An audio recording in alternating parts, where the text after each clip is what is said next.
Hello everybody, it is time for the finale of Final Fantasy XIV Endwalker post-game. Yep, today's the day. We're gonna be completing post-game today.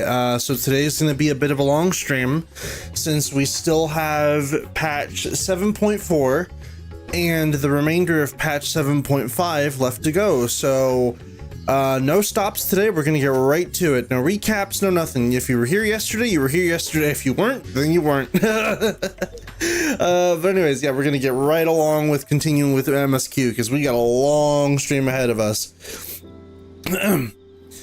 Colin, it's good to see you. Have you any news from old Charlian? You mean 6.4? Did I say 7.4? Yeah, I do that a lot. We've yet to hear from Mishola regarding her search for a means to return to the void. I must confess that her silence has left me feeling restless.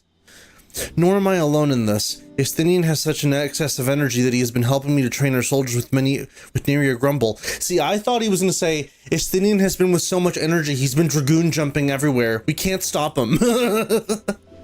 As for Zero...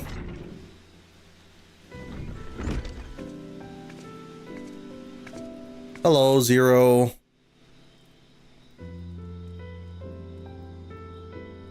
Is something the matter? No, Colin paid us a visit, and so I was apprising him of recent developments, or lack thereof. Are you heading somewhere? Aye, to replenish my ether.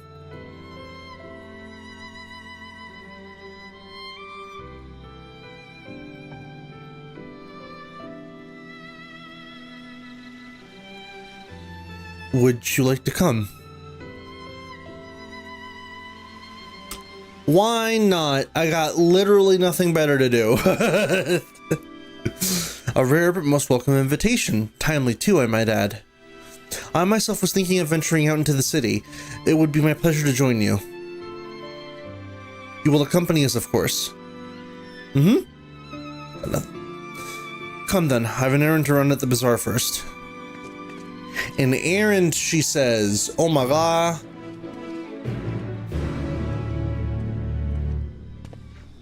Alright, let's get going.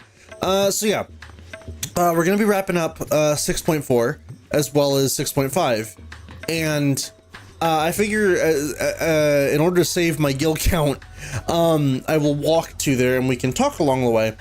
So some cracks have started to show with the game's story, and not in a way that I think is beneficial for it. In fact, in a way that I think is, hold on, is my num lock off? I think it is. There we go. Okay.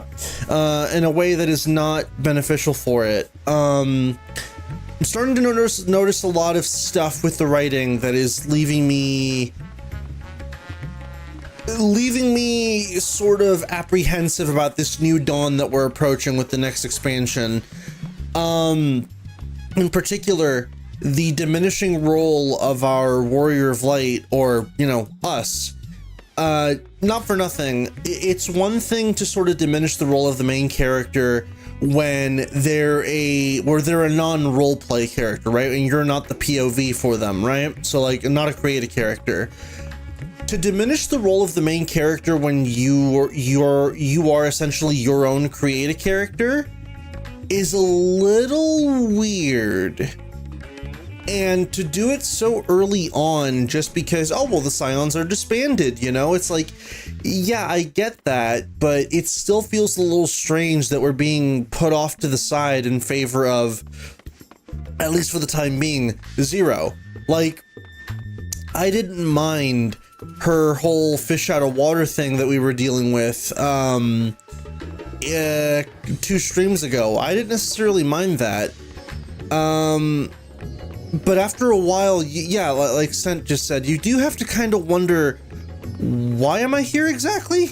Like, what's the point? What's the purpose of me being here? Is it just because, oh, well, you have the Crystal of Azem, you're the adventurer, you're the traveler, and it's like, I mean, sure, but like, in previous expansions, I was doing something, you know? There's a million other things in this game world I could be doing instead. Exactly.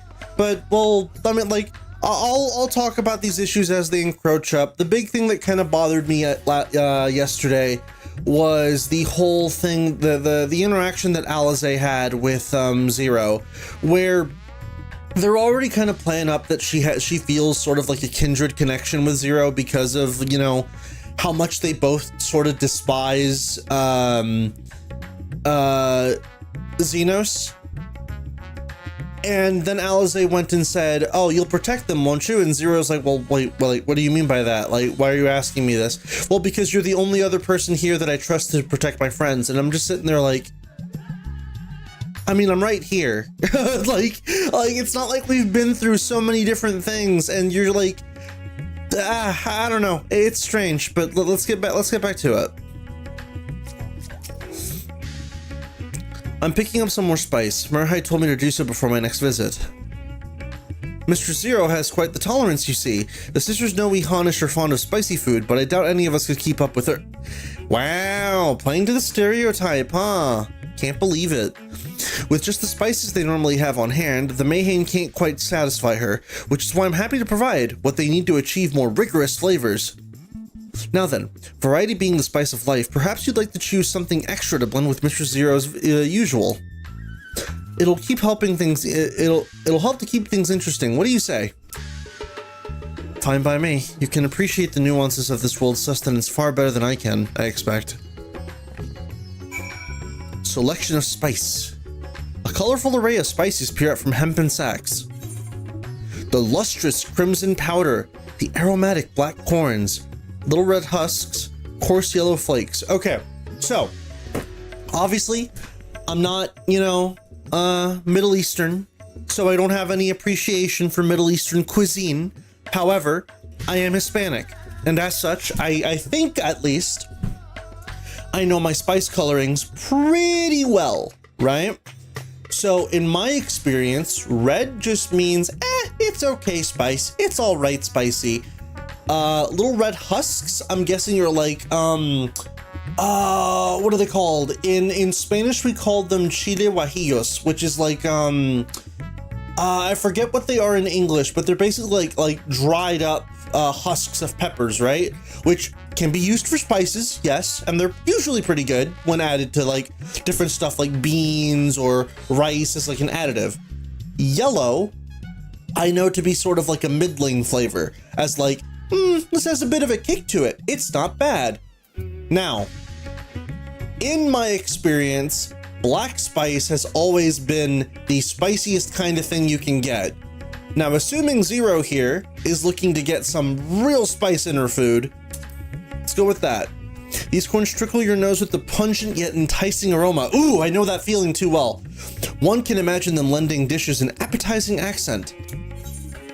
Select this spice.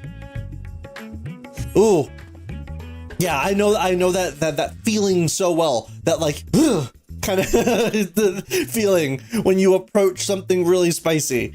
That's your natural defense telling you you shouldn't eat this, but it's so good. Ah, that's a fine choice, but don't take my word for it. Here, have a taste.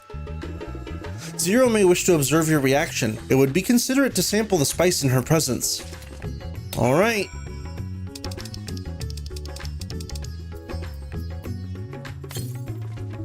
You tentatively place some spice on your tongue. An intense aromatic heat fills your nostrils. Ah, spice tolerance. Your reaction speaks volumes. That will suffice then. Always a pleasure, Mr. Zero, and do give Mirhide my regards. You know, it's funny. I have a spice tolerance that I like to think is pretty high. I have met so many different people who are like, I cannot eat bell peppers. Bell peppers will actually kill me. And I'm like, what? Bell peppers are like Babby's first spice. Like, what do you mean?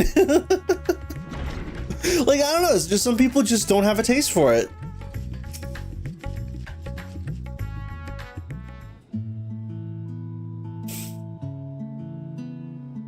My usual, please.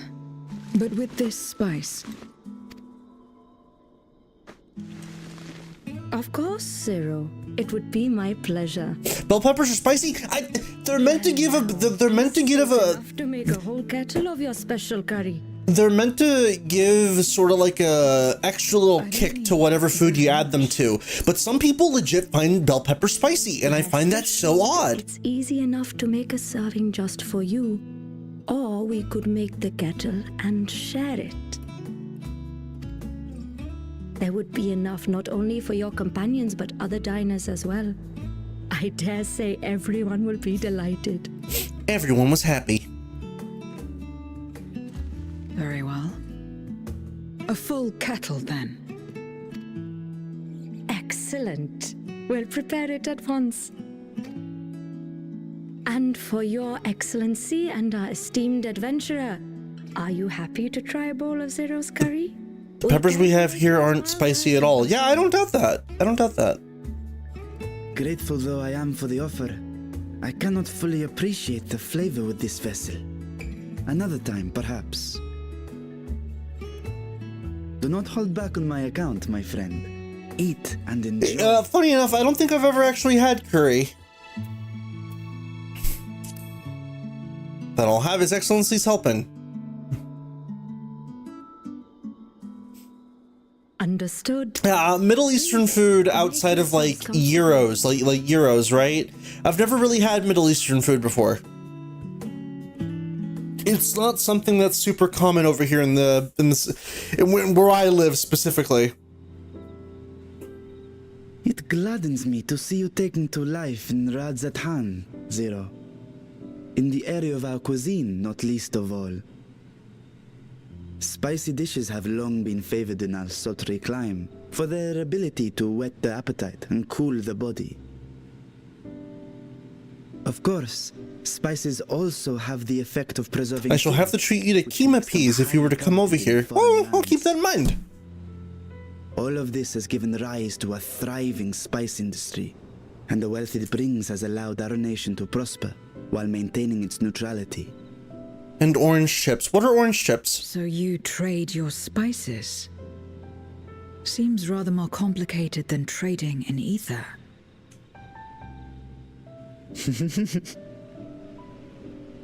In the beginning, this land was no more than refuge for me. But now it is my home, and the people of Radzatan my beloved children. Together, we build this vibrant nation. And naught would please me more than to show it to my sister. Chips that are orange. Well, Stan. Rubicante said the same when he described this world. That could just be barbecue chips for all I know, because barbecue chips are orange. Been stolen from us. What many who remember doubtless yearn to take back.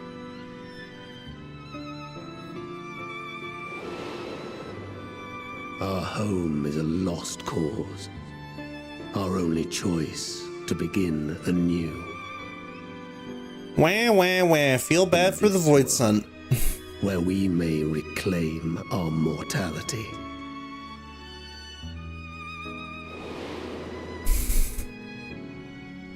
Nonetheless, it's wrong to damn another to save yourself. As I told Rubicante, as I found myself moved to speak. I don't know, man. Like, I still do not understand what made me feel this way, nor what compels you mortals to help one another. I'll talk a bit about this in a bit, because I do find this plot a little so-so. I hope that you will find the answers you seek.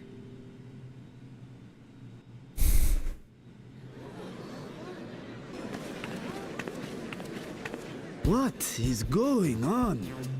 What's happening?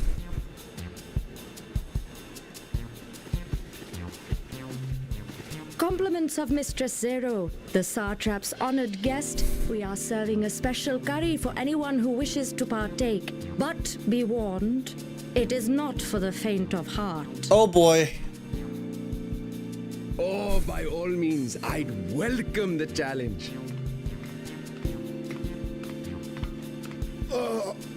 Sisters have mercy. The smell alone is...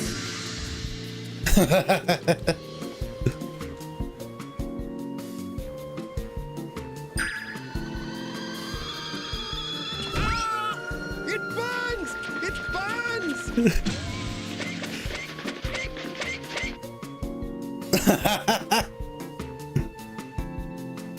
I knew I picked correctly.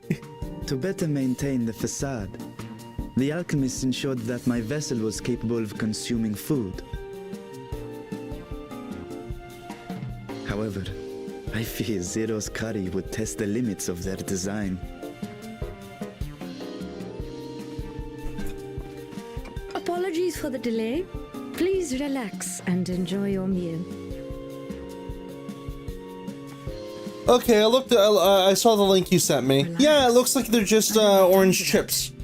I've been waiting for this. Yes, the Lister special. Come, let's replenish our ether. Come, my friend, let us replenish our ether. I welcome a challenge.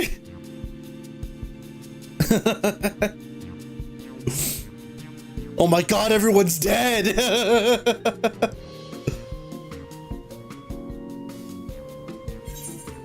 My whole life flashed before my eyes, and it was exhilarating. I thought the spices we picked were perfect. Yep.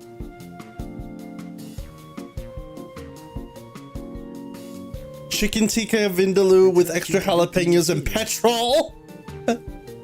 I shall have Marit prepare a meal for us to take to Estinian. I suspect he too is overdue. Oh, Merhide. I thought it was Merhide. By this hour, he will have retired to his chambers at Magaduta. Come, let us pay him a visit. Also, what is that drink Fashawn has? That looks delicious.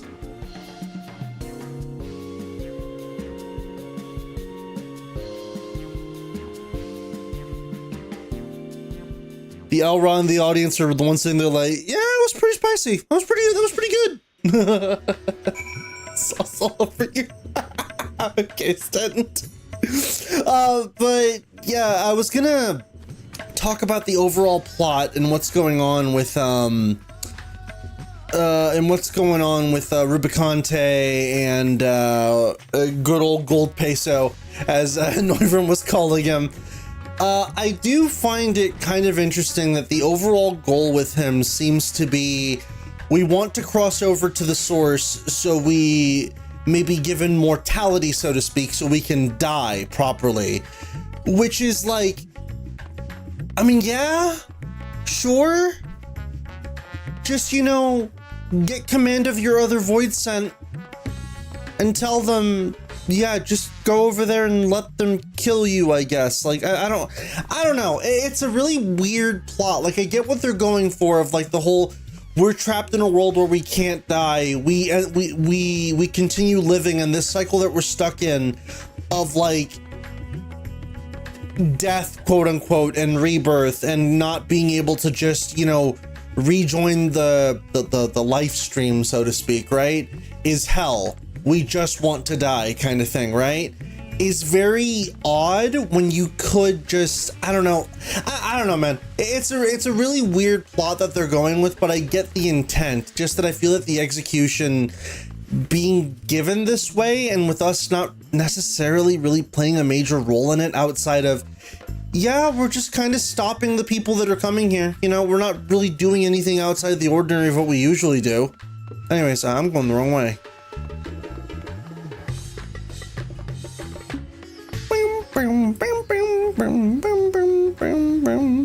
I am curious though if we'll meet back up with Thancred and the others, because like we met with Alizé and Alphino yesterday. Obviously I know that the Alliance raids go into stuff to do with Kryl and Graha, but I am curious to know if we'll meet back up with Thancred or Urianger at some point.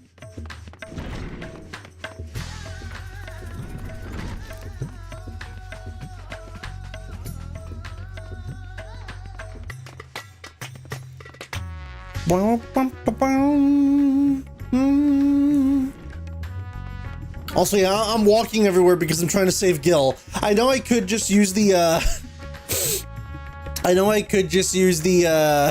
Aetherites, but it's alright. I feel like walking. Honestly, Thafnir is pretty gorgeous during night. Also, that red dwarf reference.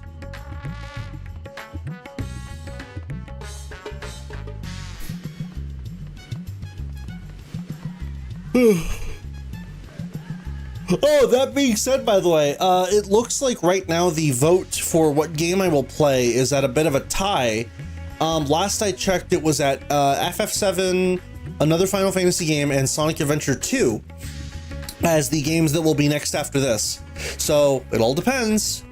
I'll probably be ending the vote once like I feel like it's got enough votes, but Megaduta attendant. Let's talk to this guy. Welcome back. Master Stinian, yes, he has returned to his chambers. I shall be happy to escort you.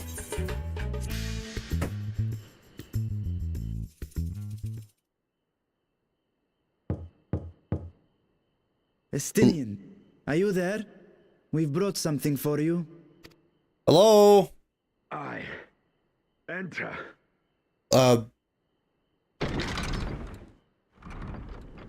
What's going on?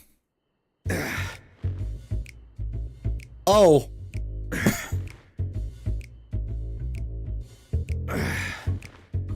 I see.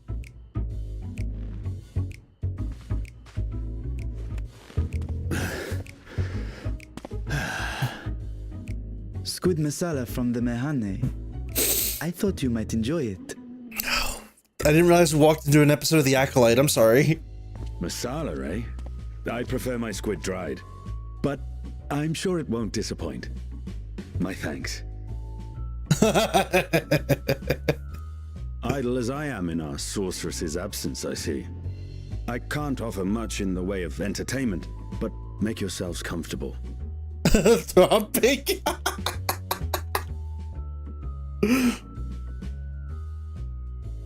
Oh no! Oh no! This really did become the Acolyte as well. What? No. They simply caught a friend unprepared. He will make himself presentable at once. You ruined it. You ruined it.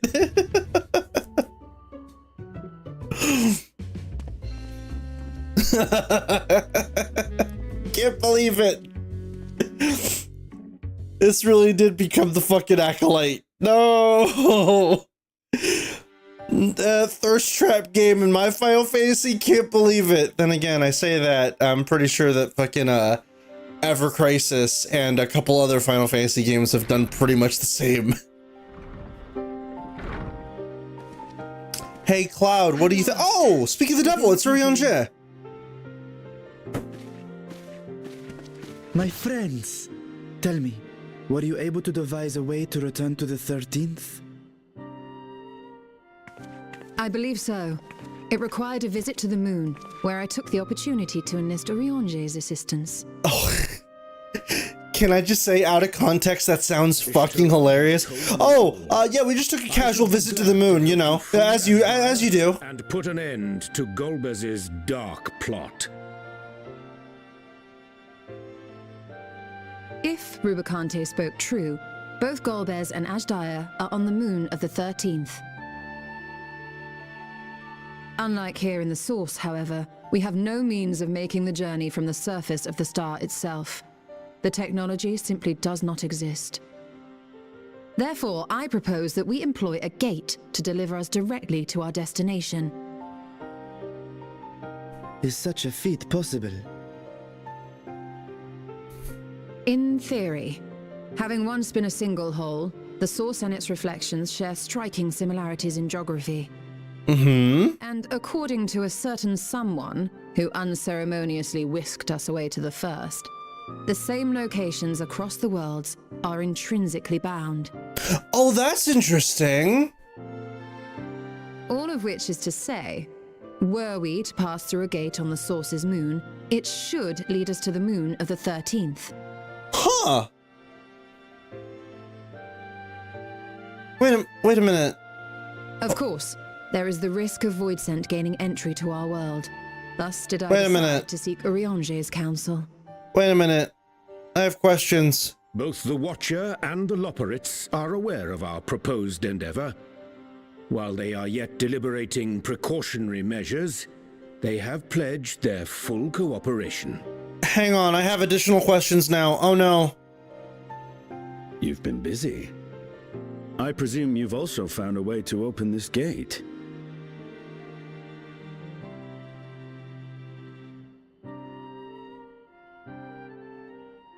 Be it in Radzat-Han or Sharlayan, scholars have long cast their gaze unto the endless... I'll wait until they're done talking, but I'm keeping a mental note of some stuff that I'm having some pretty serious questions about. Insights to augment our knowledge. We have indeed conceived of a promising plan to pierce the veil.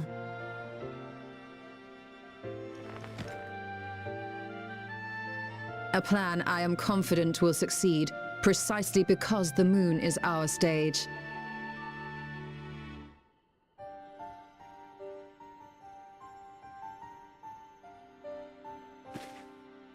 The preparations will be extensive, and we will require vast quantities of ether.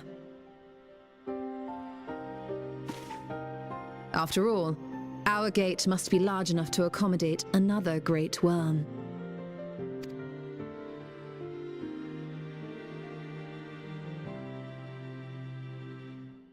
My proposal entails delivering copious amounts of ether to the Tower of Babel in Garlemald. As you will recall, Fandaniel used the structure to destroy the Brand's imprisoning Zodiac. And we, in like manner, will use it to channel ether to the moon, and thereby open our gate. I see. Then we shall need someone on the moon for the necessary rituals. Just so, Your Excellency. I intend to head back anon for that very purpose, as well as to help devise our strategy to deal with invading Voidsent.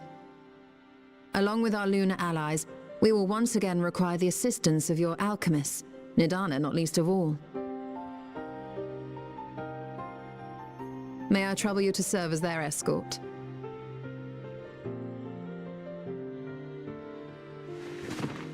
Fine by me. The room was beginning to feel constraining. For my part, I shall oversee the requisite tasks on the star. Might I prevail upon you for your assistance? Do I get to go to the moon? Guess not. If all are in agreement, then let us set to work. We'll open our gate, and we will stop Golbez. GoldPeso.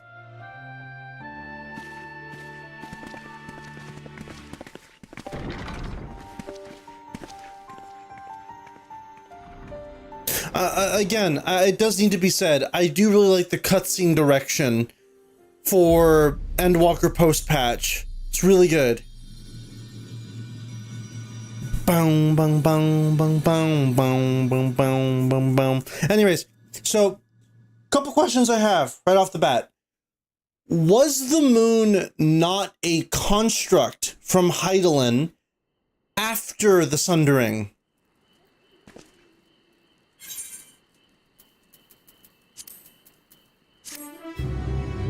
That's number one. And so my question then goes to, why would there be reflections of the moon after the Sundering?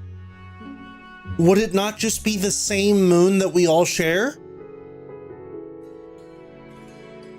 Second, the Watcher's still around? I was under the impression that the Watcher would disappear in due time after you know, Hydaelyn disappeared. But well, hold on. With the Watcher, I suppose if the Loporrits are still around, then the Watcher would still be around. I just kind of figured that, you know, he would sort of fade away given that his purpose was done. But I suppose the Loporrits are still around, so okay, that one gets a pass. The moon, though, I'm still very, very torn on, so let me read this. The moon was made at the same time as the Sundering. I don't think so. So I remember playing this on patch day. Shout chat was going nuts. I asked aloud, "Oh my god, why is everyone playing this game so thirsty?" Then I got to that cutscene. I see. Okay, well that's in regards to Thirstinian over there. Yeah, no, I'm talking about the moon stuff, because I don't think the moon was made at the same time. It was made after the fact. It was made after the Sundering because it was intended to contain Zodiark. Essentially, Hydaelyn created the moon immediately to contain Zodiark, so as Zodiarks was sundered, each piece needed a containment.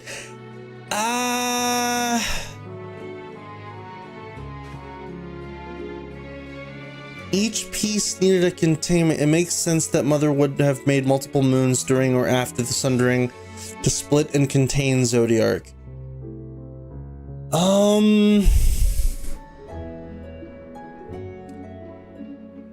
See, because I was under the impression that with each piece of Zodiark that was sundered, it was sort of melded into each reflection, but that didn't necessarily include the moon. Because I always thought the moon was the one constant, but I guess not. Alright. Well, I'm willing to buy that as a explanation if it's something I just missed or maybe just wasn't paying too much attention to. But it just seemed a little weird that's like, oh, by the way, there are multiple reflections of the moon. It's like, wait, there are? It's not the exact same moon, but the general structure of the moon was designed purely for Zodiark. Going ham. What the hell? Also, the hell is that place? If one and all are ready, then let's set forth our preparations to complete. If I may, I beg a moment to exchange this vessel for its grown counterpart. It is in the keeping of the alchemist of the High Crucible. Of course, we shall accompany thee hither, and thence thy begin our journey. Yeah, okay. I suppose that is definitely an explanation I'm willing to buy, right? Just that, you know, nope, it was imprisoned, and we can guess that usually it was kept there, but unable to be refused without the world undergoing extreme etheric unbalancing, so we can combine with the outworld. Okay.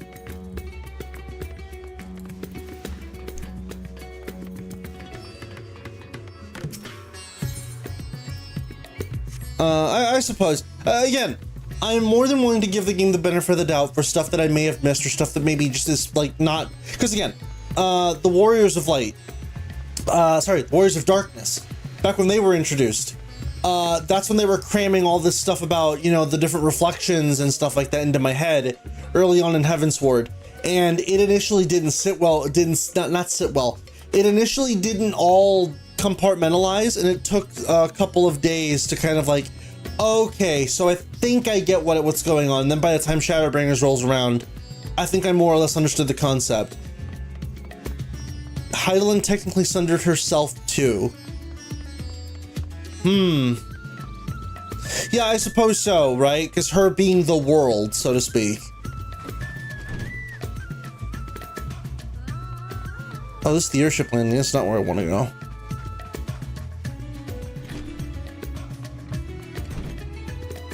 Yeah, the Asians couldn't just pick up the pieces. Yeah, they had to. They had to rejoin the world as it was. Where is High Crucibles? That would be.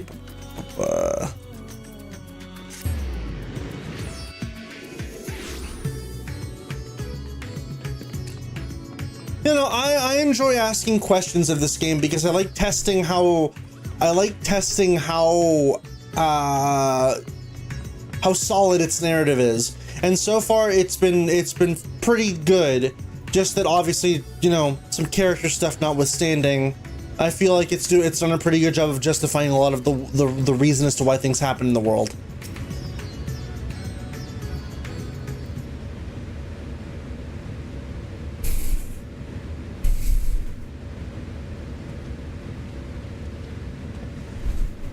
My apologies for the delay. My, that is a striking simulacrum indeed. Well suited to the work ahead, I doubt not. Allow me to explain Yshdol's plan in greater detail.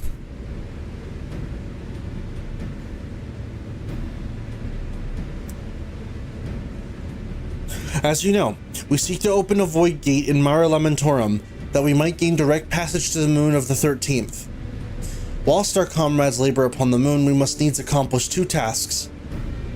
The first is the procurement of substantial quantity of aether, and subsequent delivery of it unto the Tower of Babel. Said structure was once used to siphon the land's essence by the way of Telophoroi spires. Such a method, however, doth pose an unacceptable risk to the greater ethereal balance of our world. Thus must we seek an alternate means of conveying our requisite resource. Our second task doth pertain to the use of the Tower of Babel itself. You may recall that this portal onto the moon was placed under the supervision of the Elsebard contingent. If we would employ it to different ends, we must first obtain the contingent's express permission.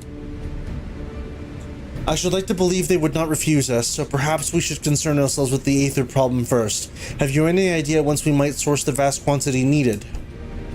Aye, a likely location doth come to mind. Let us make for the airship landing. I was just there. I was just there. Okay. This quest overall should explain things well enough. I'm hoping so.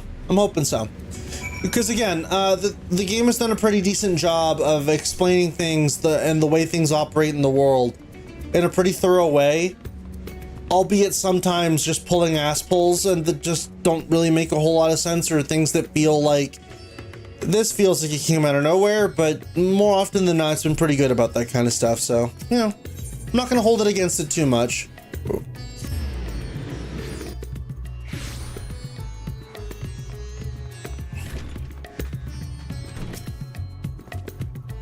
All are present and accounted for. Excellent. We shall travel to Charlian and thence seek the nearby Isle of Ham. Near unto the surface of this isle do rivers of aether converge. The churning energy of this confluence is released by the way of geysers. Originally, the Ragnarok was to be powered by aether harvested from the isle, but as you well know, an alternate power source was ultimately found for the vessel. Passage into Ultima Thule to the very limits of existence was facilitated by not less than the strength of the Mother Crystal herself. As such, the Isle of Ham's vast aether deposits remain untouched. We may help ourselves to that energy provided we are able to secure the forum's permission. Yet again, with needing permission, there's nothing straightforward in this world. Such is the nature of politics, I fear, and as the Scions of the Seventh Dawn have been officially disbanded, no longer are we a recognized collective, a somewhat disadvantaged position, bureaucratically speaking.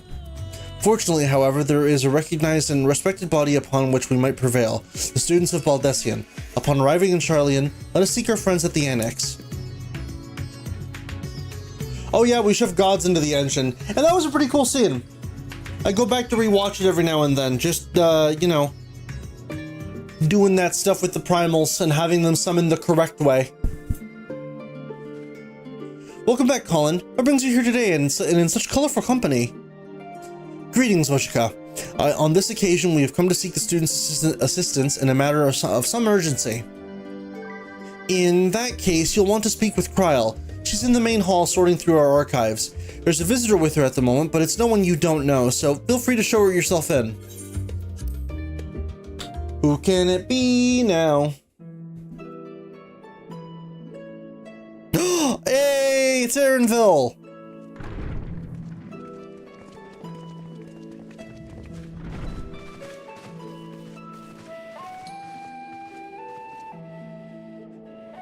Well now, if it isn't two of my dearest friends.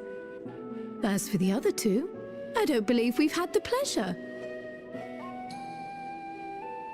Not in this vessel, perhaps. 'Tis I, Vashan. Though you are welcome to call me Vritra, if you prefer. Pay me no mind. I merely accompany them. I'm just a ghost. I pray you forgive us our intrusion. If you are occupied, we shall call again anon.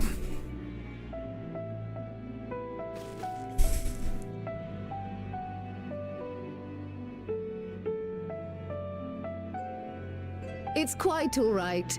We've just finished swapping all our secrets anyway. What secrets you keeping, Kryl? Occasionally comes and shares the latest Gleaner gossip, you see. From forgotten ruins to mysterious relics, if there's aught that might be of interest to the students, he kindly lets us know. Alas, I must soon depart on an expedition.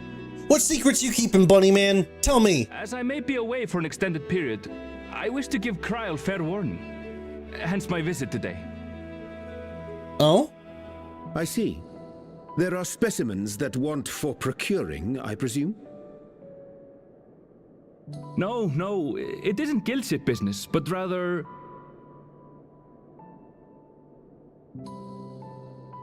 homecoming.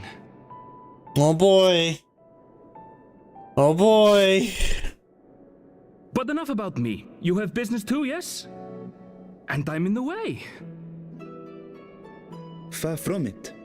As a matter of fact, we should be grateful if you could stay and share your knowledge of the nearby isles with us. We seek a means to travel to the Void. There, a man named GoldPeso plots to invade our world. A man who even now holds my sister hostage. Spider-Man!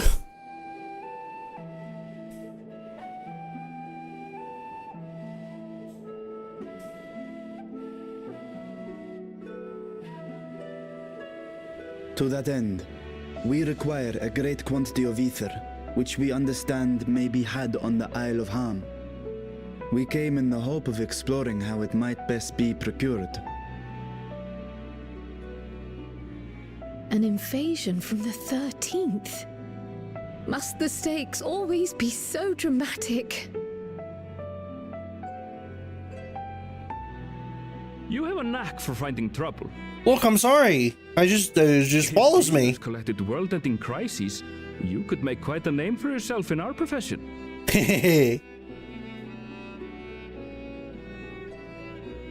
It's true the Isle of Ham is a veritable font of ether, but as it's under the Forum's direct jurisdiction, only a privileged few get to set foot there.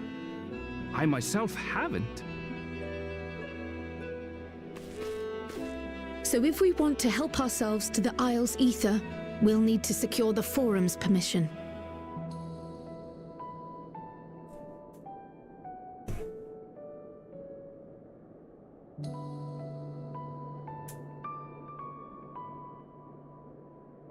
Very well. The students of Baldessian recognize your endeavors as combating a grave threat to the world. As representative, I hereby pledge our full assistance. Awesome sauce. Now that it's official, you may leave the politics and paperwork to me. Our operations remain small, but we shouldn't meet any undue resistance. Glad to hear it, Kryl. We are truly grateful. Wee, wee, wee, wee, wee, wee, wee. If I may. If you may. According to the original plan for the Exodus, ether collected from the Isle of Harm was to power the Ark. Art thou perchance familiar with the logistics of this endeavor?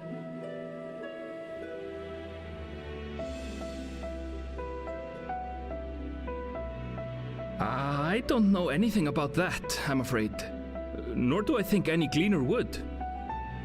You might have better luck asking someone involved with the Ark's construction.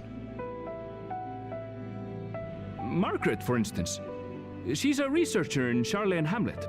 I met with her for a job recently, and she mentioned working on the Ragnarok's propulsion system. You could do worse than to seek her out while awaiting the forum's verdict. We may well do just that. Our gratitude for thine advice, and may this threat be but a memory upon thy return. Hell yeah! You're quite welcome. Now then, if you'll excuse me. And before we come back after all this, and it's like, oh, well, actually, I haven't gone on my trip yet. I best start drafting our petition. Go on and find your researcher.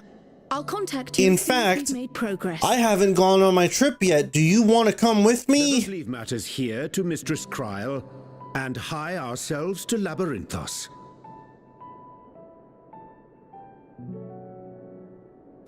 All right, let's go to Labyrinthos.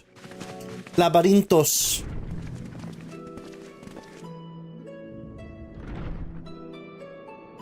Right then, time to put our best foot forward. Look at all these books, all these papers. A pity you can't tidy yourself. I should have had Ishtola enchant you when I had the chance.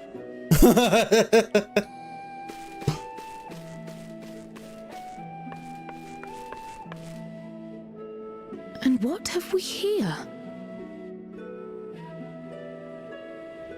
Oh boy.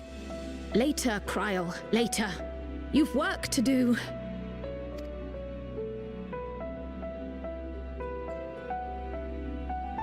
What could that be?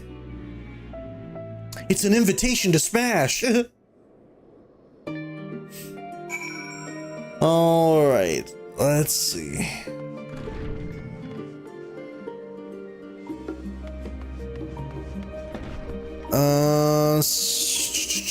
So where are we going now? Speak with Margaret and the Charley and Hamlet. All right. Labyrinthos.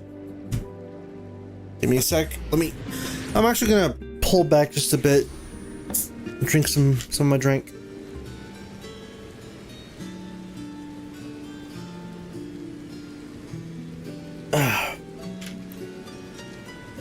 Refreshing beverage.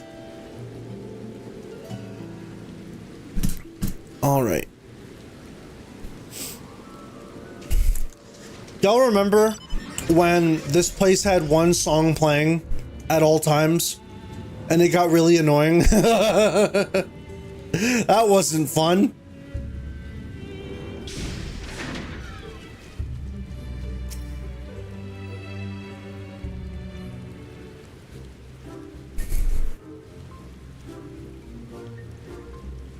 Visitors, how delightful.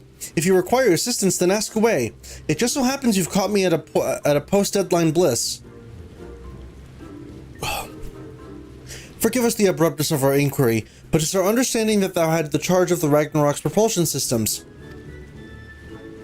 We should like to know how aether harvested on the Isle of Hum was to be stored and transported to the Ark, if the disclosure of such information is permitted. Oh, it's no bother at all.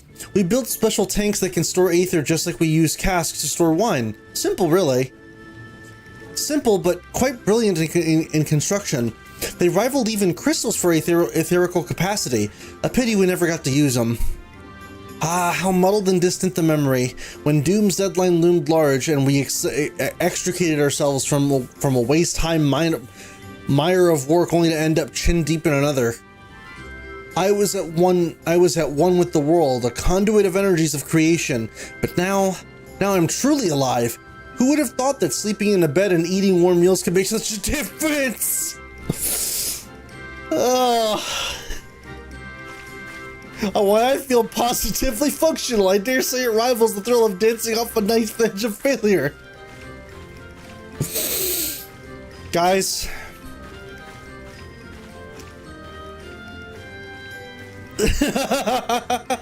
Is this the woman that is beyond? This woman is beyond your help, researcher? I believe she is.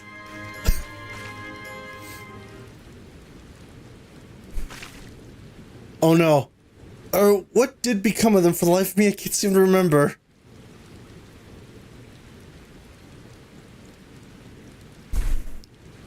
Oh, but I do remember someone who might remember. He should be back by now. Just look for the fellow wearing an outfit that screams, "I've been on vacation and you haven't." Very well, we shall seek out this conspicuous colleague of thine. Our sincerest gratitude, Margaret, and do look after thyself.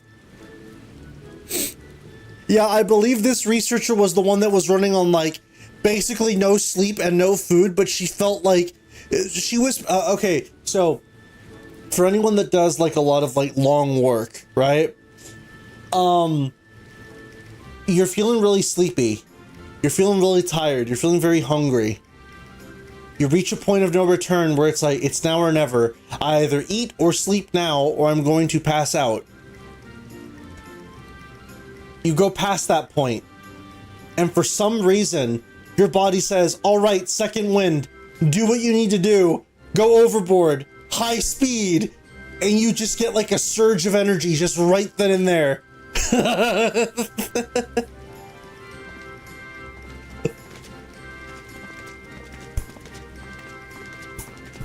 Like, you have gone beyond the sleepy, you are now filled with determination to finish your task. And then you collapse.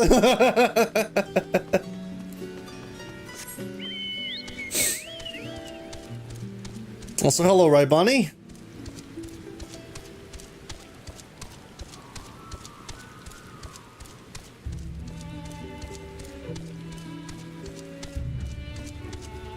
Well then. There are 24 hours in the day. I've decided to use all of them.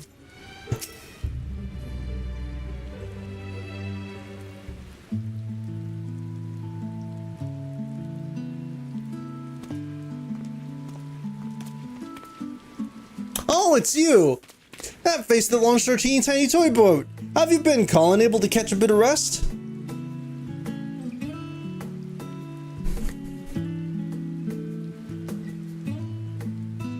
Well, if I don't know about the Aether Tanks, who in Byragot's name would? Born right in me very own workshop they were.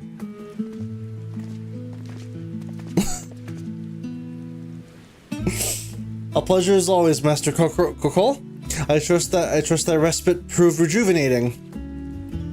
And then some, but I won't bore you with the details, at least not without a drink in me. So why the interest in our little old tanks? Permit me to explain. I know a guy who had to stop on day 3, then things started flying at him. By day 14, he was flying in his room just going, wait, what's going on? Whoa, whoa! Goes without saying, but we all owe you more than we can ever repay. If you need our Aether Tanks, then they're all at your disposal. There's just one problem. You need the forum's approval to set foot on the Isle of Ham. Were it up to me, you'd be on the next ship out, but that lot can't wipe their arses unless it's in accordance with procedural motions. You may be assured that my backside is immaculate. Oh, it's 4 cheese! Like slumping thighs are Master Fortuno and Scholar Montchain. What a surprise. Pardon the intrusion. The forum has deliberated your petition and we decided to deliver our verdict directly. You have been granted special dispensation to travel to the Isle of Ham for their purposes of etheric extraction on one condition. On account of its rich deposits of aether, the isle is home to the throngs of vicious beasts. We ask that you cull any such creatures that you encounter. Hell yeah! That's all. Given the vast amount of aether we seek, I expected a far higher price. Oh, believe me, we do not underestimate the value of what you desire. Nay, we simply owe the students of Baldessian and their esteemed collaborators a debt of gratitude, and we felt that expediting your request was a suitable way to repay it.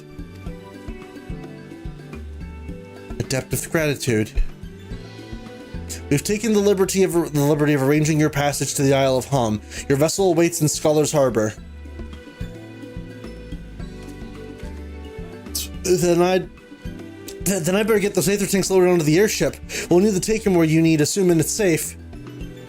I shall head back to the annex, but should you need anything else, don't hesitate to call. Oh, this dungeon is goddamn adorable. Sounds like it. We're gonna be going to a place to go do stuff. Going to a place to go do stuff. Yeah, that sounds about right.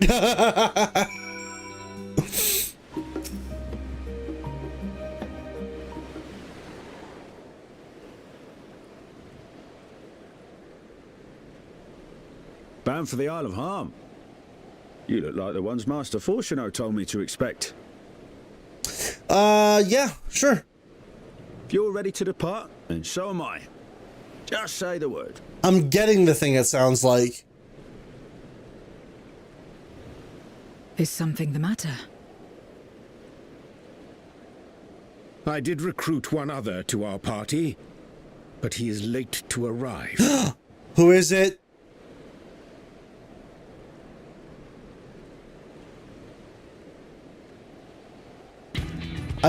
I knew it. Hey, Thancred. Forgive me my delay. Thancred? 'Tis good to see you.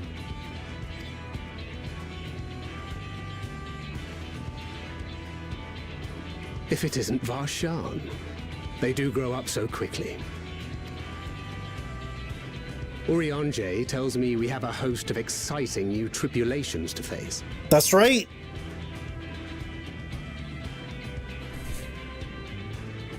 And you must be Zero. I've heard all about your daring do in Garlemald. A pleasure.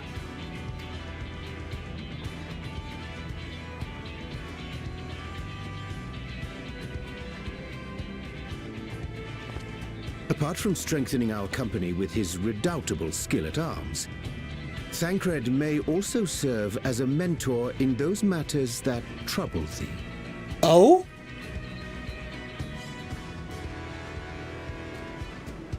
I speak of the intangible forces which bring souls together. Thancred is possessed of experience both unique and insightful that I am sure he would gladly share with thee. Thou needst but ask. God damn it, Urianger. Fucking setting up like... Also, I brought Thancred along because of Zero.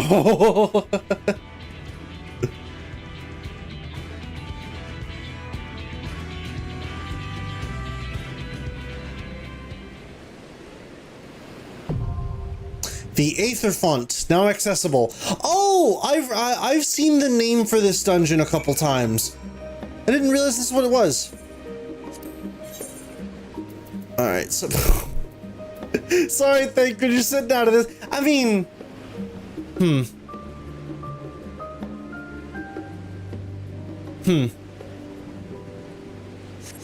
Hang on.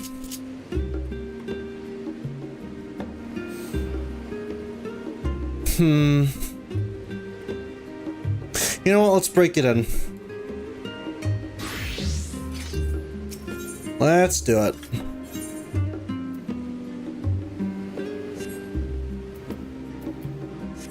Oh, insufficient item level.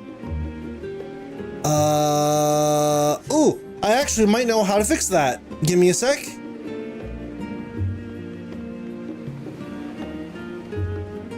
I actually might know how to fix that insufficient item level nonsense. Give me a bit. Because I think if I check my currency, yep, I am stacked up on tombstones. You know what that means.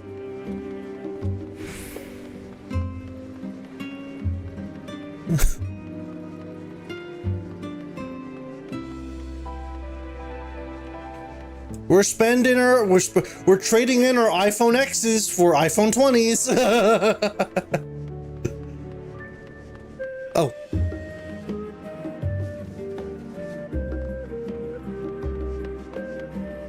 Alright, so let's see here. Credendum gear.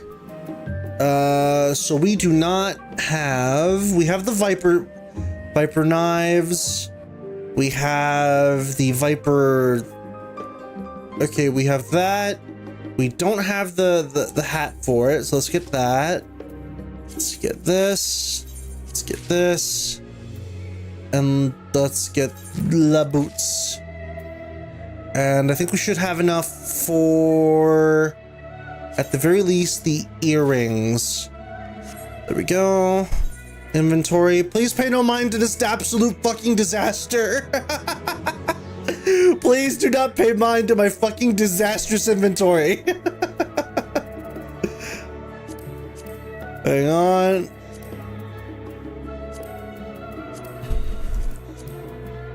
There we go. You've had worse.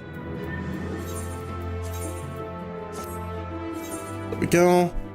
Reassign current gear to Viper.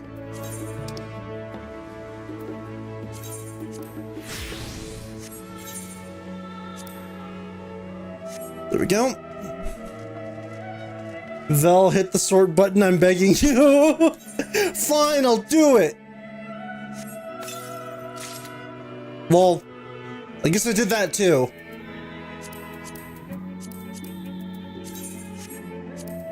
Hang on.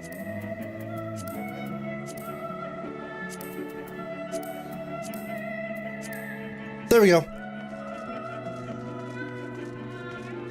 I currently have 20 coffers I haven't opened in my inventory. Oh, that's awful. Why?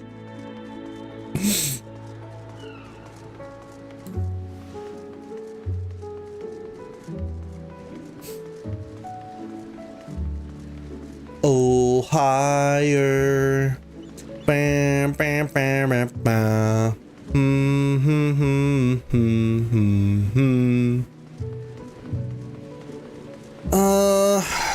Okay. All right, so yeah, we're going in as I win button the class. Let's do it. My turn. My turn.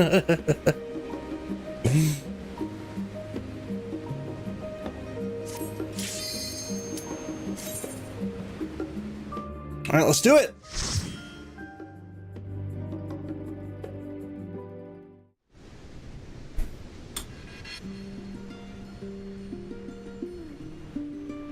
The Northern Empty.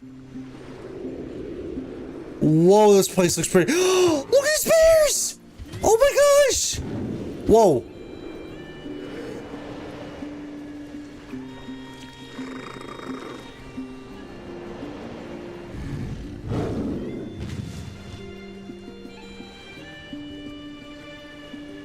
Oh, this is so good.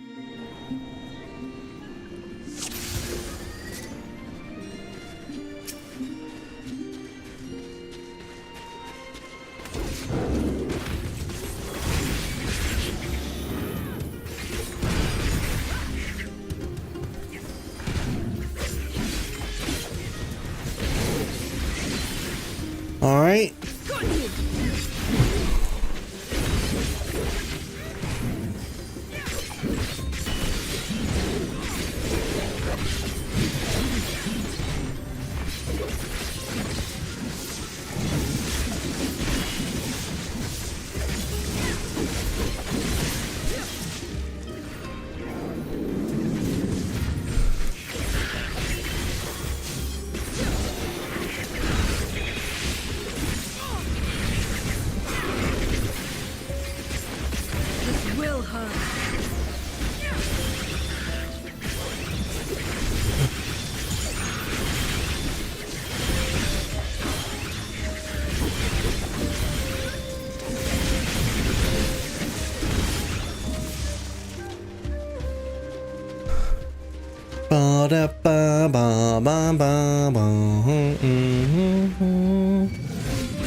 Sharks!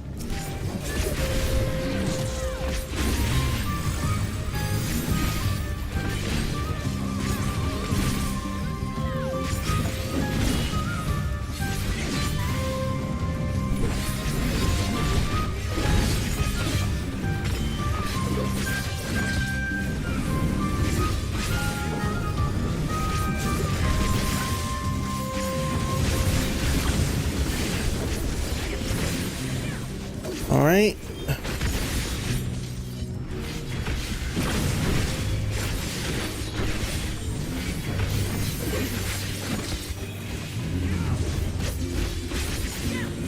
So this music sounds like something through me menu. Ba-da-da.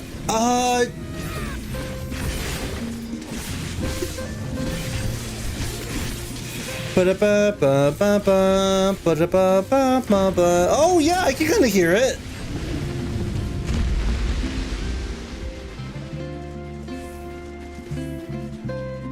Oh, but this is incredibly chill. I love this.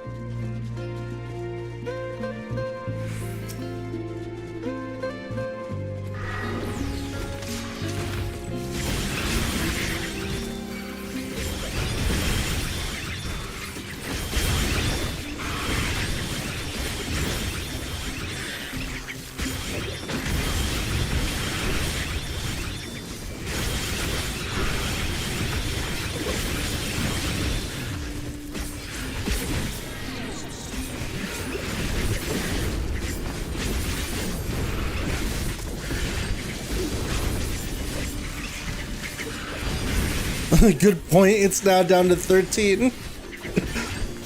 Yeah, no, I understand that.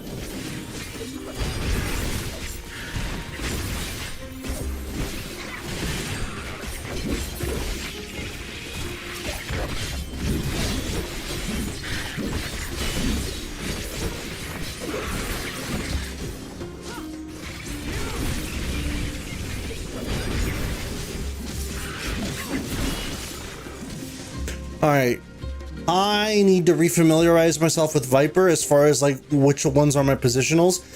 Swift Skin is rear. No. Swift Skin is flank. Hind's Bane is rear. I gotta remember that. So Swift Skin is flank. Going to Hind's Bane. Serpent's Tail. Hunter's Sting, I believe, is, and then flank. Breathing Fangs. Swift Skin is flank, going to Hind's Bane.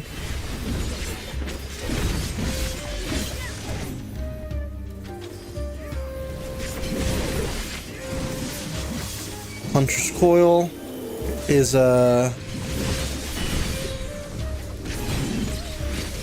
then let me just put on that. Screw positionals.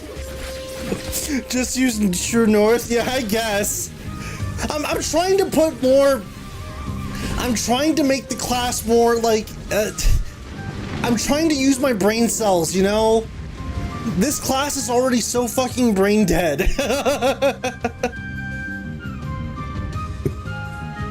Whoa.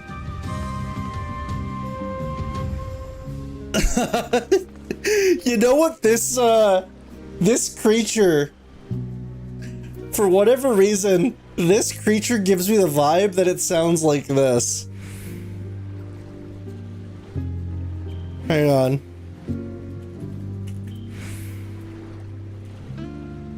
Where is it?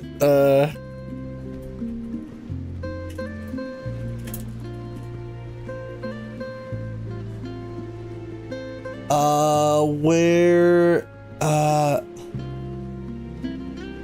trying to find it. Hold on.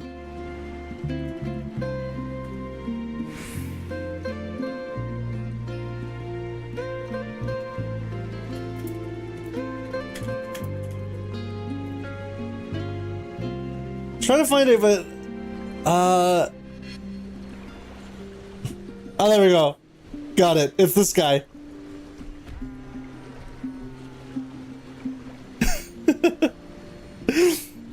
Let me make sure it's set to the right one. Give me a sec. This bit's taking too long. No, not herder. He sounds like this. Hang on. That's what he sounds like.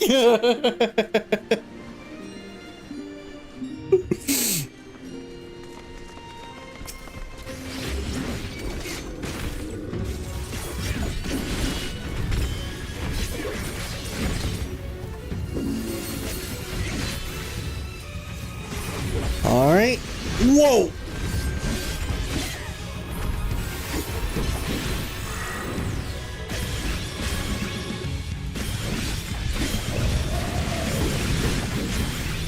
All right, easy enough.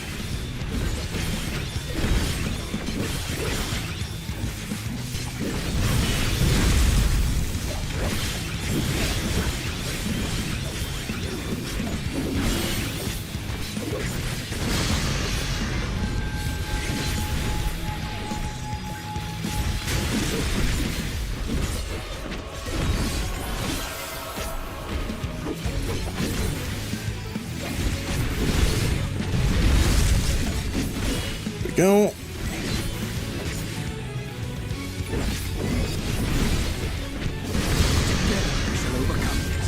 Shards begin to resonate.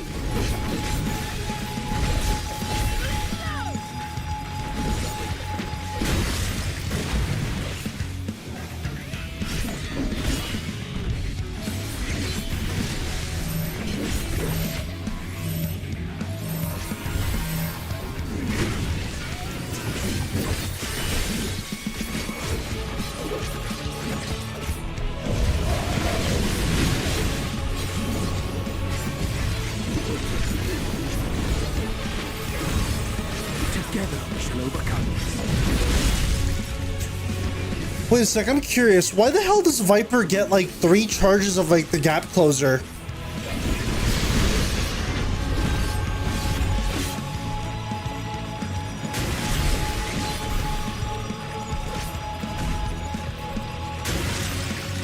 Like, I just noticed that.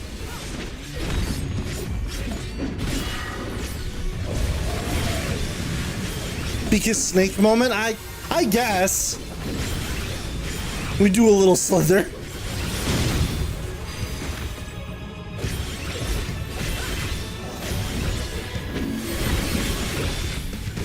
Monk gets the exact same, I see.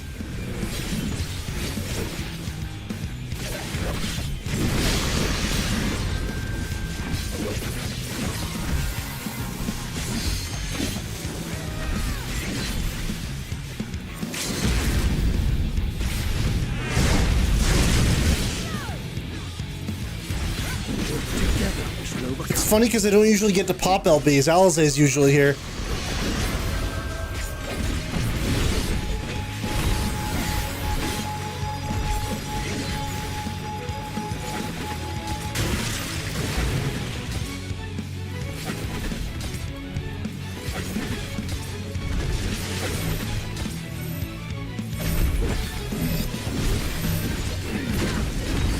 There we go.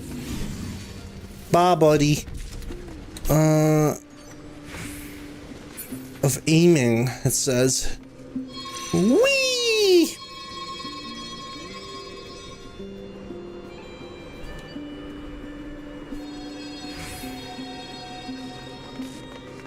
Yeah, this place looks real pretty. Isle of Ham. Oh my god, are those puffins? No, thank Grid!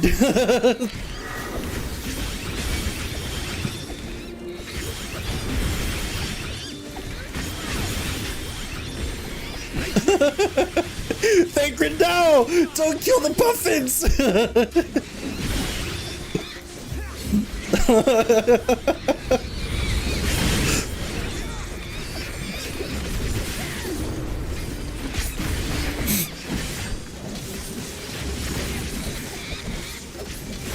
Clip that!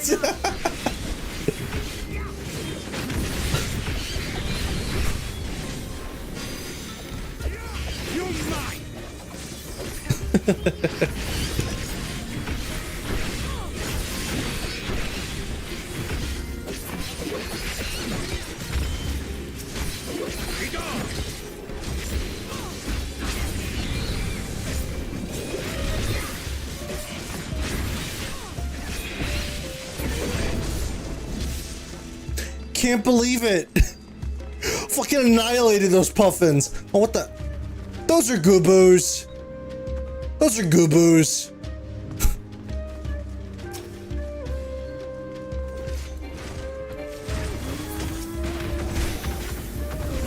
This will hurt.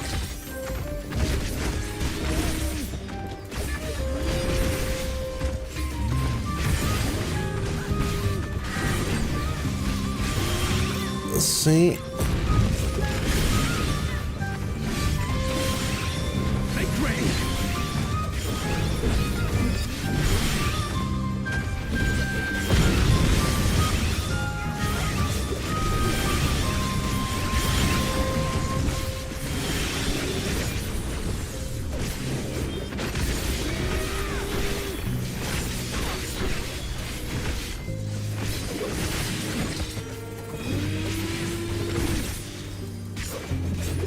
I like that for Viper, I'm just pressing like the same buttons, man. So fun. So fun. Make ready. Like, I wish there was just a bit more to it, you know? That's all I'm saying. Look at him! So cute! Whoa, what the hell? God damn it, Thancred!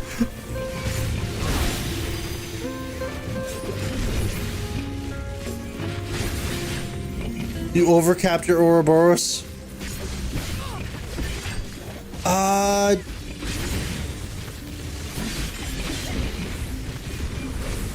I don't think I actually think I might be missing an ability here.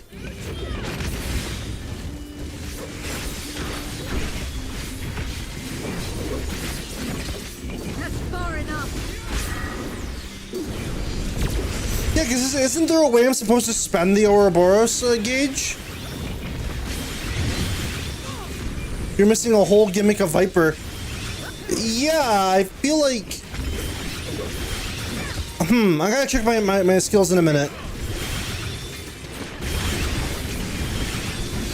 Because I figured this felt a bit too empty. I feel like I'm missing something.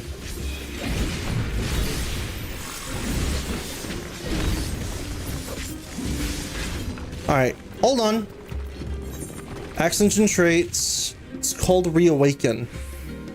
At level 90. How interesting. Why isn't this on my hotbar? Why didn't this get added to my hotbar? What the hell? There we go.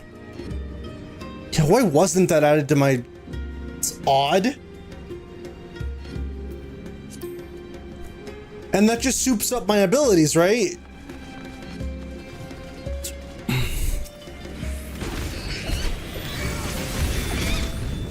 Super Saiyajin! Oh, and I can freely use these top row abilities without any major consequence.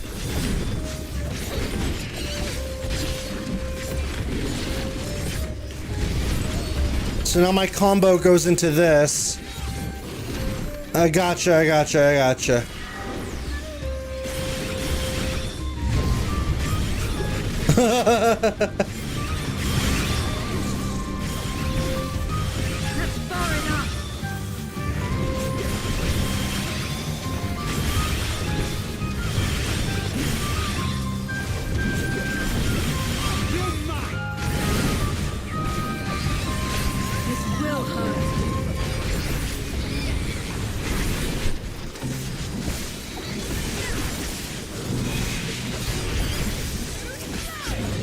The one thing I will say that I do like about Viper, you can seamlessly transition between single target and multi-target. I do like that.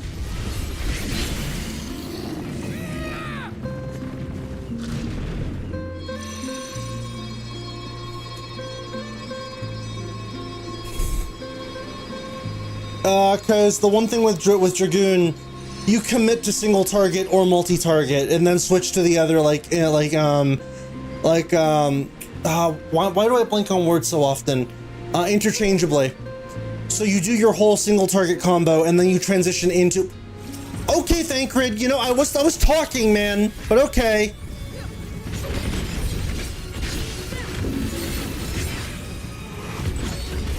Guys, can we report Thancred for being a toxic tank?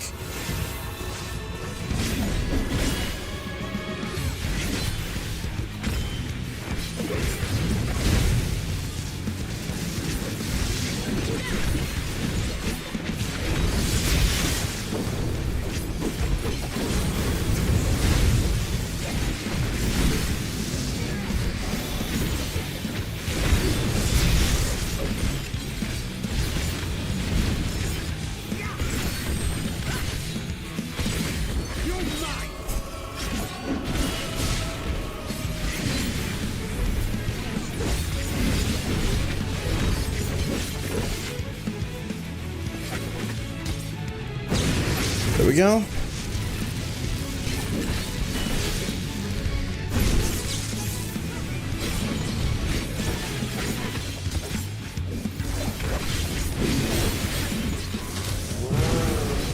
Roar! I'm angry!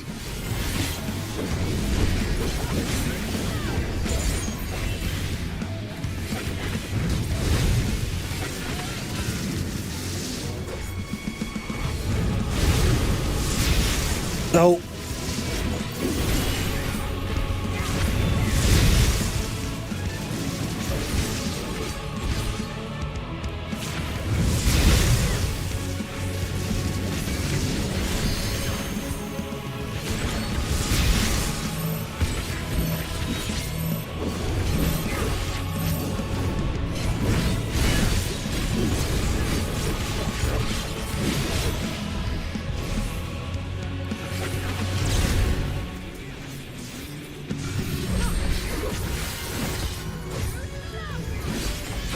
Yeah, sorry for not looking at chat right now. I'm focused. That's far enough. Nope, not what I meant to do.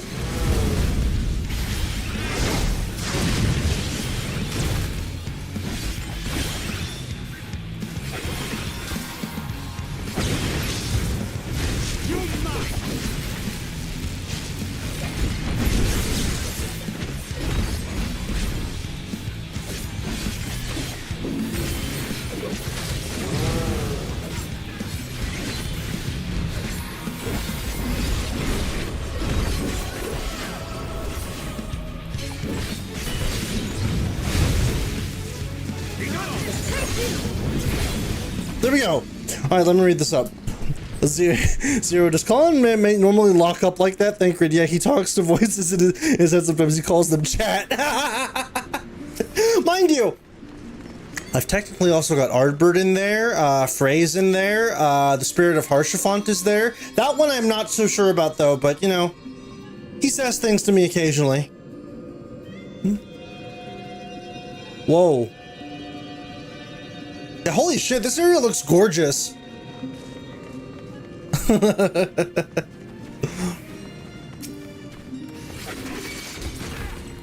Super Saiyan!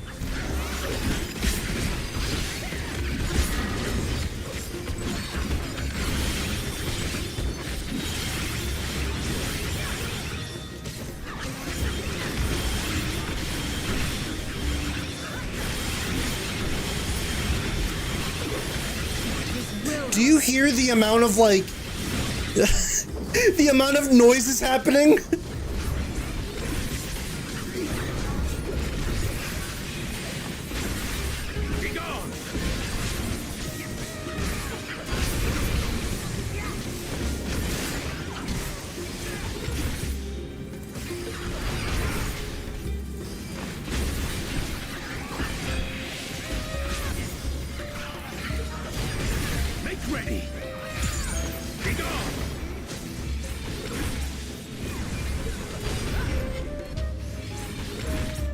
Oh, I was striking at nothing. Dude, Bloodbath Reawakening PvP is my favorite thing for front lines. I bet. Also, hey Noivern. You're doing the dungeon already. Super Saiyan.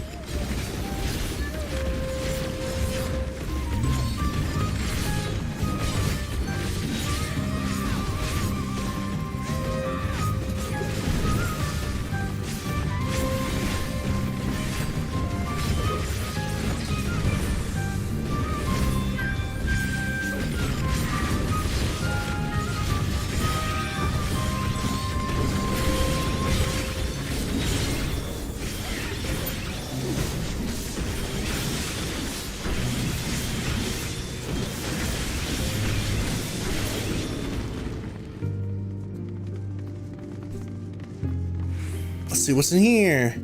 Battle Dance Materia IX 9.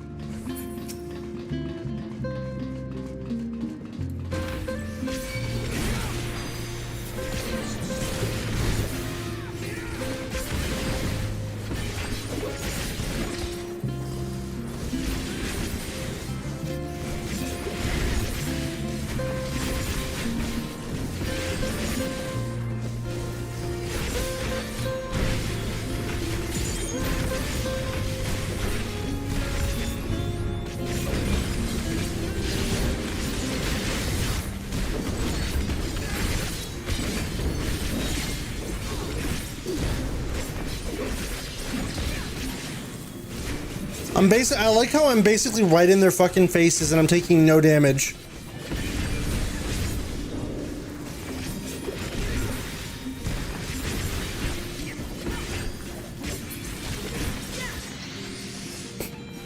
There is a satisfying kind of nature to taking on this enemies as at once as Viper and just basically not dying.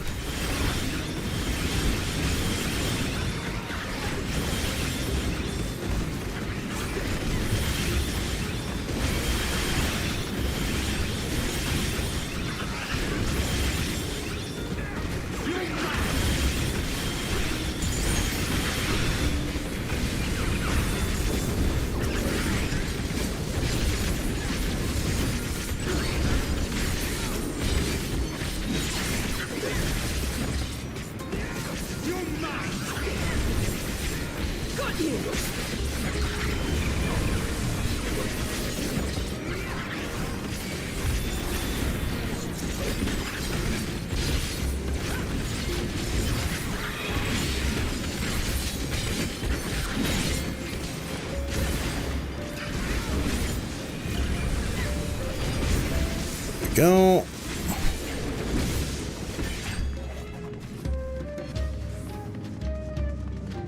I just wish the class had a little more oomph to it, you know, as far as like actually playing it.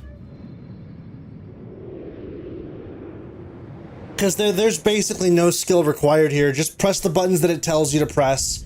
No timing required to it either. It's literally just, you know, Simon Says, basically.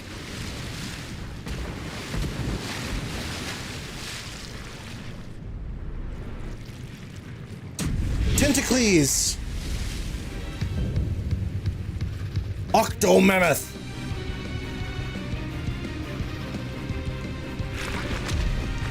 I think you'd like Monk. I probably would. I just need to learn what each button for Monk does, because I've looked at that hotbar and I'm like, hope you like another FF14 boss. Sorry, FF4 boss. Ba-da-da-ba-da. Whee! Ooh, very different arena.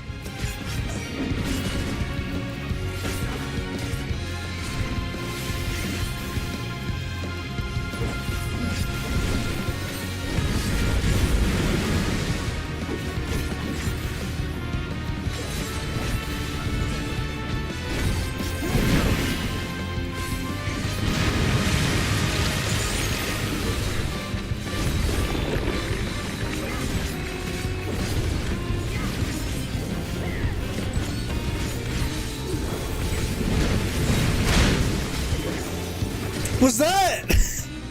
Did anybody else hear how that sounded? Is it just me or is that like the generic ass fucking whip crack? Oh my god, it is!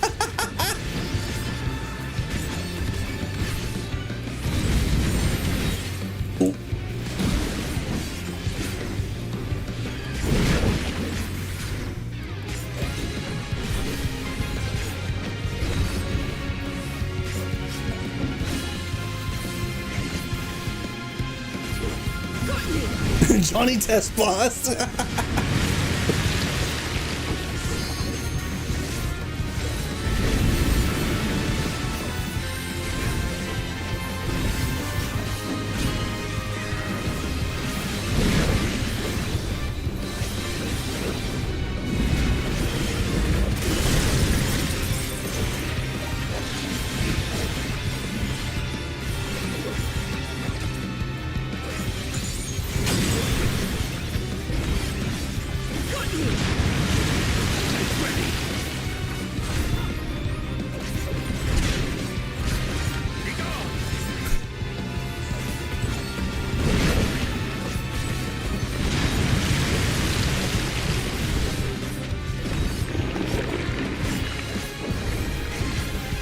He's going super squid.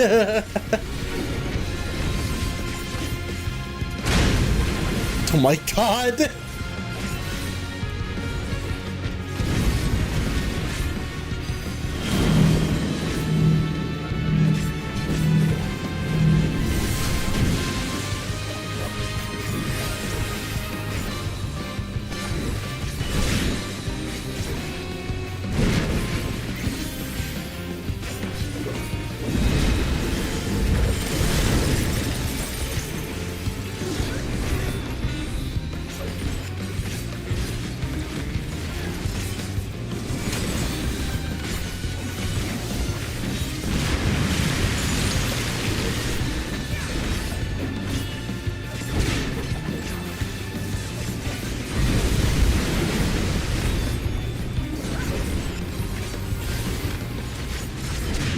see.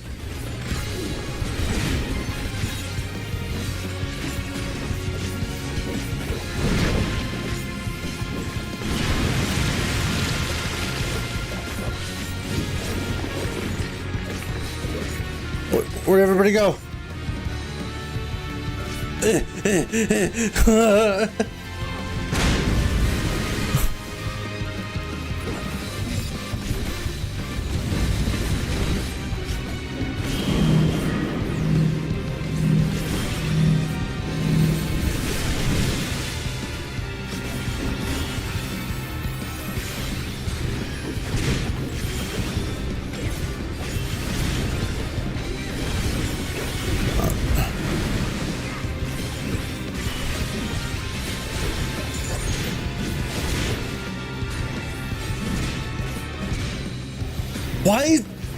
Why are they standing on that?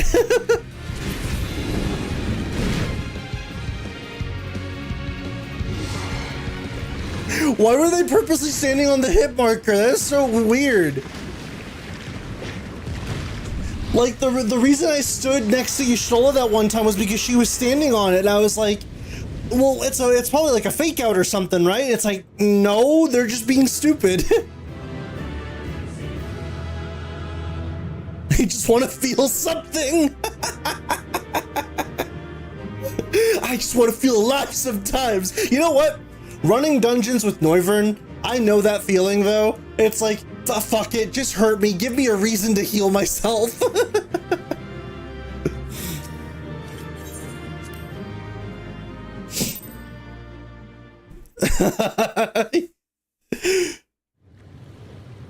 Trust NPCs aren't designed to be perfect, which is a wild thought. No. It's just that typically the way it goes is Y'shtola is the one you usually follow in order to learn mechanics. So the fact that the NPC that you're accustomed to following to learn mechanics is standing in the mechanic is really weird.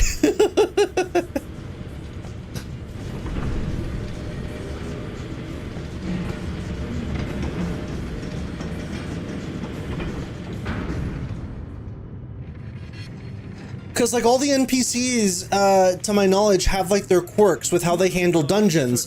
Like, Alize will always pop an LB the nanosecond she gets a chance. Hold on. First time I did a trust with Alphinaud and Alize, she died while greeting mechanics, and then I died because Alphinaud tunneled, raising her instead of healing me. Felt realistic. Yeah, no, it's intrinsic quirks that the NPCs have, right? Like, I think, Graha, if he's being tank... Or no, is it healer? Graha will drop healing everybody else if it means that you're being healed.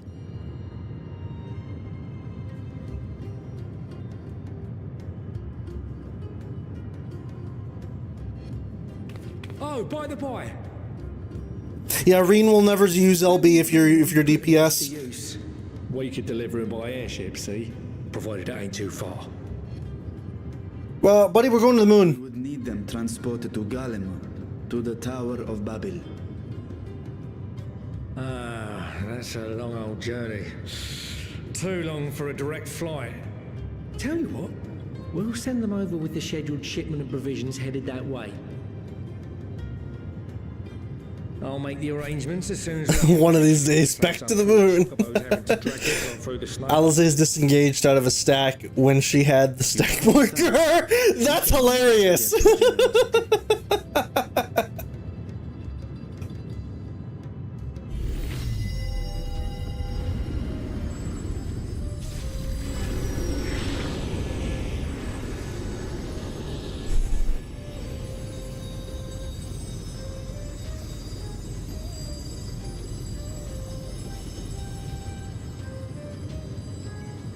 Everything seems to be proceeding apace. I dare say you would have been fine without me. Yeah, it would have been nice to sightsee without you, Thancred. Fucking aggroing everything in a everything in a 10-foot radius. You are not bound by contract or the threat of force, and you gain no advantage by devaluing your own contract. She disengaged into Graha and splatted them both. By something to speak thus. What is it?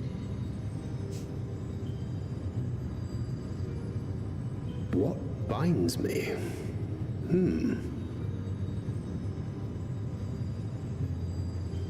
A belief, I suppose. Born of our shared struggles. No matter where my comrades go, I have faith they will be fine. For I know that they will walk their chosen path as surely as I walk mine. Hey, confident. You know what? Some good confidence in us. In short. Trite though it may sound.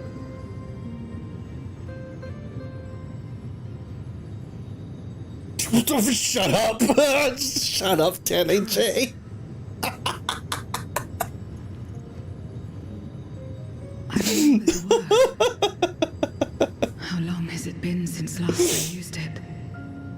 It had no place in my dealings. Not with other void centers. Sitting will only L be if it's safe unless the tank's dead. In that case, it's all or nothing! Engulfed the world. Full often did Memoriates betray their own, corrupted by the very power they wielded. You could trust no one but yourself. Alone we fought, and alone we fell. I wouldn't know how to trust. Is there some trick to it? Nope. This requires a lot of trial and error with people. Just stay close to this one. You'll learn in no time. Hello, that's me.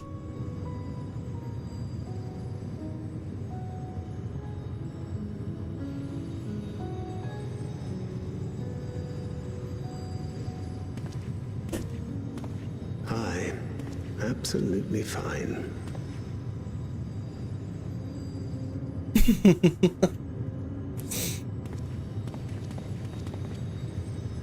I confess I thought thou mightst have more words of counsel to offer. Oh, she'll soon get the hang of it, even without my help. After our work here is done, I'll see myself back to the shadows. But before that, I take it you've heard as well. Indeed. The client seeketh Archons, and 'twould seem our extensive travels and neutrality make us prime candidates. Well, assuming we take on the request, I suspect I'll be stuck with you again. Don't let me down, hmm? Y'all shush. Shut up. I swear. Two male characters interacting, y'all can't fucking help yourselves. Disgusted. To not only allow us use of the tanks, but to arrange their transportation to Garlemald besides. Blessed are we to count Kokol among our allies.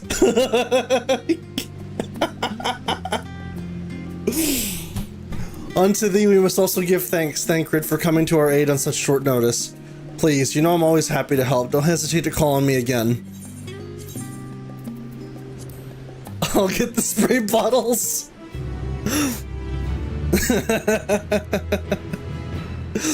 Till next time. Bye, Thancred. Oh, there he goes.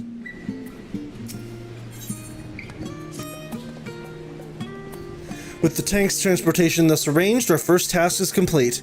We may now turn our attention to the second. To wit, obtaining the blessing of the Ilsabar contingent to use the Tower of the Baby to channel energy onto the moon. Our designation is Camp Broken Glass, where we may present our petition to Commander Lucia. I feel like I need, I feel like I need to justify me saying Tower of the Baby. Okay, so during my Endwalker playthrough, my buddy Neuvern kept referring to the Tower of Babel as Tower of the Baby. You know, the rapper, right? Or whatever the fuck. So my friend, I hope he doesn't mind me sharing this. Where is it? Hang on. Where's his DMs? Fuck. Gotta find it. Yeah, I hope he doesn't mind me sharing this because it's fucking hilarious. I calmed it for a reason. There it is. Okay, so my friend Roman, Roman Catapult, he drew this up. Let's see. Hold on, I gotta fit the screen. 1 second. Where is that? Transform, fit the screen. Let's go. Let's go. It's the fucking anima weapon. But yeah, he fucking drew that. It's fucking amazing.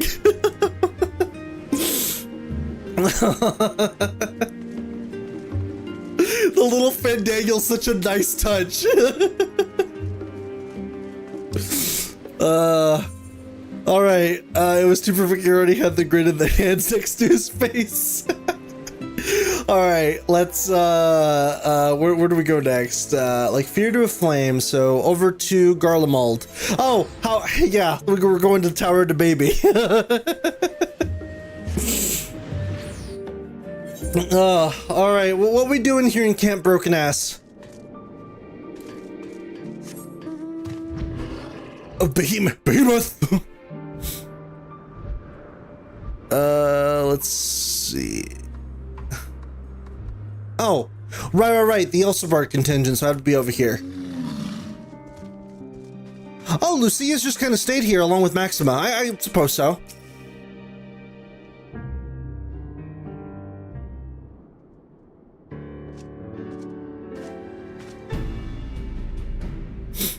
Colin, allow me to personally thank you for your assistance during the recent Void Scent incursion. Your actions saved many. What brings you here today? Pray forgive us for not sending word in advance, Commander, but we seek your cooperation in a matter of great import. What's your plans for when you're at endgame? Do you plan on doing some of the harder content at all, or just chilling for the more casual stuff? I'll go into that in a bit once this cutscene's done. I do want to do some harder content, but obviously I'll get into it in a bit. Indeed, we appreciate you for consulting with us and taking the unilateral action. It's just no simple matter to activate the Tower of the Tower of the Baby. And I speak not only of technological challenges. Personally, I think we must consider the emotional impact of such an action above all else. Pending a more official name, we refer to those who remain here as the Garlean community. As you would expect, they are predominantly native Garleans, most of whom are uncomfortable with ethereal manipulation.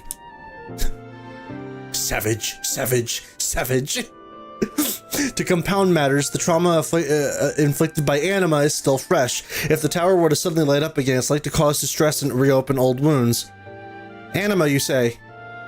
Let's go! Better that than facing a mass invasion by Golbez and his Void Scent hordes, surely. Of course, we acknowledge the gravity of the situation as well as the promised bloodshed should we fail to act.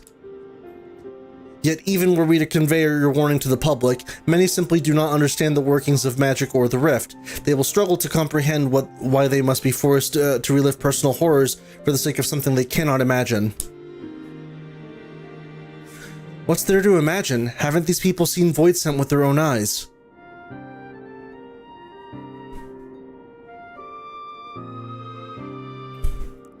Let us suppose you encounter someone who's freezing in this cold. A natural thing to do would be to make them a fire, yes? But what if the person's sole experience with fire was being badly burned by it, and they harbored an acute fear? Despite the benefits, nay, the necessity of warmth you offer, they may flee on instinct, or worse, misinterpret your actions for aggression and lash out.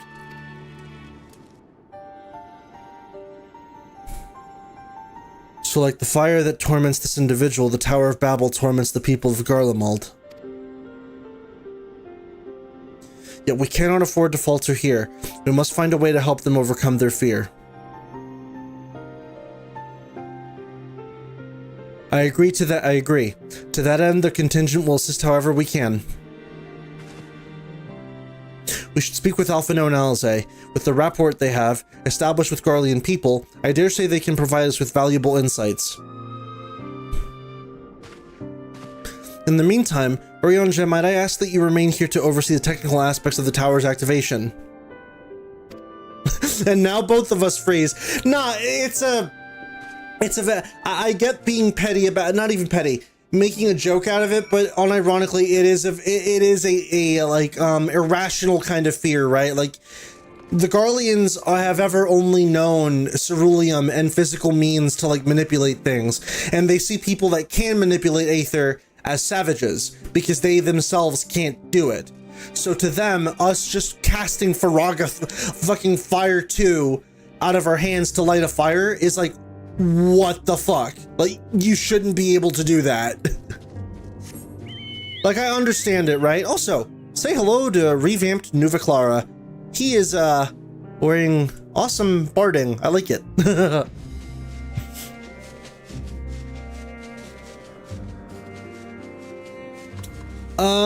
But yeah, it seems we're headed back in the direction of big old Tower of Babel.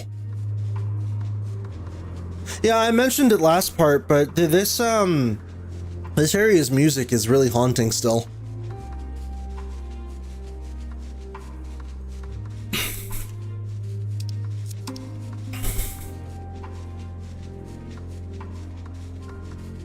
Oh, I can just do this.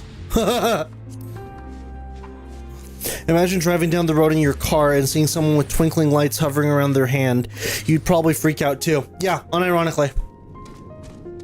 It's a very irrational fear, but it's built out of like just the way that their culture was.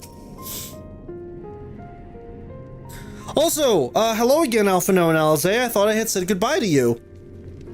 I'm glad to see you, Colin. Vitra has explained our present dilemma. 'Tis no one found concerned that the Garleans might take poorly to the reactivation to the Tower of Babel. That's putting it mildly. Many would be up in arms over it. Trust in the Ulcerbard contingent is fragile. Trust in the Ulcerbard contingent is fragile enough. We need to tread lightly, or we risk jeopardizing everything we've achieved.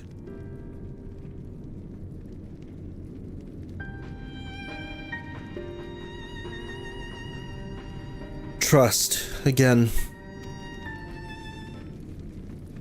Partly, it's a lot of things. Well, it seems to me there's not for it but to speak with the people. Rather than harping on about the necessity of the plan, we need to lend an ear to their concerns. Then perhaps we can begin working towards a compromise.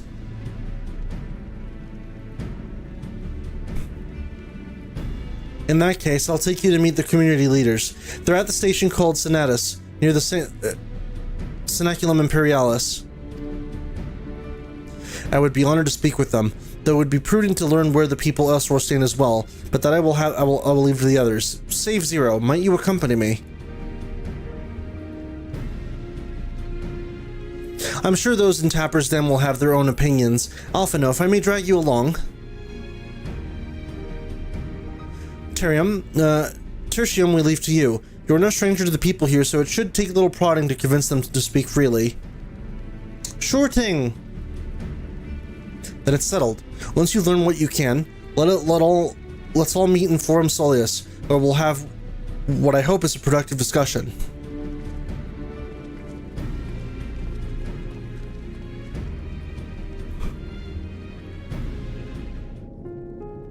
Alright, give me just a second before we continue on. I'm gonna take a small break. Just need to get up and stretch real quick and just get some food in me. So I will be right back. Don't go anywhere. More Final Fantasy XIV Endwalker once I'm back. BRB.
You'd be correct in saying shot. You shouldn't have said that. Now you must die.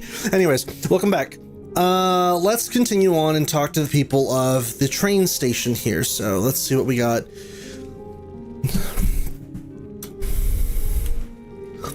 Activate the Tower of Babel. Are you out of your mind? The abomination transformed my friends and family into monsters.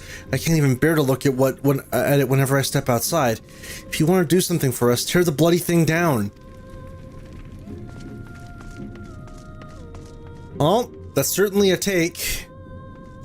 And admittedly, one I probably assumed would be the case.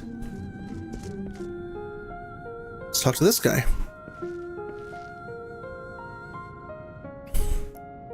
Tower of Babel? What's it got to do with Void Scent? I can't say I understand. Still, your people have done much and more for us Garleans. If you say it's necessary, then that's good enough for me. Okay, it's one. Let's talk to this girl.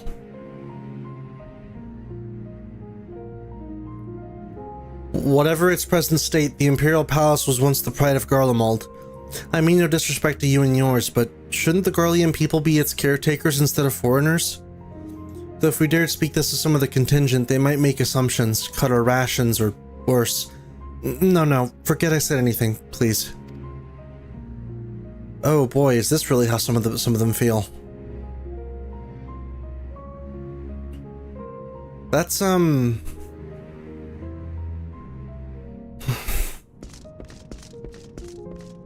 This is the kind of stuff that I really like, though. Like, obviously not everyone's okay with, like, their homeland being secured, so to speak.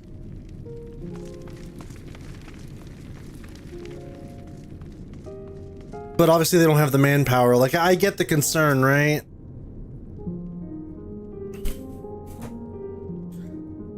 That tower isn't right, I tell you. All those magics. Years ago when I lived in the provinces, the locals razed our village to the ground with the stuff. Made things appear and disappear and fly and burn. And still see it when I close my eyes. You've done us a good turn, dear, but let's not talk about that tower any longer. It's unnatural. They're worried what they did to others would happen to them. Especially when they were, until recently, subjugating the world. A city reduced to a handful of people, that's never a comforting thought. Easy to think, oh no, they're as bad as they were, they won't revenge like we would. It's like, no, like... It's a matter of, we've done a lot to wrong people. What's to say that they'll do the same to us, now that we're at our lowest point, but simultaneously, this is our lands. We feel like we should be taking it back, not, you know, outsiders. But we don't have the manpower. It's... God, man, Garlemald continues to be fucking depressing, man. Holy shit.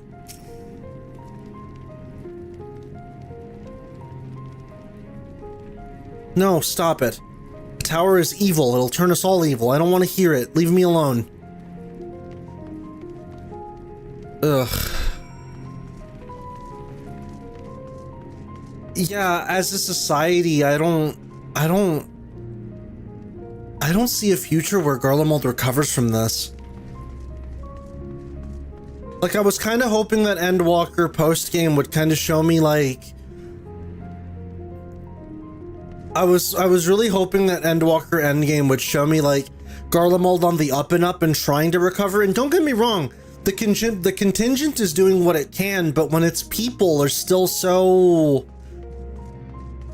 the way they are... their future isn't a very happy one.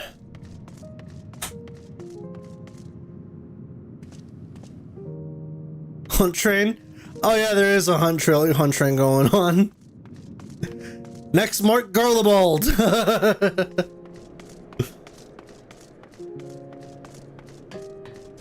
Yeah, there's a hunt train going on.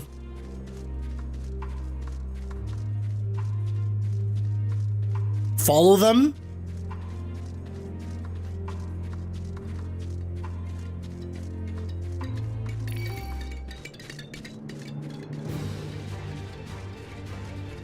And join party if you want to. Nah, we got a lot to do. We got a lot to do today, Noivern, and we still got 2 patches left to clear.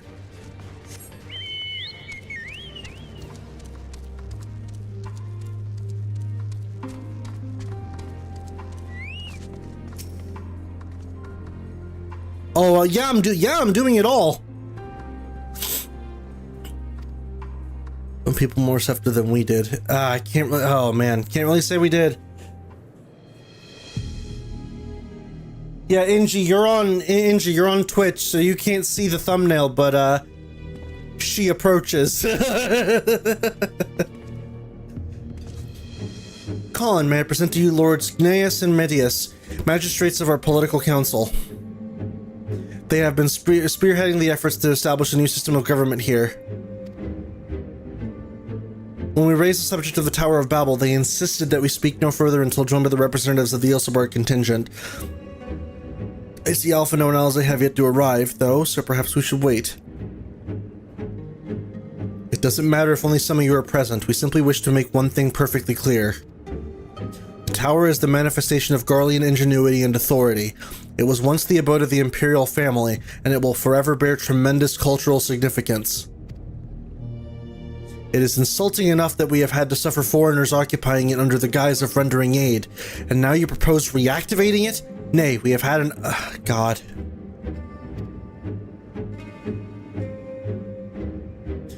The Garlemald of old may have fallen, but she fell in civil war to her own people, not to Eorzea or any other land. We came here to assert our unequivocal claim to our territory, Garlemald, and all that lies within our bounds is beholden to no one. Well...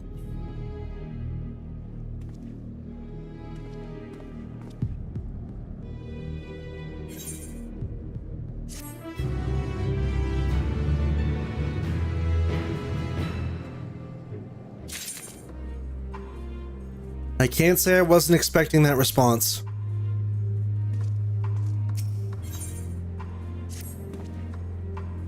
Since their excellencies are resolved to negotiate with the contingent, I will escort them to Tertium. I'll also instruct Alpha No and Alze to meet us there.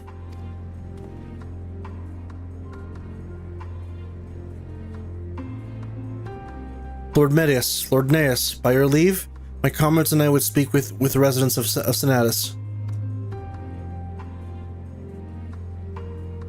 Though the Ilsebar contingent holds the Tower of Babel, it is I who wishes for it to be reactivated, and thus I think it meet that I be present for this discussion.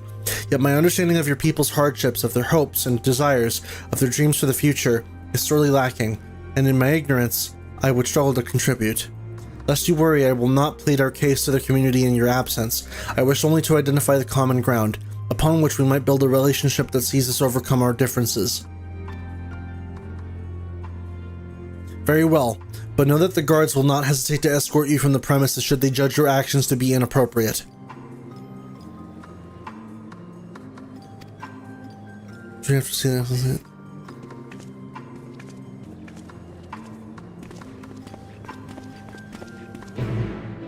You know,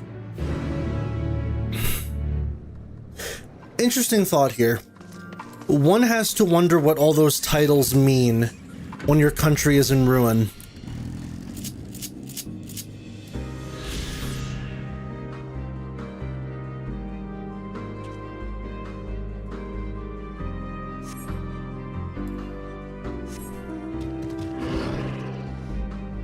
One has to wonder just who exactly you're in charge of, or who you're even barking orders at or holding all that pomp and like, the remains of Garlemald belong to us, not to you foreigners. Like, they're not using the word savage anymore, right? But like, they are desperately clinging to what little power they have left.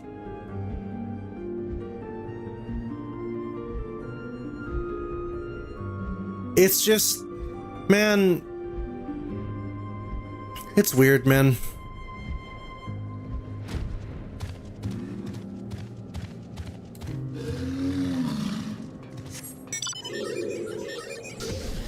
Like, I wish it hadn't come to this with Garlemald, but it's one of those things where it's like, I care about the people, not the people in power, though.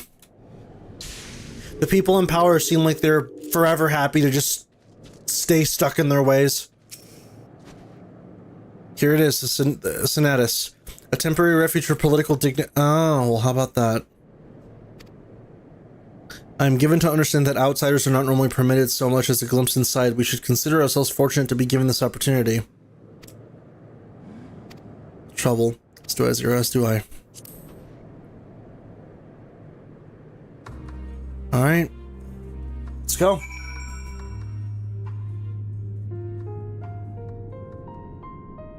Could it be said that the Ascians only force the worst at the top? Very likely. The Ascians more or less kind of like just constituted the fact that the people, you know, the people that would cause the most chaos get spearheaded to the top.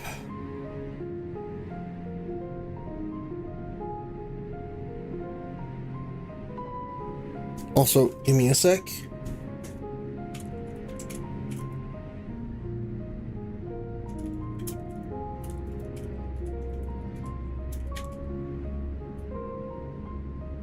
Alright. To begin, I propose we split up and ask the residents for their views on the Ilsebark contingent and the current state of affairs. We would also do well to learn more about the Enclave itself. Should you observe anything of note, pray keep it in mind. It is through open hearts and open minds that I believe we may yet convince the leaders to work with us for the greater good. Alright. I know, right? It's one of those things where it's like, oh, go talk to the people and see what they think. It's like, no, but I think for this, it's very appropriate, right? Emmett Selk's top two priorities seem to be A, sow chaos, B, support the performing arts, and he's a real one for that. Yeah, I can definitely agree with that. Stockpile of assorted supplies bears markings indicating they were provided by the Ilsebark contingent. The Enclave is clearly reliant upon the Alliance for aid. I mean, yeah.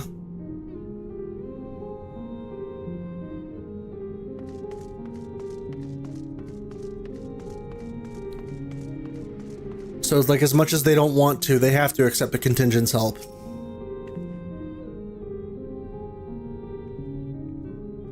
You want to know what I think? I'm a soldier. I try not to think about politics at all. I'll say this much: our leaders labor to preserve our culture, our way of life, the remains of it at any rate. I trust them to do what's best for Gullimald. Or in the case with Reapers, let them live to tell the tale. Yeah, that sounds about right. Barrel of ceruleum.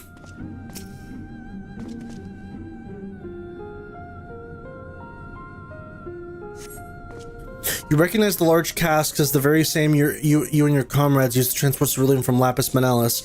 Why they're in Senatus is unclear. Wait a minute.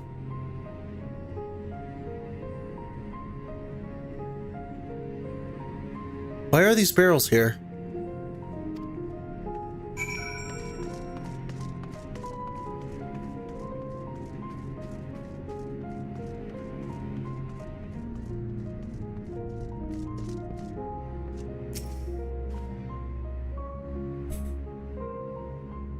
How do I feel about the contingent? Conflicted, to say the least.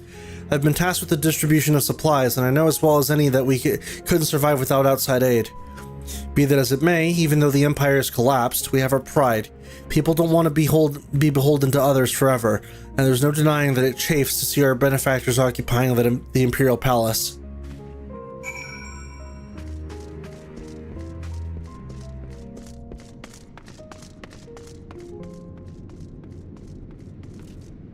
Alright, Vashon, I think I've got enough info.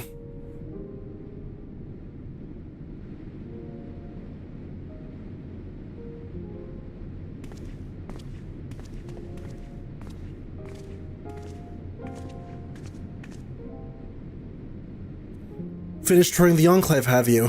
What were you able to learn?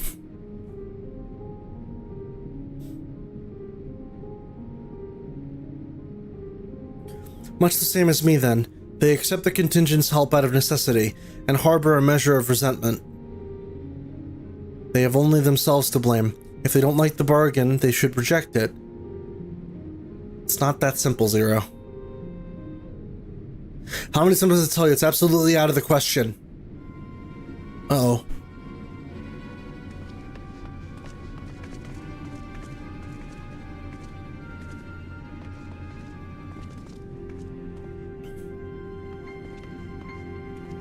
Wait. What's going on? We were wondering the very same. We came running when we heard shouting. Is all the matter? No, I was just trying to explain. Hey, mayhap you can clear this up. The contingent has made a reasonable request, but this man insists that it's impossible. It concerns the Magitech weapons which run rampant throughout Regio Urbanisma.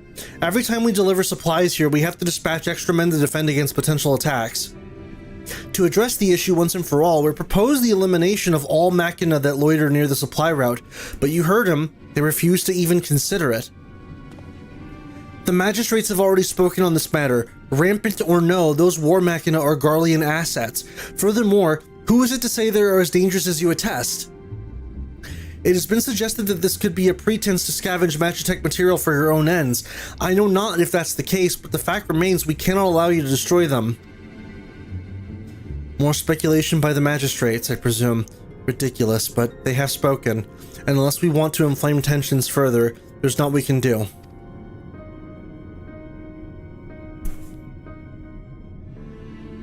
How complicated relations become when not grounded in a clear and equitable arrangement.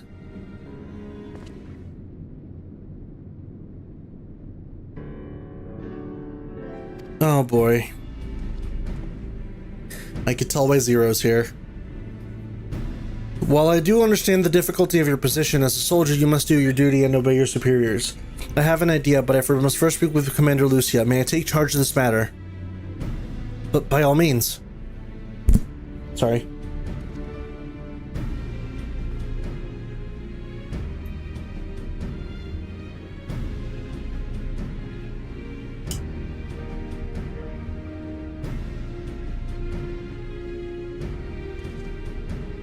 Let us return to Camp Broken Glass, where we might discuss a solution I believe will satisfy all parties.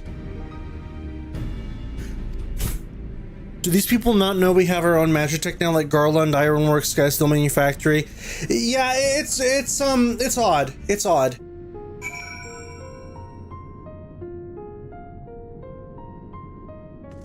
I do find it additionally very interesting, though, that they're so opposed to, like, us destroying their machines because you don't know if they've hurt anybody, or you don't know if they're as dangerous as you say they are. It's like, we're telling you they are. They're preventing the travel of resources to you guys, and we're asking you to either deactivate, and we're basically trying to either deactivate them or scrap them. Either way, it's to get supplies to you. Yeah, but they're a way of life. It's like, yeah, it's a problem for sure.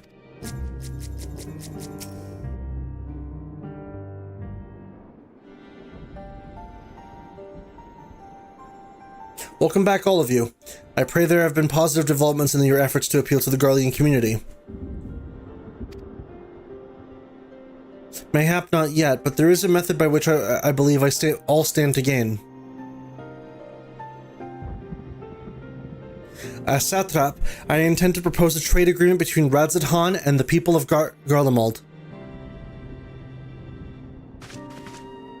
Oh! Please continue. The people of this nation have lived through its collapse and more, yet they have chosen to remain, for it is their home. That they have been able to survive this far is thanks to the Elsebert contingent, or rather, in less flattering terms, they are entirely at your mercy. Despite your noble intentions, this one-sided relationship has fueled feelings of frustration and resentment. It is no surprise, then, that some Garleans are loath to engage with foreigners, for fear of indebting themselves further, or surrendering more of their already limited autonomy.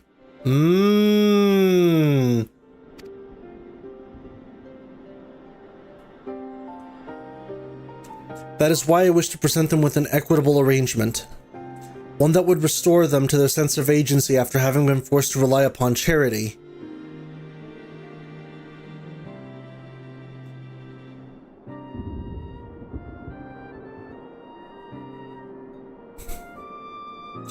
Easier said than done. What exactly did you have in mind?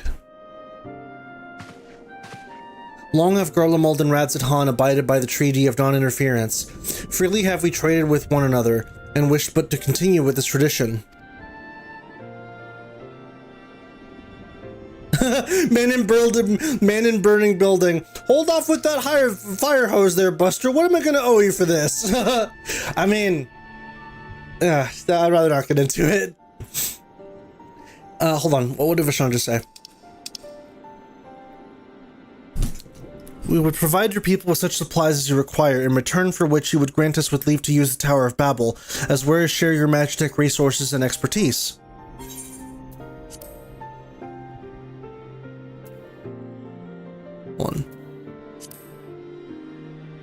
As we become more reliant upon your technologies, we will of course require more ceruleum to fuel them. This you possess in abundance, and for it you will be duly compensated. Radzat culture will be enriched by your Magitech wonders, and our ever-increasing demand for your wares will. See Garlemald grow wealthy and prosperous. Only when both sides keep the interests of the other in mind can an equitable relationship be forged. This principle I once thought I understood, but have come to appreciate all the more in recent days, thanks to the sage counsel of a friend from beyond the rift. Hey!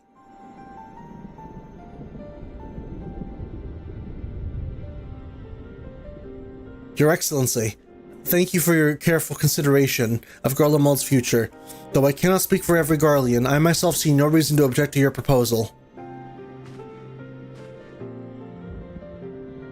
Indeed, if Radzat were to take the initiative, other nations may follow suit and seek to normalize trade relations with us. If you see the sense in my proposal, then I ask you to join me in the negotiations at Tertium. Your support may be instrumental in winning over Lord Ganius and Medius.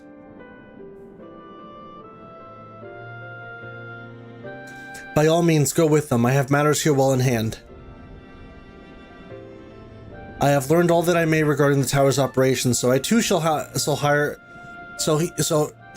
me to Tertium. I'd rather burn than live indebted to someone else. I mean, that was unironically what was happening in Endwalker. Also, I do have a slight concern, right? And that slight concern is, let me find the image for it right quick.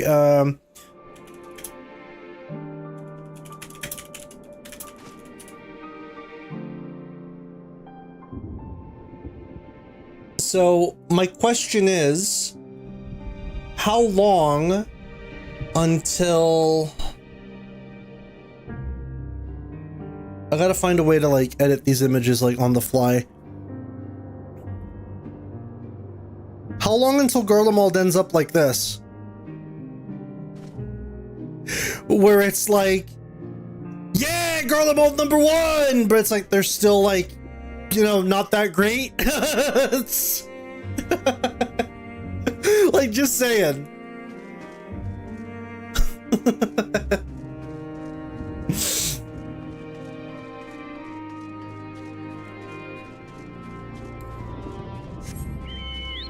Anyways, back to Tertius, I believe, right? Like, yeah. Let's go back there. Tertium.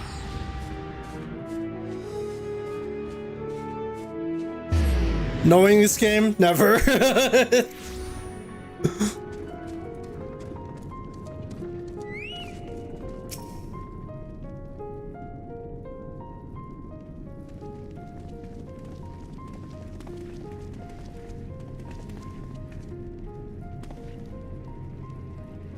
First place is the Charlians, yeah. A crowd you may have brought, but numbers will not intimidate it. God, chill out, man. My man, you have a perpetual frump on your face. Chill out. A crowd you may have brought, but numbers will not intimidate us. The Tower of Babel is ours by rights, and nothing you do will convince us otherwise. Rest assured, it is not our intent to infringe upon the rights of the people of Garlemald. Let us instead discuss the future.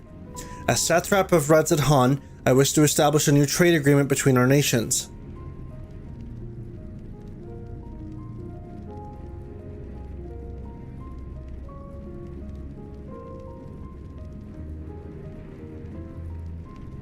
The aid we presently receive will not last forever, my lords. Sooner or later, we must stand on our own 2 feet. But to do so, we must first secure a means to replenish our coffers, and the proposed agreement presents a rare opportunity.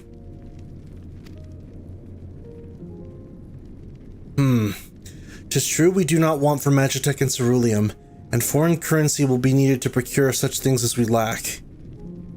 It would depend on the precise terms, but I can see the merits. What? I can't believe what I'm hearing! You served the Emperor, were a proud patriot, yet now you entertain selling national resources like a common merchant? Like you, I weep for what we have lost, but if we are to rebuild Garlemald, we must make use of what precious few assets remain to us. Nonsense. Utter nonsense. You are a traitor, Neas, and there will be a reckoning. Oh yes, when the people of Senatus learn of this, they will cry out for your blood.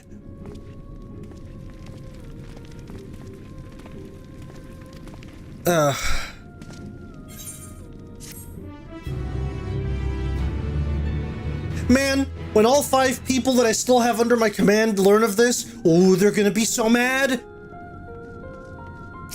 It's like, come on, dude, chill out.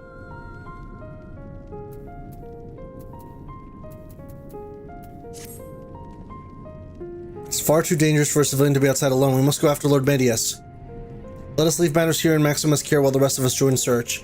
If Lord Medius is bound for Senatus, we may be able to catch up to... so, I'm gonna guess and say what's gonna happen right now. Please, game, don't be as predictable as I think you're gonna be. We're gonna go out there, we're gonna save him, he's gonna be like, you know what? Maybe you foreigners aren't so bad. Sure, explore Tower of the Baby to your leisure.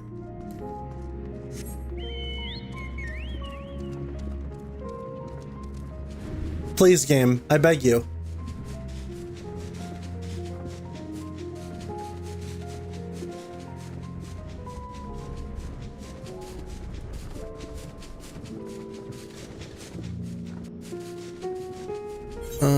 Where at? All the way over there, huh?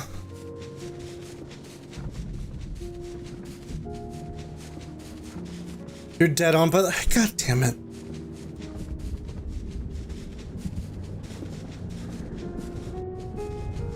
I'm telling on you. Predictable isn't a bad thing. It depends on if it's a good execution. Sure. It's just that, you know, grumpy old man stuck in his ways up until the point where we save him isn't exactly new, and I would have liked to see us actually convince him with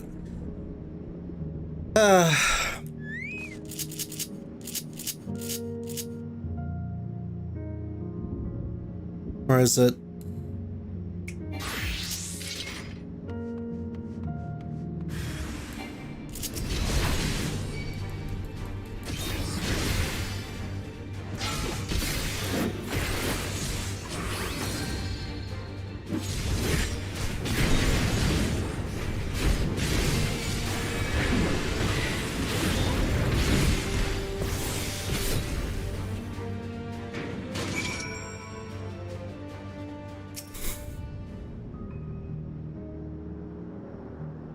No, not a good argument, so to speak, because obviously he's stuck in his ways, right? I more so am asking for us to actually convince him with reason, and not just, oh, you saved me!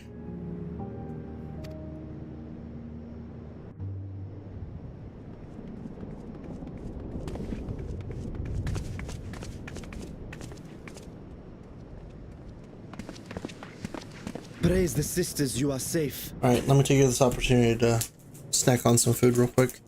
I'll mute myself when I can. Don't think I'm indebted to you. I never asked for your help.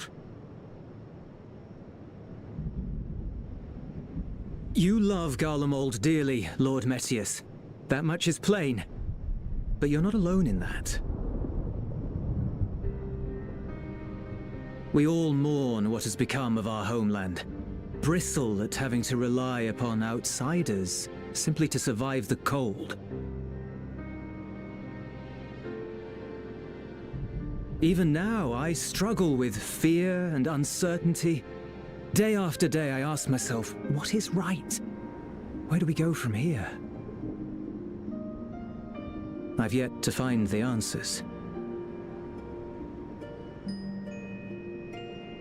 But I won't stop looking nonetheless, and I won't avert my gaze from our grim reality.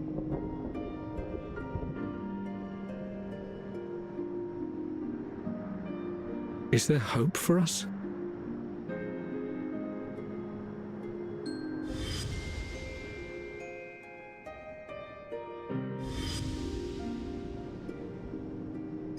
Aye, so long as we live. Garlemald lies in ruins, but the bonds between us will never be broken. We are the chain that connects generations past and future. You and I, it's links. Help us, Lord Metius, for all we have been and for what we may yet become. Please.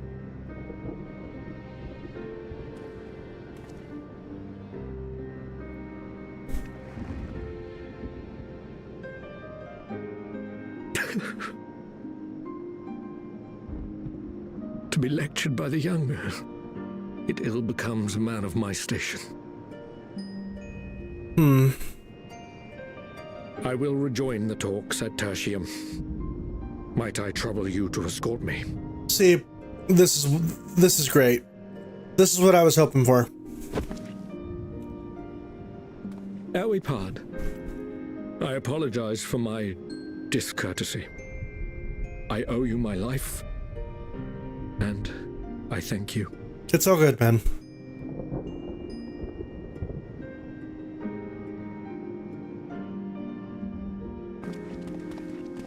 Euless, wait. I'd like a word. He's in a difficult position, you know? I get it. I understand. With you as well. Obviously, he was still an asshole to us, but...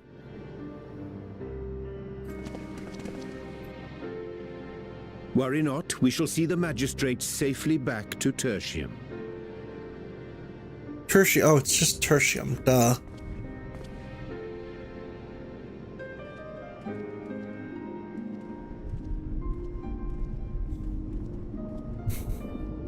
What is it? You bound that man with trust, didn't you? That's why he did not require coercion to return. And admittedly, Zero's whole fish out of water shtick is getting a little tired.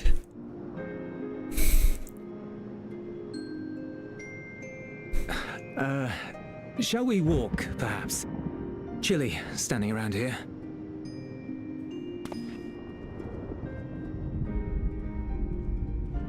She's getting there, but it's one of those things where it's like, oh, so that's what trust is. And I'm just sitting here like, I mean, yeah. That's how Zero came to join you. Mm-hmm. Oh, so now we tell him. I'm not sure I'm qualified to explain something like trust. I wouldn't describe myself as a sociable person. Before all this, any free time I had, I spent looking after my brother and sister. As for the magistrate, I only told him what's been on my mind of late. But I wouldn't have done so, I think, if it weren't for the twins' influence. Yes. Often known as a, you know, having a positive, positive influence on these Garleans. In a manner of speaking. Honesty goes a long way. When someone believes in you, it makes you want to believe in them, in others, in yourself. Yep. Perhaps it's because the magistrate felt that earnestness that he gave us a chance. As I did, after I was caught trying to steal provisions from the enemy. See, trust comes easy in such company.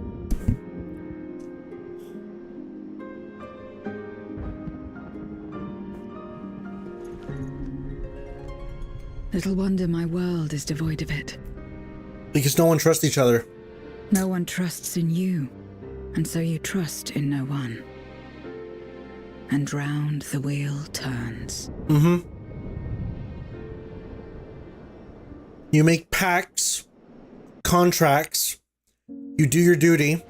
There is no trust involved.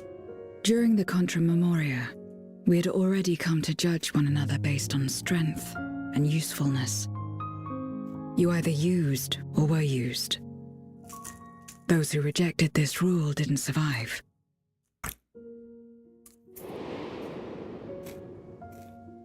My mother wanted to save the world, to fulfill the hopes of Memoria's good and true. After she died, I carried on her mission alone. Alone? Didn't you have anyone to help you? Almost. 2 men tried just the once.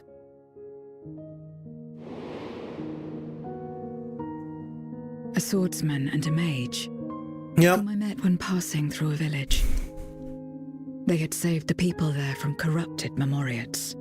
And that was the flashback of when she was backstabbed. They seemed heartened. They claimed to be soldiers of a kingdom called Baron, and were traveling the realm in search of a means to end the Contra Memoria. Hang on a minute. They invited me to join them. I refused. How could I not, having learned the lessons of my world? Those who would work with others always have their own motives. I would not place myself at their mercy. Baron is the kingdom in FF4. To submit. I expected some manner of outburst, some show of frustration at having failed to deceive me. But they simply watched me walk away. I didn't know what to make of it then, but now... Perhaps they shared a bond of trust. Perhaps they were the last ones left who dared. Perhaps they hoped I was like them too. Perhaps it was just an offer, and nothing more. The guy on the right... Yeah, the guy on the right is fucking wide. I continued fighting alone. But ultimately I was undone. Overwhelmed by enemies that had banded together. Must be Rogadin, yeah. I was cold. In pain. Wishing desperately that someone would save me. And as I lay there in solitude, I felt it happen. The breaking of our world. Darkness washed over me, and I was swept into the rift. When I finally managed to return, it was to a world forever transformed. My home, now filled with abominations.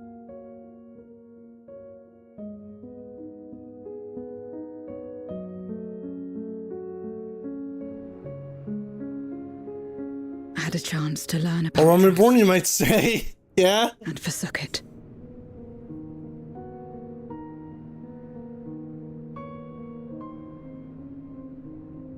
I never had the power to save my home single-handed. I should have accepted their invitation.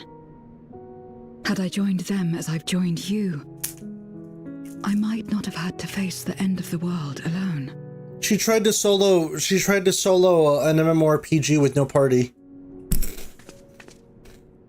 But it's all history now. No amount of reflection or regret will change our present reality.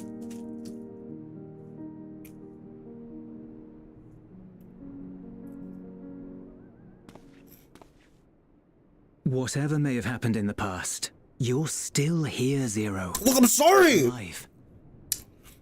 I'll mute my mic. I'm sorry. So long as you're alive, there will always be hope, no matter how bad things get. What you couldn't do yesterday, you might still do today.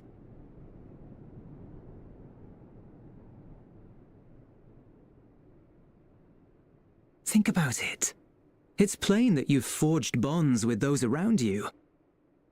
If you didn't feel that in some sense, would you have risked your life as you did for a meager ration of boots?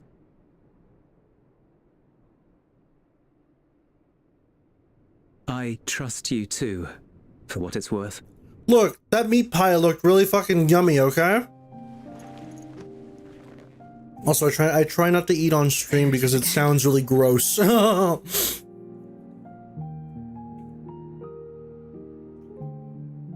fire that burned in my breast when you came to my rescue.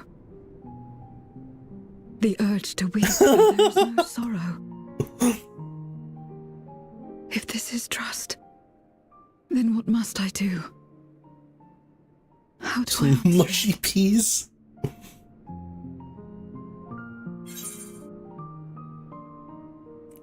How do you answer trust? You answer however you like. You answer it with kindness, friendship, or just as simple as a handshake.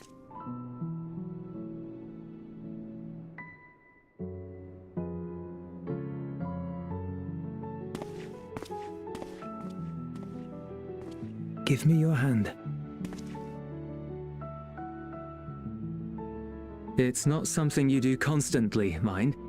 A friend is a friend regardless. a friend? So that's what it means. Someone you trust.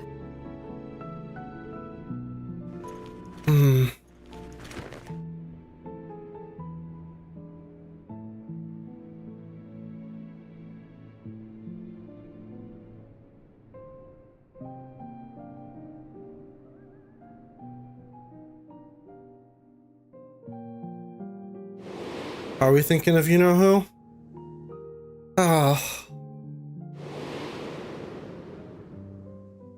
Had a reason to actually bring this back, holy shit.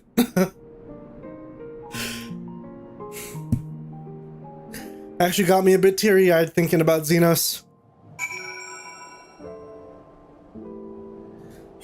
Because all things considered, like, regardless of what we thought of him, he trusted us.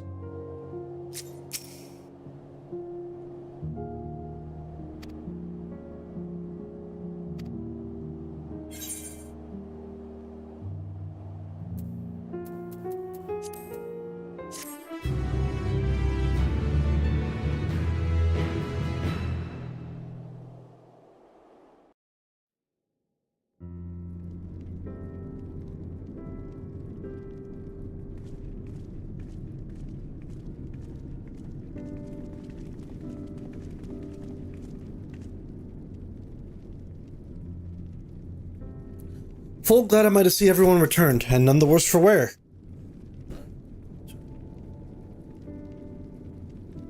Xenos was the Star Wolf to my Star Fox, yes. Various representatives of the Garlean community are gathered here by in this very moment. I dare say this is a fine opportunity to announce the trade agreement. You've read the memorandum, I trust. You find the terms acceptable. I do. Aeneas, I pray you forgive my disgraceful conduct earlier.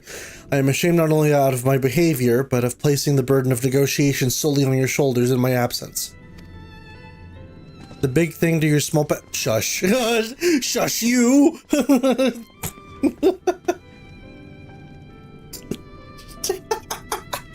Shut up, Stint. You should know that when we brought up to the subject of the tower's reactivation of the people in Tappersden, some reacted quite strongly. Once we explained that it would be to prevent another Voidsent invasion, however, they were more receptive. It's fair to say the recent episode is still fresh in their minds. Yeah, obviously. I tagged along to deliver a supply of ceruleum. Have to say, I didn't expect to see such a large crowd. Even the stuffy Imperials who normally keep to themselves in Senatus are here. Ahem. My friends and countrymen, lend me your ears.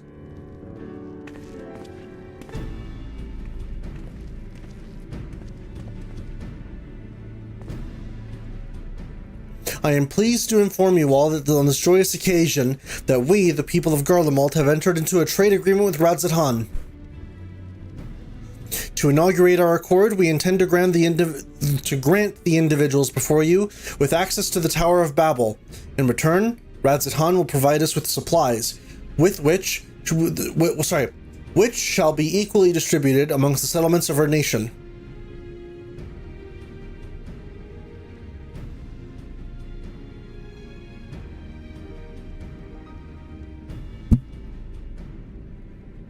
Let me be clear on one point. This is not an act of charity, but trade, a bargain struck between equals, rooted in trust and respect, and it marks a significant step towards rebuilding our nation and regaining true independence. Radzidhan holds Garlean technology and ingenuity in the highest esteem. It is my hope that through this agreement, our peoples will enjoy a mutually beneficial relationship for years to come. Now then, we'd bid you gather around to hear the particulars that you might convey them to those elsewhere.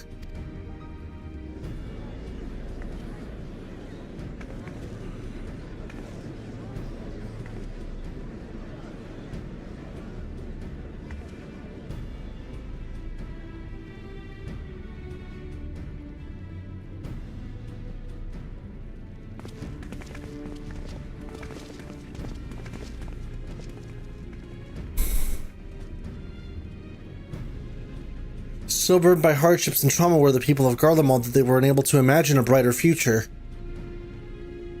To be recognized as equals as a nation with something of value to offer to the others, the validation alone is enough to rekindle their hope. 'Tis by virtue of this partnership that we may access the Tower of Babel, a rather timely development given the Aether Tank's impending arrival. Once the tower's stores have been replenished, we need but await Ishtola's signal to channel the energy to the moon, yes?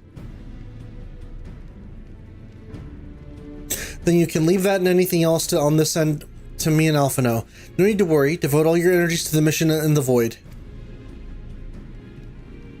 As ever, I am in your debt.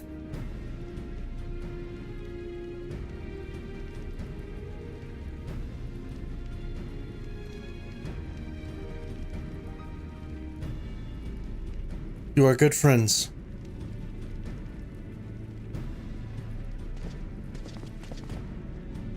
Hooray! Things are improving in Garlemald. They just needed to have, they simply needed purpose beyond just existing. They needed to have a sort of like rekindling of, we are useful, right? Like we can do things.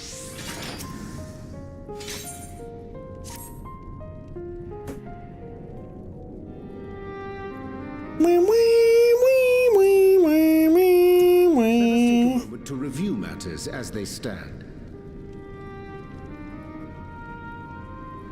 Having procured sufficient stores of ether, we may now channel the requisite energy unto the moon via the Tower of Babel. Our work on the star. Apologies for that. Complete. Just need to reset something real quick. We have yet to receive word from Ishtola as to the state of the lunar preparations. A ritual to open the gate, and measures to forestall a void-sent invasion. Neither task is simple nor quickly completed. She would doubtless benefit from our assistance. The very thing I was about to propose. Let us join her above and lend what aid we may. Going to the moon!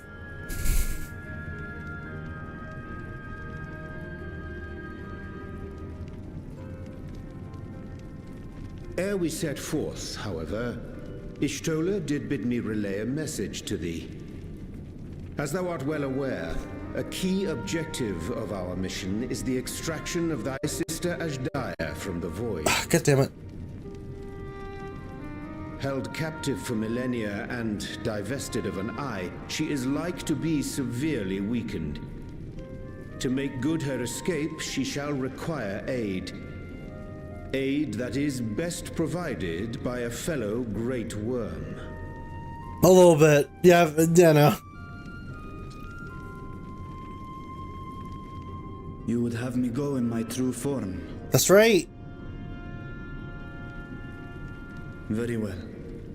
Like our sire, we great worms are capable of traversing the great expanse. The journey will take some time, but I shall take myself to the moon. Going to the moon! To begin with, I shall return this vessel to Radzadhan, that I may have both my eyes. And until such time as we find Ajdaya, I would entrust her eye to your keeping.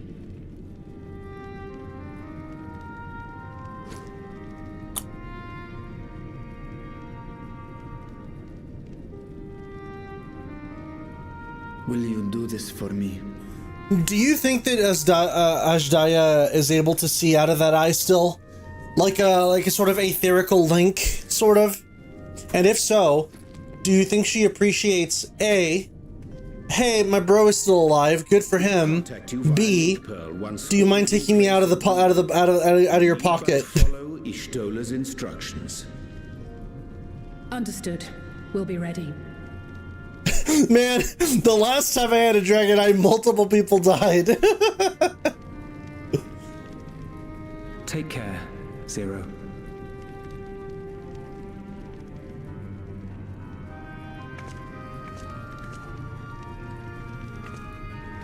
It will be the briefest of homecomings. Cast it into the abyss! I'll be back before you know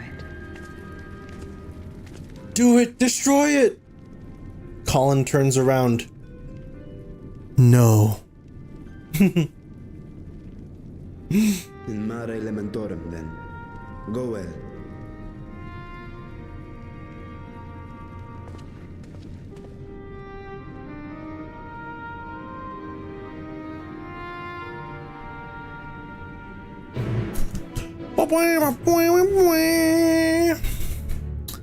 Alright, let's do it. Let's go to Mare Elementorum. Or not. Hang on.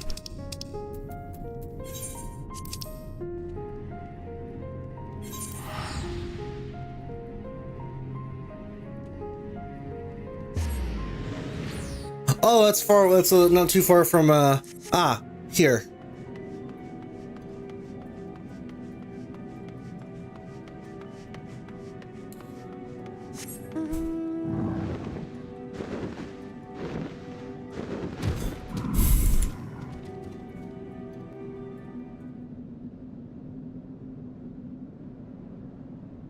I took the liberty of informing Ishtola of our arrival. She and her entourage should be here momentarily. Hurrah!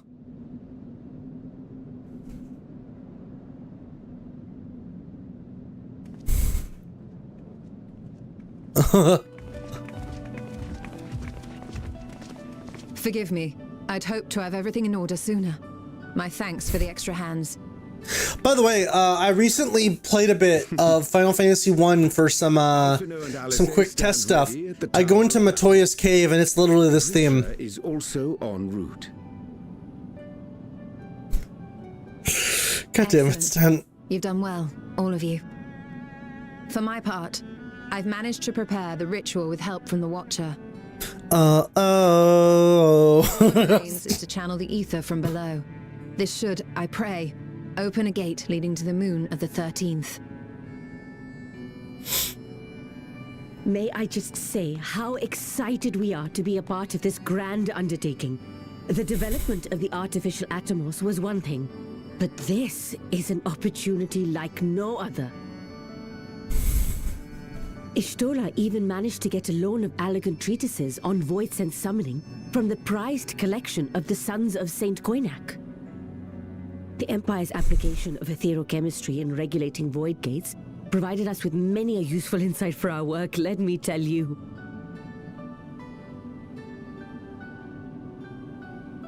I asked a favor of Grahatir when we were comparing notes on cross-rift travel. Given his credentials, I was confident he wouldn't be denied. Okay.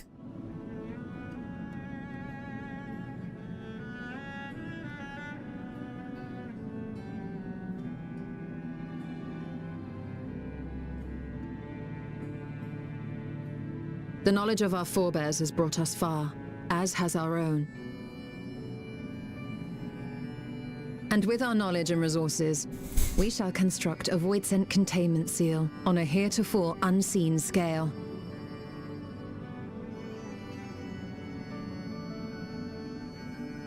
So, technically speaking, it should be it after this, right?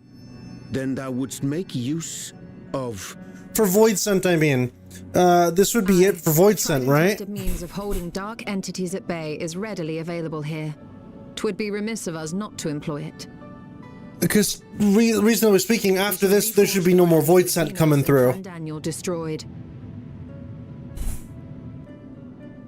That which held even Zodiac shall more than suffice for void scent of any persuasion.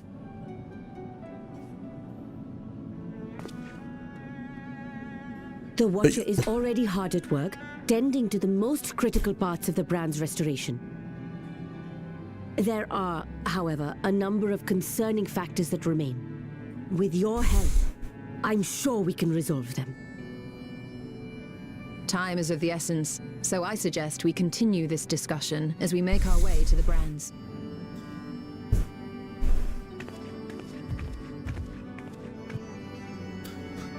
Oh boy. How much do we have left? I'm just curious. Seems we do have a decent bit left. Because I was gonna say, I'm starting to feel like it might not be such a good idea to wrap this all up in one stream. I know I have it labeled finale, but all things considered, I do feel like it might be better to sort of pace myself. Because I admittedly do feel a little tired. Might be just due to the fact that I woke up pretty early. But we'll see. We'll see how I feel by the end of it. No, we're gonna keep going for another hour or so, but I don't know if that'll be enough to clear the next patch, you know?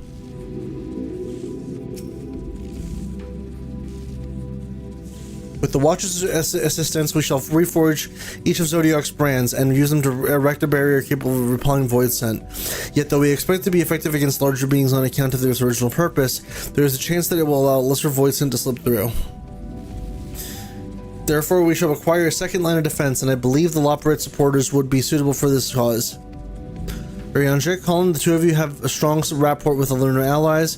I would have you meet with Livingway and Bestway's Burrow and provide any assistance they require. As a voice that will be used.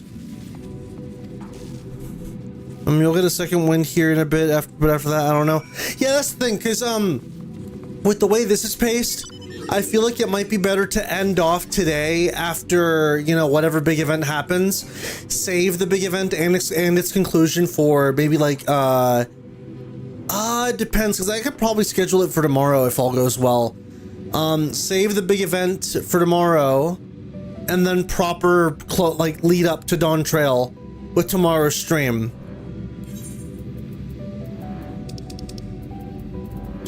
Because I feel like if I keep going for now, it might not be such a good idea. Because I don't want to be exhausted by the end of it. I want to have some good commentary and whatnot. And I've already kind of felt like pushing it at like almost 3 hours. I'm already starting to kind of like, ugh. Starting to sort of fade a little bit.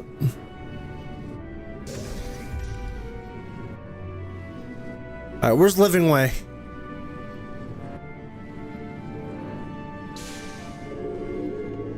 So do you know how much instance content do you have left, and do you wanna? How much instanced content do I have left, I think is the question, yeah.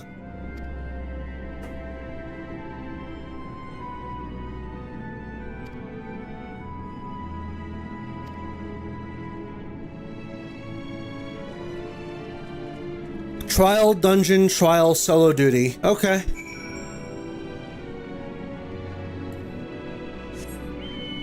Two trials and a solo duty. All right.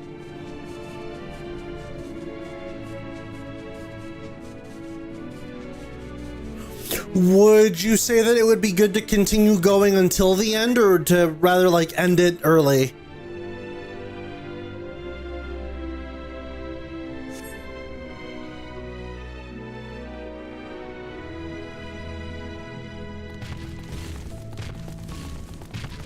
Loporits. Dreadfully sorry to have kept you all waiting.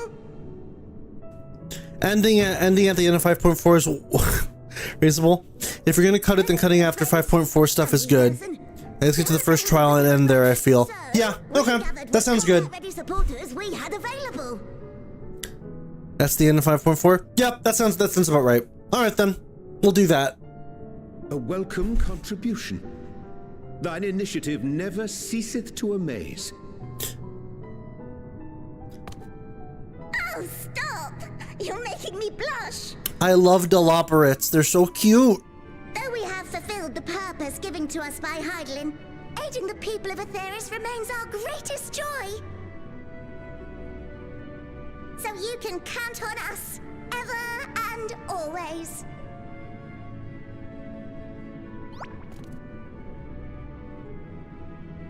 Right, so, we originally deployed these supporters to patrol the moon and keep it safe. They've never tussled with Void Scent before, but with sufficient data, they ought to hold their own against the ghastly fiends. Fiends! Practical, tactical data acquired in the moment, and who better to give the supporters an educational thrashing than the champion of Aetheris? You want me to beat up your machines? I believe I would make a better instructor. Yeah, sure, go ahead, I guess. Not only have I fought Void Scent, I am one. Okay, that is pretty funny. Oh my god!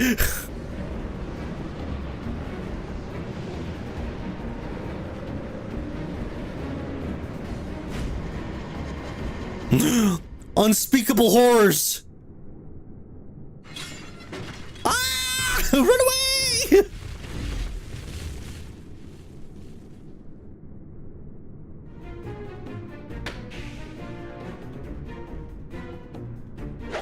Well, don't just stand there. Engage!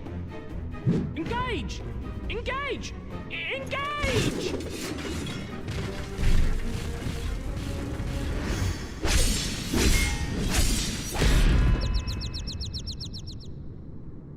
Wait, did she?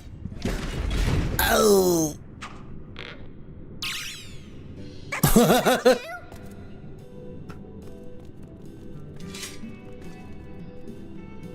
A defeat bitterer than the bitterest carrot.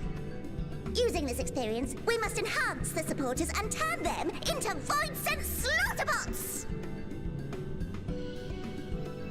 Indeed. Right after we've managed to put the poor dears back together. Nope, sorry. Pray forgive our comrades' enthusiasm. May I inquire as to how long the repairs will take? On an ordinary day, I'd say no less than 5 carrots briskly consumed. Why do you people measure your shit in carrots? But if you were to provide us with encouragement... Encouragement, you say? We just might be able to do it in 2.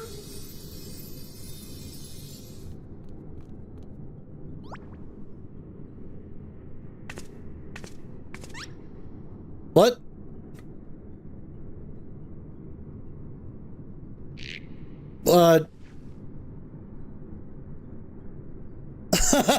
What's going on? This I leave to you. To me? Okay, I guess it's up to me. The Loperit's eyes twinkle with anticipation as you await your buoyant extolation. To wit, they yearn for you to rally their spirits. Alright, you come here. That's not rally. Wave. Do I have rally on my emote hotbar?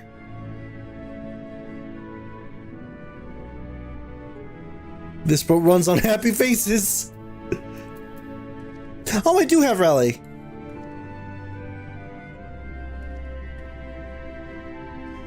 What? Engage! Engage!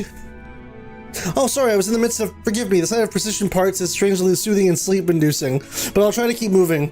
That's me right now. That's me right now. Right now I'm sleeping away.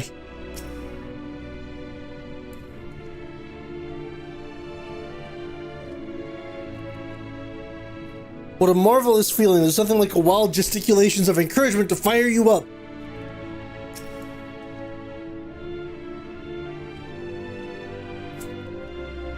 Hum, hum, hum. With you cheering me on, I can't do not less than my very best.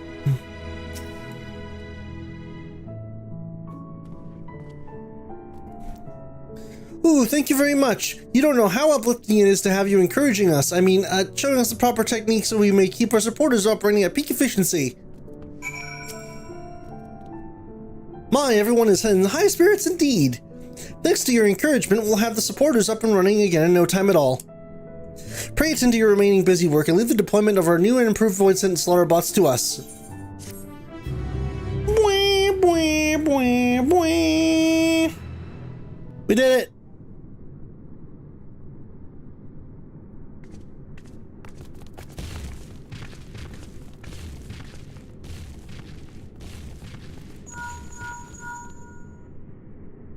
Hello? Can you hear me? We've just finished restoring the brands. Damn, that was fast. Let us reconvene once you've finished tending to matters there. The culmination of our efforts is nigh. Also, another... They made a map variant for the moon, a place you go to like once in all of Endwalker and then again for post-game, but they can't make a map variation of, I don't know, Ishgard?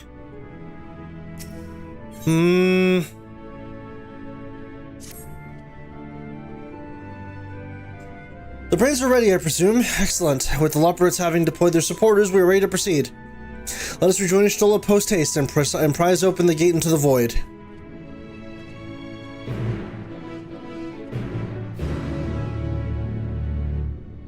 Alright, let's get going.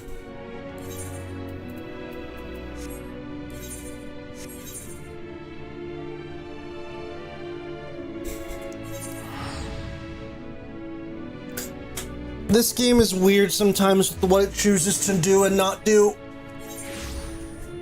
Can get a little frustrating sometimes. Because like all I ask in regards to Ishgard, right, is just give us a alternate that didn't include any traversable geometry. This didn't include traversable geometry. I suppose well they sort of made several map variations of a part of Ishgard. It was just the firmament. Yeah, but that's the firmament though. That's no different than cosmic exploration though, wouldn't it? Where they have like different map variations that that are like how upgradable it is. With this, all I'm asking for you to change is make it so Ishgard looks less destroyed, specifically around like the pillars, not the pillars, specifically around the firmament.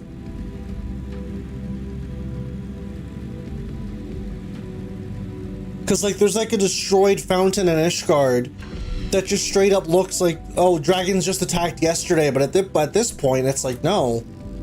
Y'all just haven't picked up after yourselves. Foundation, thank you.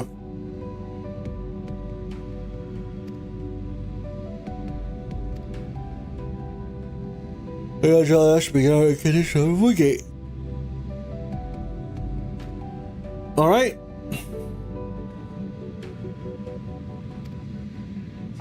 Let's begin.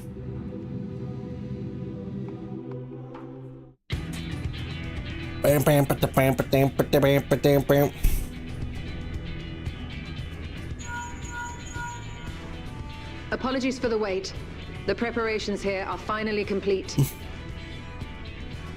Excellent. The Tower 2 is activated, but give the word and we will begin channeling the ether.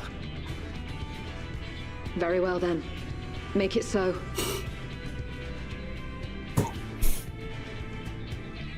The moment of truth.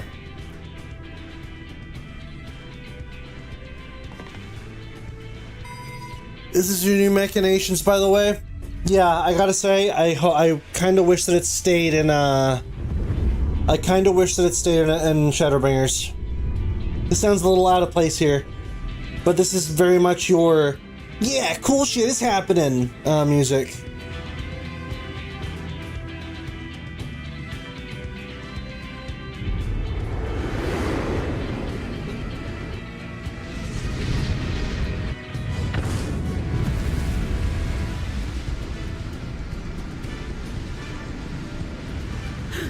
By the sisters!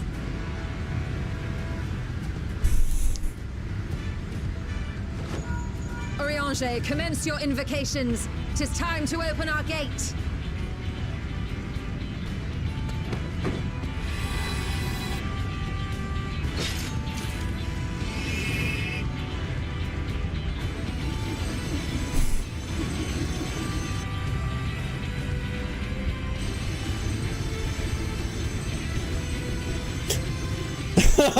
Dude, you fried my house! A tear is beginning to form. Quickly, activate the brands.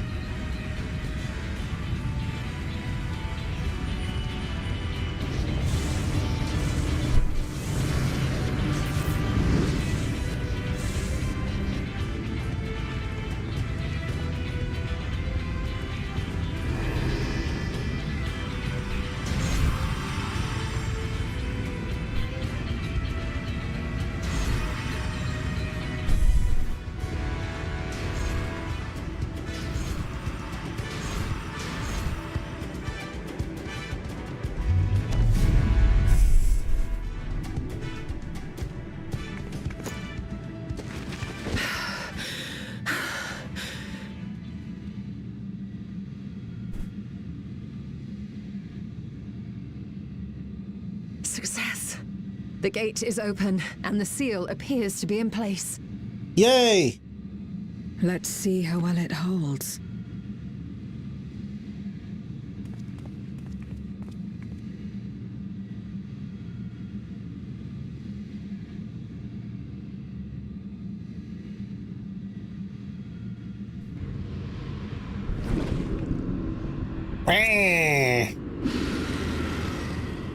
I'm here to do shit.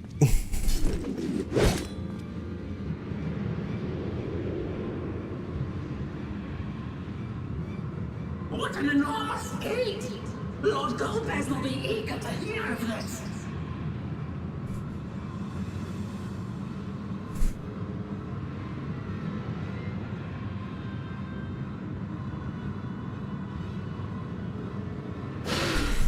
So this is the promised land.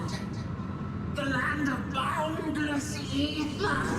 Who knew that this whole time Aerith was talking about the moon? Oh!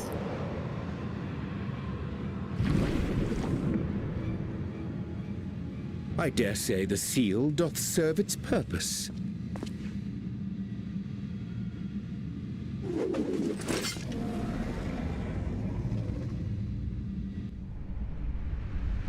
There's Vitra.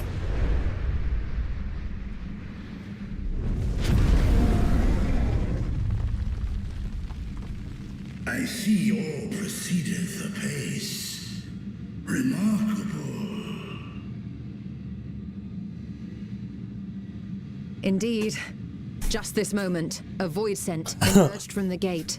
I thank thee. Without that beacon from the Tower of Babel, I would not have arrived. I neglected to bring a map, and this moon is very large, and full glad that I missed me. What an honor it is to have been part of this historic achievement. A part is an understatement. None of this would have been possible without you and yours. Our success has also served to solidify our... Dragons needing lighthouses is actually a really neat concept. Yeah, right? The Ascians rejoined reflections to the source by instigating elemental imbalances. These imbalances weakened the barrier between realities, causing the ether of a reflection to flood the source. But why is it that reflections are predisposed to rejoin the source? Why have they never merged with one another? Oh! Thou art suggesting there is a unique property inherent to the source, one responsible for such an outcome. I never actually even thought about that. I am. 'Tis my conclusion that, as the point of origin for the reflections, the source has an innate pull over them.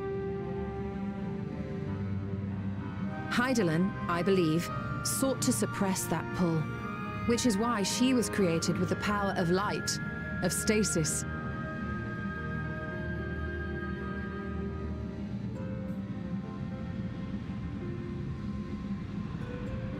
Meanwhile, the power of darkness, of activity, reigns in the void. Hydaelyn's influence would naturally be weaker, and this manifested in the form of planar fissures. Working with this hypothesis, I set my sights upon where the pull was assessed to be strongest, and through our combined efforts, we succeeded in opening a gate to the void. Now, I must stress, it was because we sought the void that we succeeded. Pleased though I am to have my theory proven, the secrets of travel to other reflections still elude us. Even so, in the reality that lies beyond the 8th umbral calamity, there are those who found a way to reach the first. I will not rest until I do the same. One step closer to fulfilling your dream, eh? Just a step. Many more remain to be taken. Which further motivates me to forestall a void-sent invasion. So come, let us set forth, to find Ashdaya and put an end to GoldPeso's plot.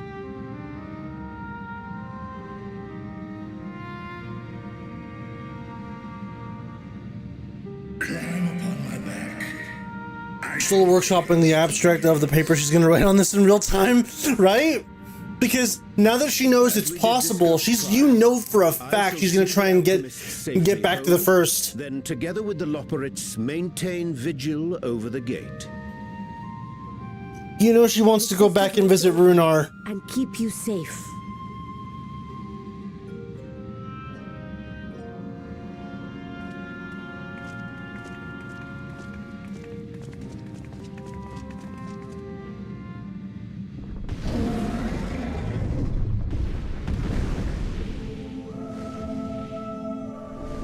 Oh man.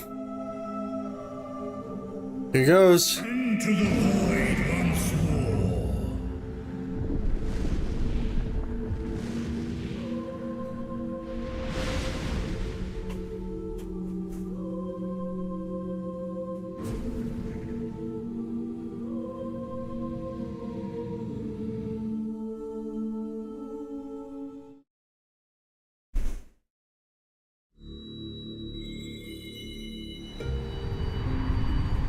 Whoa. This is certainly new.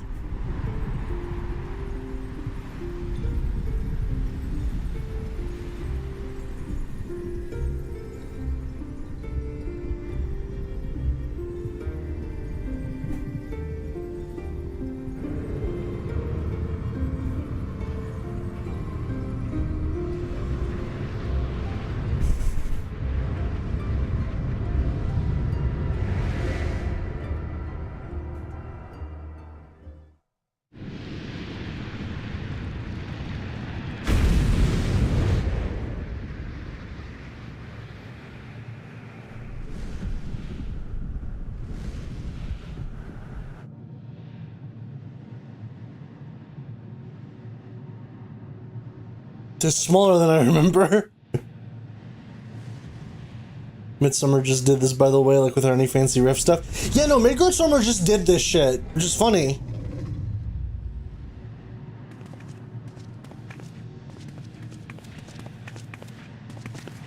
This is the moon of the 13th.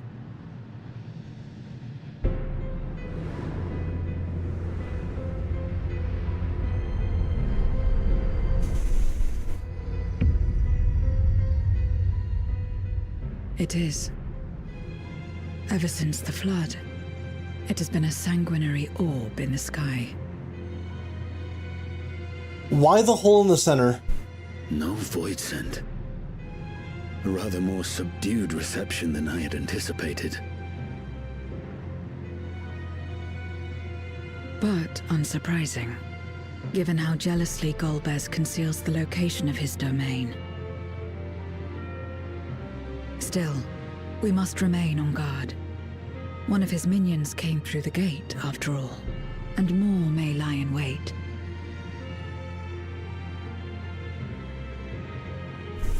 I do not sense my sister. Where could she be? Where? Steady, Vritra. We've barely arrived. Let us explore our surrounds before drawing conclusions.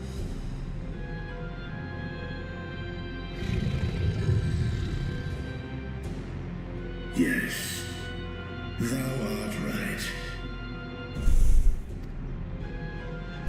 I shall survey the room from above. The ground I leave to you all.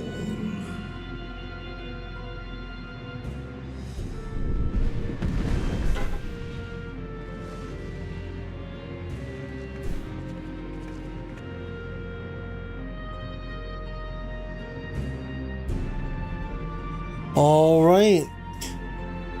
Big bro Nidhogg's doing little bro Vitra. Yeah, I do like the more older brother approach that Estinian is taking for this. Alright. Yeah, this is nice and creepy. So I'm curious, is this also a track from Final Fantasy IV, I wonder?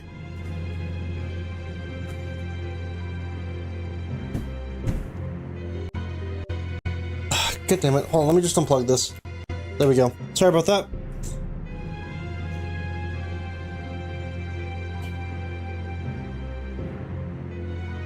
Let me see. You believe it is? Let's see.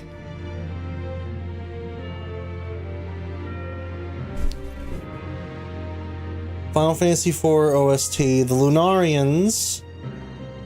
I'm seeing some stuff. Battle with the Four Fiends. Battle 2 within the Giant. I'll have a look at it later. Oh, there's a full playlist here. It's all FF4, always has been. Yeah, Mount Ordialis. That's the last dungeon we did. That's the last dungeon we did. Another Moon is the name of it.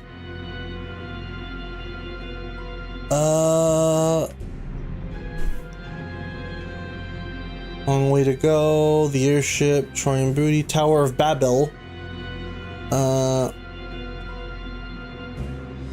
Tower of Zot.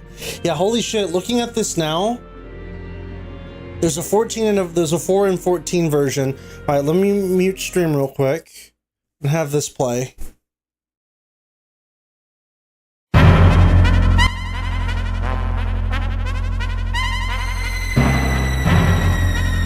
Oh, that sounds creepy.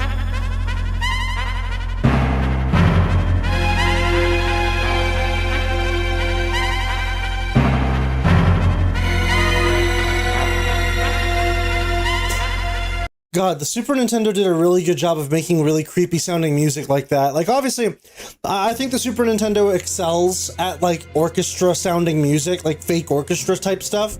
Whereas I think the Genesis definitely excels more at, like, more MIDI synths and stuff like that. But, yeah, no.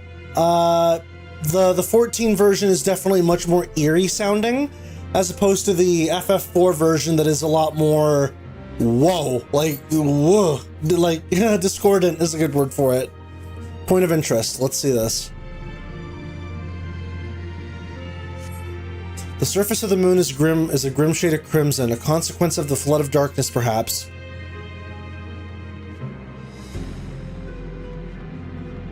Yeah, I do need to play through, FF4 at some point. Though at this point, I feel like I have. Well, with Endwalker. Excuse me.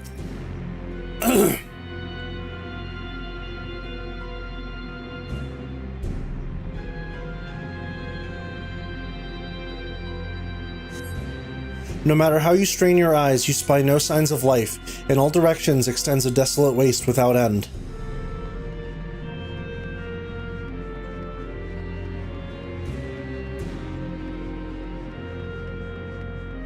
It's starting to feel like the devs are just using 14 to be like, go buy other games now. Which is funny because they weren't doing that before. There were subtle references to other stuff in 8 that if you were a fan of 8, it was going to be like, oh, cool, there's this stuff from 8, right? In Shadowbringers. Oh, cool, there's stuff from 6 in Stormblood. But this, I mean, this feels like... This really does feel like a large chunk. Well, you're not sure Eden was subtle, maybe, right? But Six's references in oh, hey, maybe not subtle, but how do I put this? It was its own thing it was its own thing in the context of 14, as opposed to just grabbing the story of Final Fantasy VIII and slapping it into 14. This post-game, from what I understand, is literally just, we took Final Fantasy IV and we put it into 14.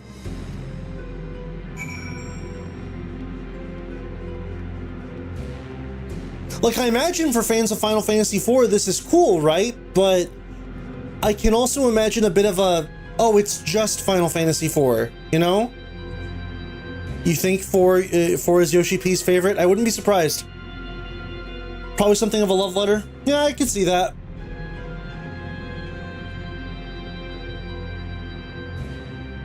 So what's in the hole? The chasm has caught your attention as well. Yeah, what's in the hole?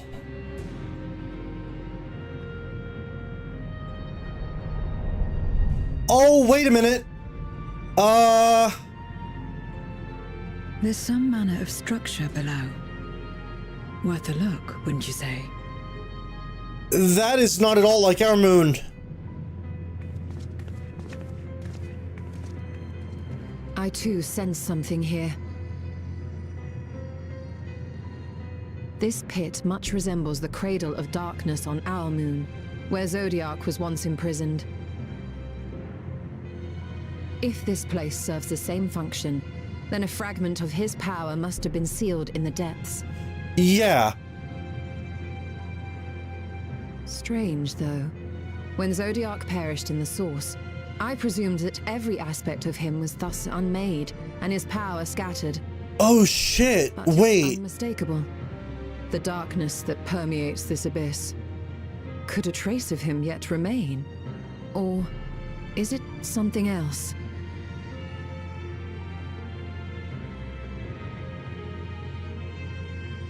That seems familiar to Velfox, but not so much to Colin.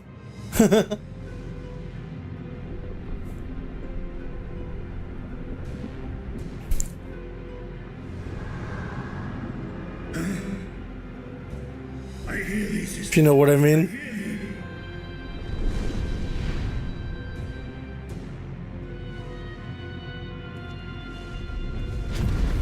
Climb on, my friends. Astaya is here, within this chasm. Wait a minute.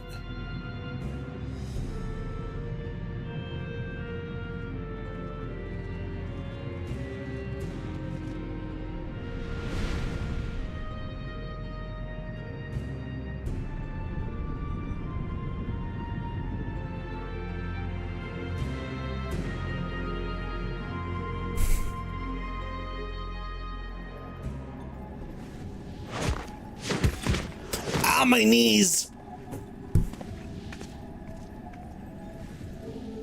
Oh, there she is!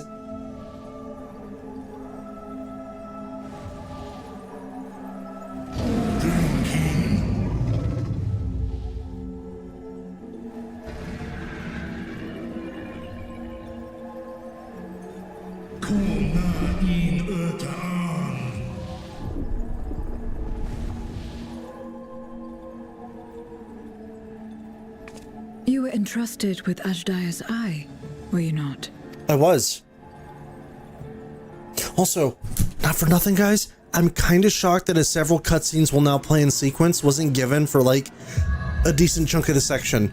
This has been a lot of cutscenes.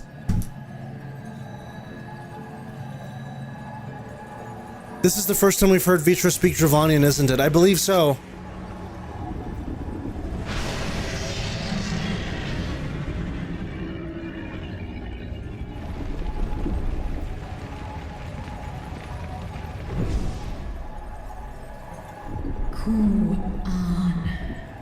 Oh, she has a voice.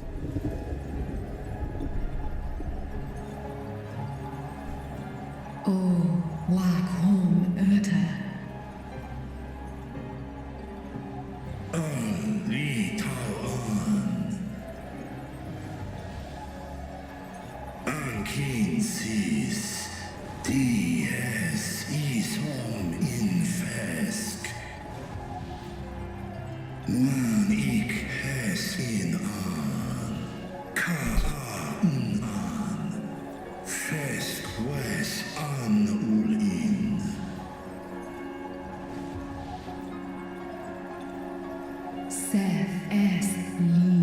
But I fear it cannot be. Not even with the dragon's might can these chains be broken. She has a really nice voice.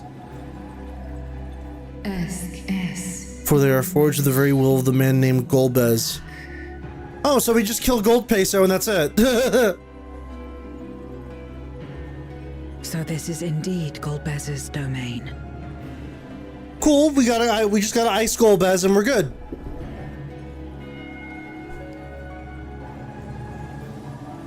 Kis Arn in.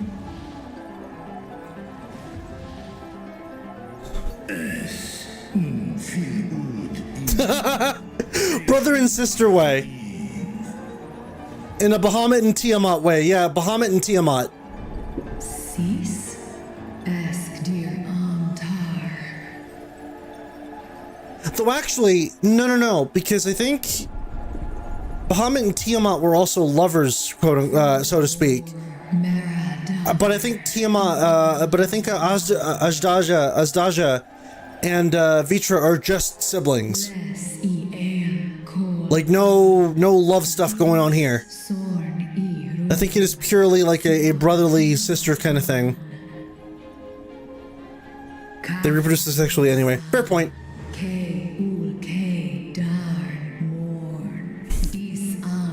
Sweet old dragon star, you hush.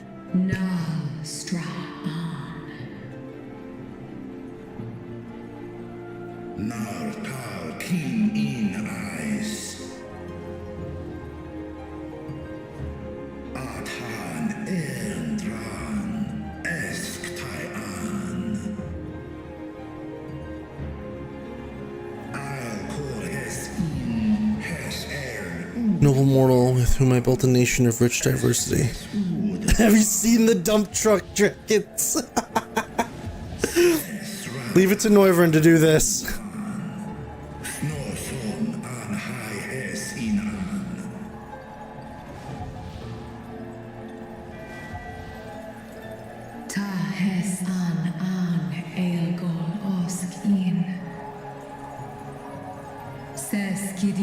Must have mountain return, but I have the power to stop it.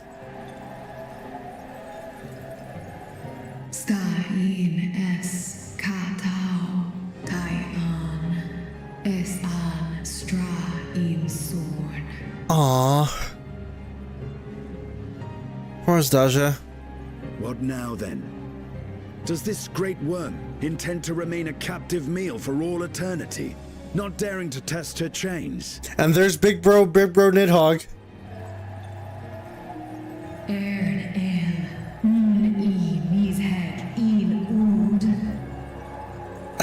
Well then. 'Twas GoldPeso who did weave this spell, and so his defeat should serve to unravel it. Would it suffice to show a spirit of word to reveal that what I know of the villain? Now there's a start. So, what can you tell us?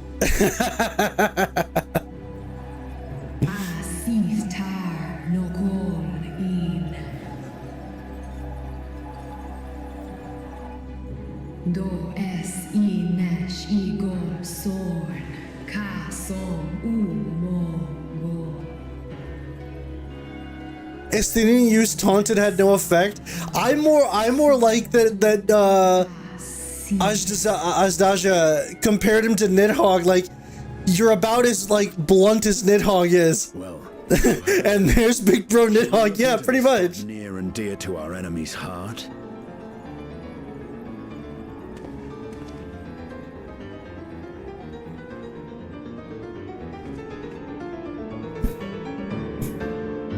That was really good. I enjoyed that quite a bit.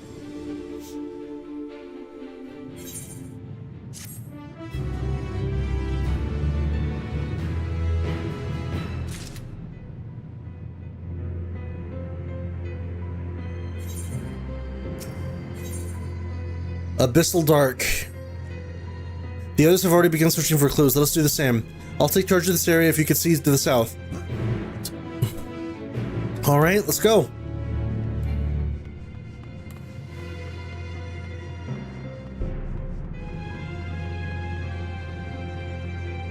Talk to Estinian. Nothing here. May head further south then.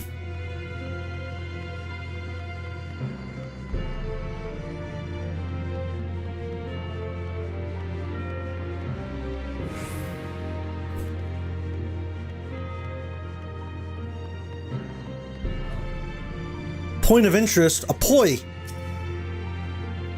A glint from beneath the rock catches your eye.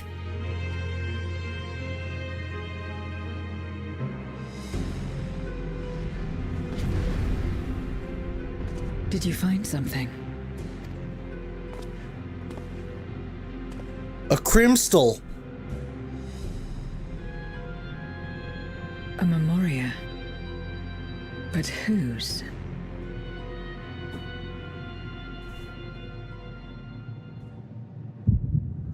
Oh, Echo!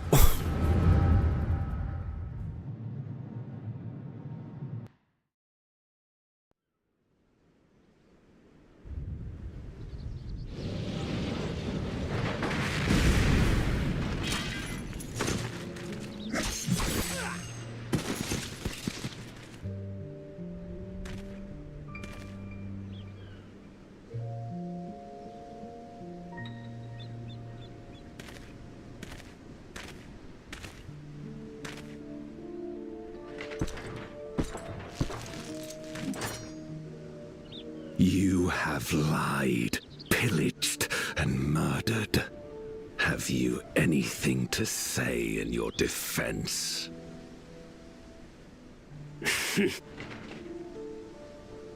No. Every one of them got what they deserved. Trusting fools. Like you would-be heroes. Aye. You do well to keep a close eye on each other. It always ends the same way. A knife in the back.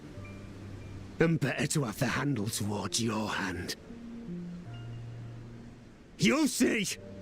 Oh, yes. You will.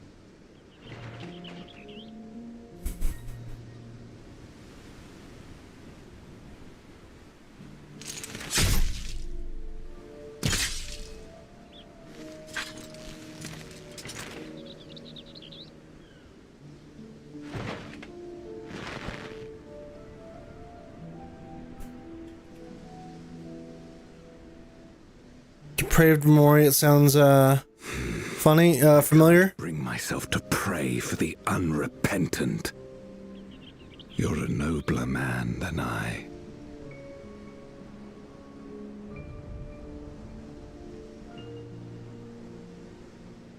Come now, we're all... Wait, what? I choose to believe that had these men known peace and plenty, they would not have been consumed by mistrust and avarice. Victims of the Contra Memoria, then. Like so many others. But we will end it. Yeah, no, the VA is Golbez. But is this the same character? Thank you. I shudder to imagine what might have happened if you hadn't dealt with the Dark Ones.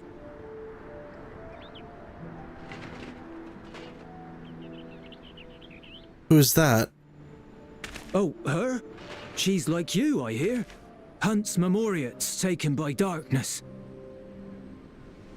Well, well. A kindred spirit. Perhaps we will finally have a new comrade. Wait a minute. Oh! I see.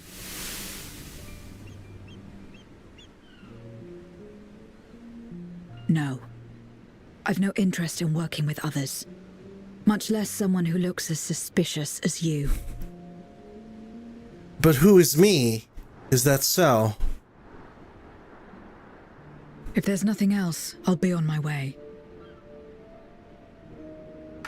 Yeah, but who is me? Even when we share the same goal, we can't overcome the mistrust. Such is the way of things, the wisdom of our era. Only a precious few memoriates remain who cling to light. Would that we could have won her over.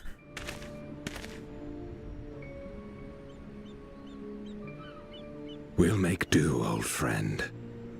We have accomplished much already, and another person may well have been more of a hindrance than help.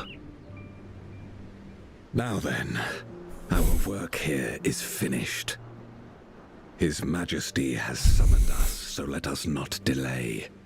To Baron. Interesting. So that's Golbez's voice. I'm gonna take a the past, did you? I'm gonna take a guess that Durante is Golbez's real name. I was in it.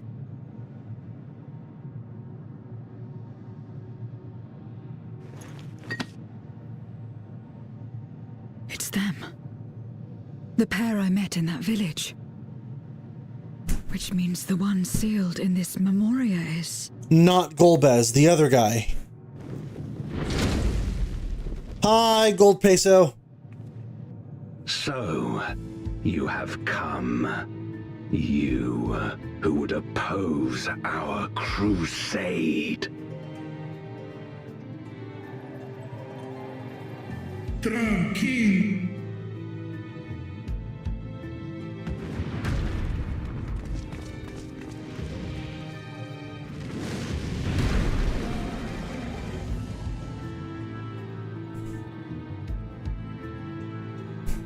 Bro, why is Golbez so huge?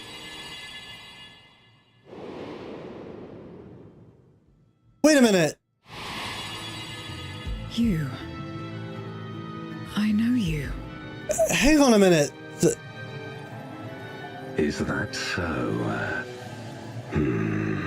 From the world before, I dare say. You're telling me someone armored up like this was just hanging around back then? Enough that you have managed to retain your mortal form, but to remember your past besides. But that is of no moment. Like that looked incredibly out of place. Motherfucker's just clad in fucking giant shoulder pad armor. Correct. Glamour is the true end game.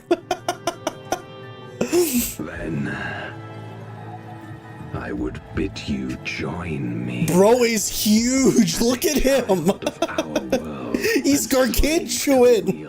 Fight with me for the salvation of all our souls. Well, that's not the same pattern for his crater base. More like fight as your pawn. It isn't me you want, but my power. And if I don't obey, you'll bind me like you bound that dragon. Wait, he got blessed from that guy from the first wide lad. I refuse to be bound ever again. Why doesn't the large armored man eat the smaller armored people? You will rue the day you ever raise your sword against me. Dude wearing like a Mercedes. A pity. It is for the dragon that you have come, yes. Hold on. Hold on. in context now. It's like, I don't trust people that look like you. And it's like, oh, that's a bit mean-spirited. Then we get the reveal, and it's like, I'm gonna be real, I wouldn't trust GoldPeso either if he's looking like that. When first you appeared, I thought simply to remove a threat to our plans. It's that fucking meme of like, why everyone's so mean to me, but the dude is like caked up, and it's like, what the fuck? Never did I imagine you would reach this place and gift me a golden opportunity.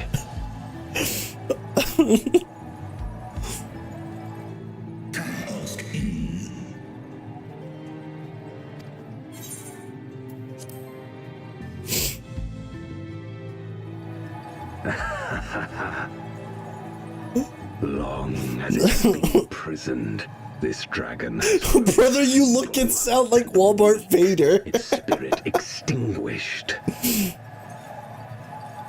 Your coming has served to rekindle her forgotten hope. How dare you give her hope? Her yearning to be free, to return home.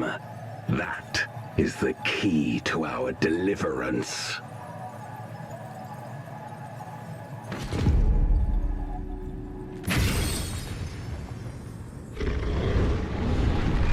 Uh-oh.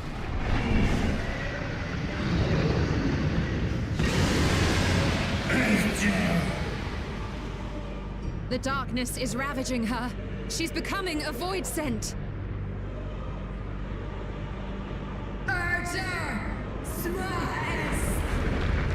Oh, that's unfortunate, man. No. Rise, O shadow dragon, and obey.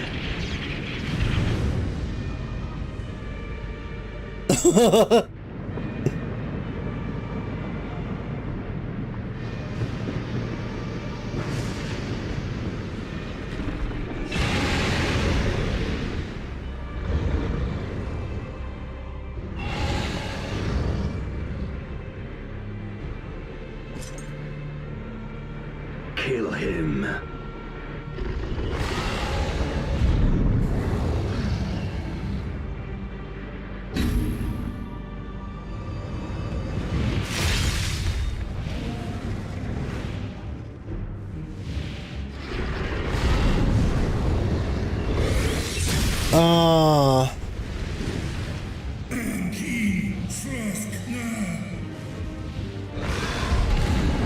He made her into an FF4 reference. Yeah, I recognize this mob from FF4.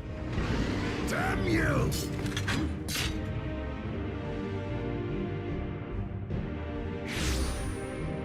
What the? Keep our guests occupied.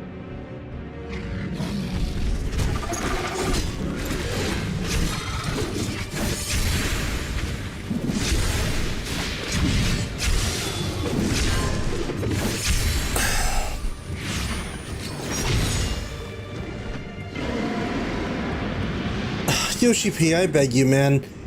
Some class-specific animations for these cutscenes would be great. I'd love to see my Warrior of Light doing some shit while a cutscene is running. That isn't just holding weapon, running forward.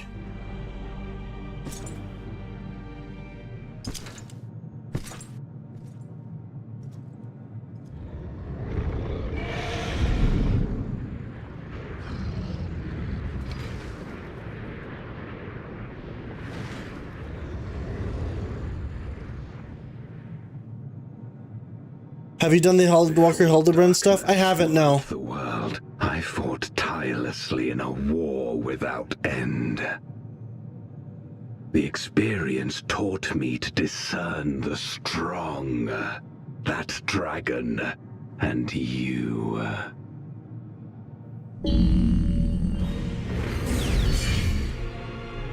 Oh boy.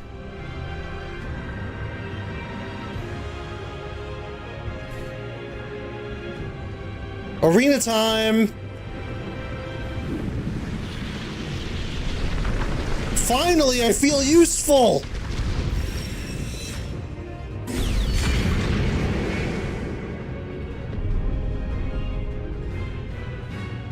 The cube! Come, face me. Rest assured, I don't need no invitation to kick your ass, buddy. But first, gotta call the homies.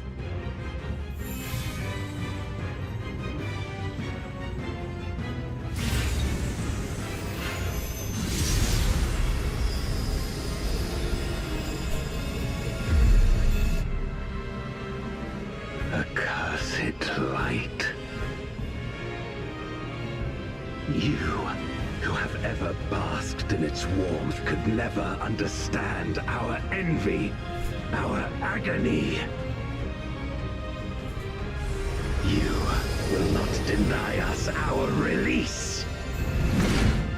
By the power of original adventure, I call forth other players to carry me through this fight. Yes, absolutely. The Voidcast dies, now accessible. All right. I'm looking at my party list and seeing who's available.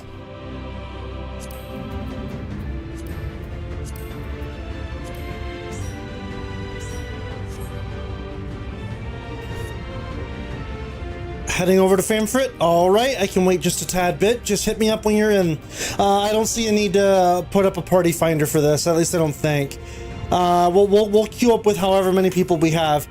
Also, can someone please stop saying the words like "come" and "release," please? Dice pronounced like day. Golbez Warrior Darkness. I am him. I have been him. I will continue to be him. By the way, I will say, all this mix of Final Fantasy IV music, while I may not vibe too much with like the plot being lifted straight from 4, I will say that having the boss music be different versions of Final Fantasy IV music is neat. Also, I'm gonna just...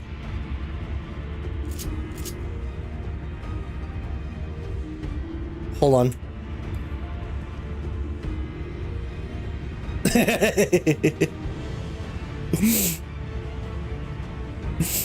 Just chilling on his leg, you know. Motherfucker is tall, man.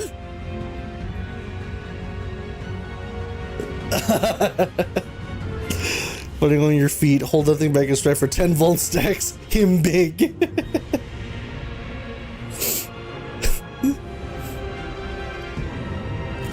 See, likewise, I could just... It's like, you will not deny our release. Meanwhile, me, I'm just sitting here like, this bread is good. Hey,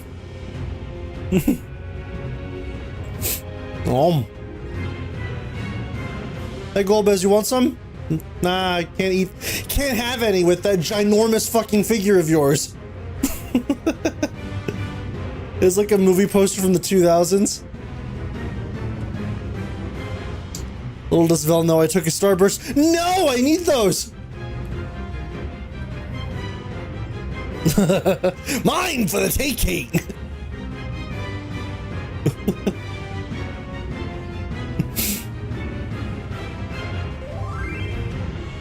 Well, what was that? Ready for invite? All right.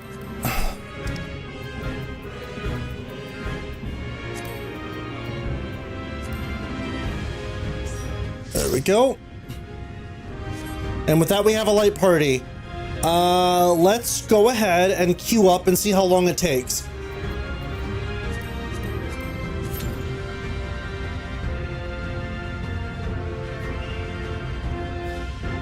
We got average 9-minute wait time. Not bad, not bad. But yeah. General thoughts so far on this. I've been enjoying it, but I will say I feel like it being mostly a reference to Final Fantasy IV is a bit of a detriment. Because I feel like this would hit harder if I had played Final Fantasy IV, right? But because I haven't, maybe some oh shit moments of the story are just kind of falling flat for me, as opposed to other stuff that took elements from other Final Fantasy games, but it did its own thing with them, right? This is literally just, oh look, it's motherfucking GoldPeso. It's not like Final Fantasy III and the Crystal Tower being used, where yes, it was the enemies from the Crystal Tower. Look, it's Zand. He's a big guy from the Crystal Tower, but it very much does its own thing with the Crystal Tower, you know? Same with like the Garlean Empire using Magitech. Same with Final Fantasy VIII's Eden usage in for Shadowbringers, and it being a reference to Final Fantasy VIII. I feel like this is a little on the nose as far as like what it's trying to reference, and it's unfortunate because some of it's falling a little flat on me. I like you considering it was all on its own contained story, to be honest, post Endwalker. No, sure. But like, I love the Garlean stuff, right? Like the Garlean stuff in post Endwalker, fantastic, fucking great. I feel like we really needed that POV. Back to this Void Sense stuff though, I feel like under a different, I feel like if it's all basically just Final Fantasy IV, I could just play Final Fantasy IV, you know? Which I do plan to at some point. In fact, if anything, let me look at that poll real quick that I had put out a while ago. Just to check and see how that's going. Because right now it looks like everything is still tied with 21 votes.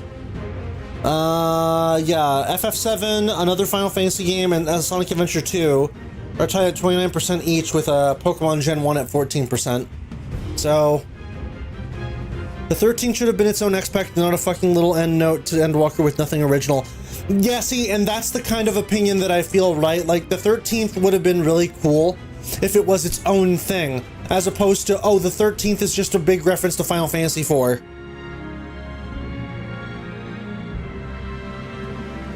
The next expansion, we're gonna start out in a large futuristic city setting to out. That's funny. I mean, we'll see, right? Because from what I understand, Dawn Trail, one of the areas in Dawn Trail is a huge reference to Final Fantasy IX's Alexandria. So we'll see where that goes once we start that, but you know, that's for another time.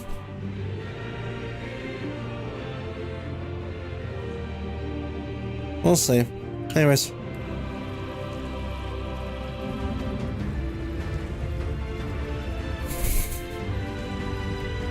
We already had a Shard X-Spec. I don't want to play in a multiverse game. It's old, tired, and overdone. And while FF14 had the best and most unique spin, hold on.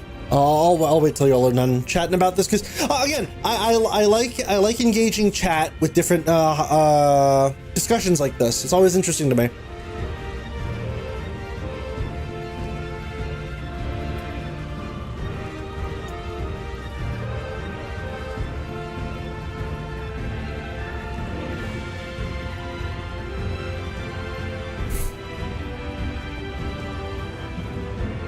Sure, I'm curious. Let me, if I do this.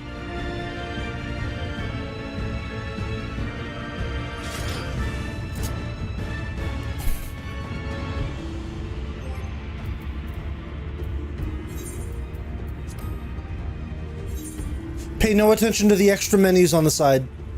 Yoshi P, don't fucking kill me. I probably, please. Okay, no, it's repeating that. I don't know. I gotta figure out how to actually like manipulate G-pose poses in game without other stuff.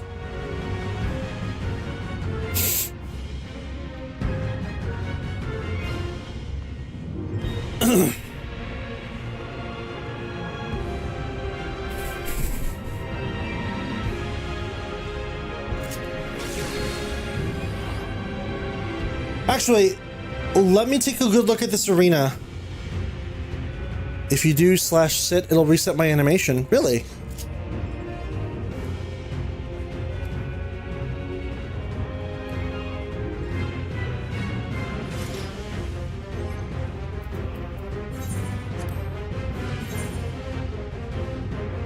Oh, it does. I'm just saying that the Rat the 13 was better when it was Mysterious Void Demons. I'm not too fond of this SMT Blair where people to spin that DMC show took to an extreme. Ah, I see. I see. But I mean...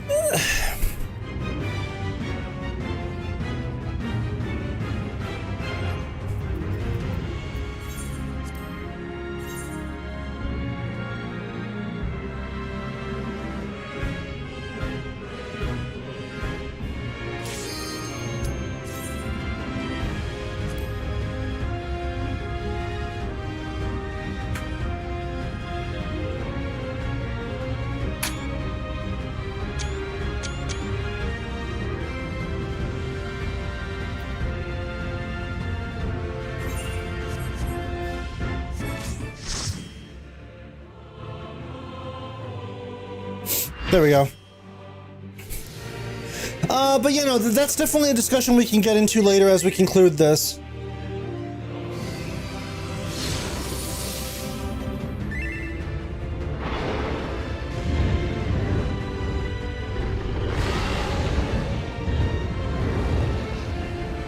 It's an agree to disagree situation in that regard, I believe.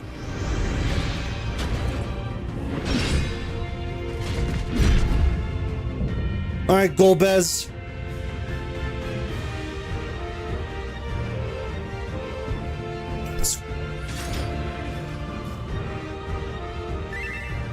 Expect no mercy.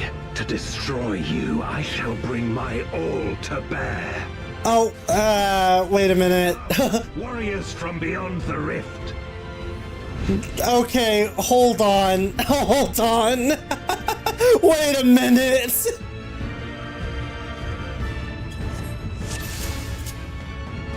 All right. If you oppose our crusade, then come. But know that none shall deny our salvation. This place shall be your tomb.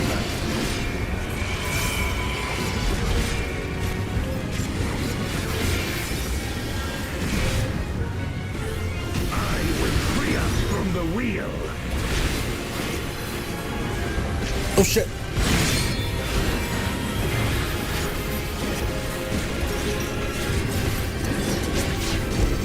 Where my Rhine King blades. I will wait a minute. Obstacles.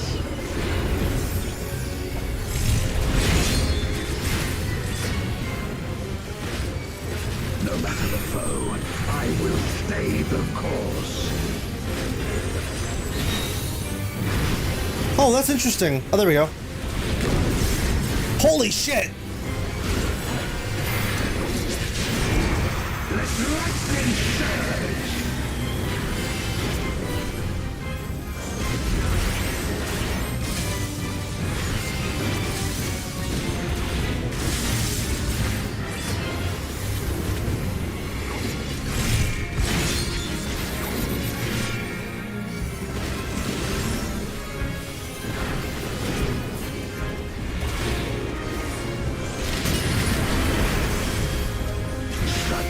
Your power.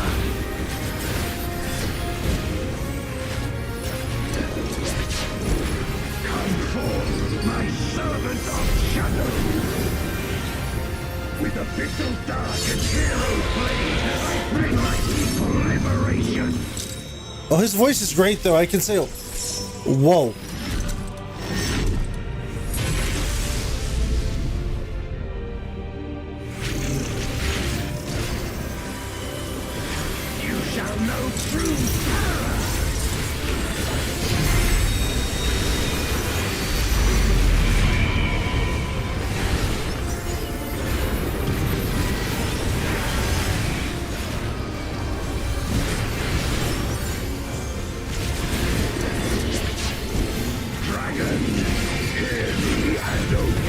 Random bullshit Golbez. Yeah, it definitely sounds like it.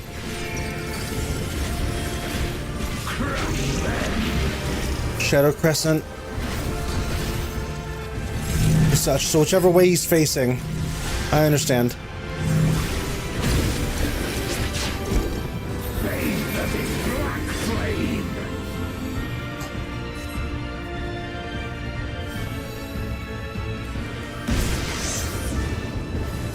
My meteors will extinguish your light.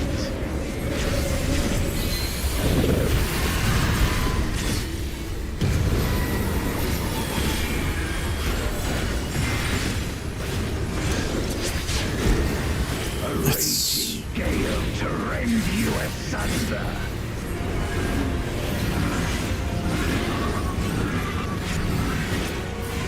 Okay, what's going on here?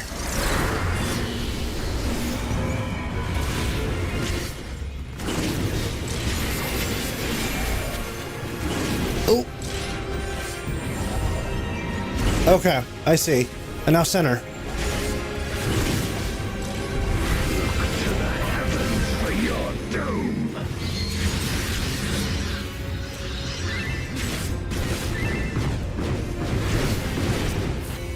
Alright.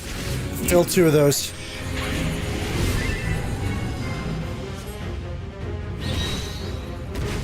Oh. Ah, damn. Alright, well, we were doing okay, but... Come forth, my servants of shadow. We were doing alright, but...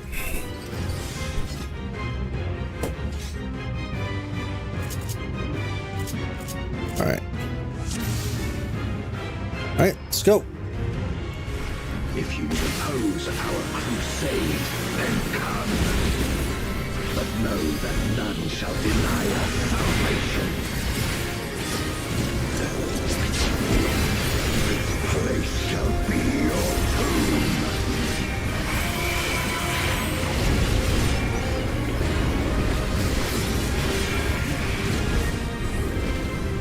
I will free us from the wheel.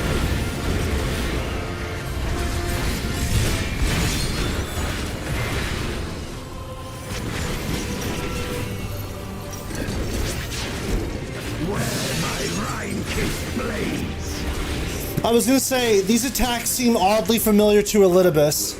Suffer no obstacles.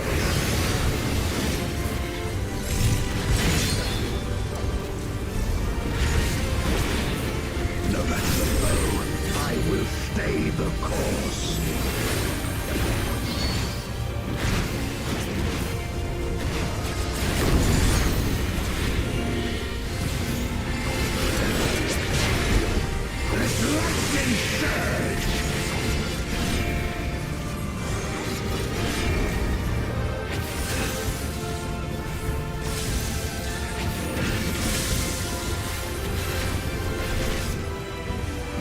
Oh shit.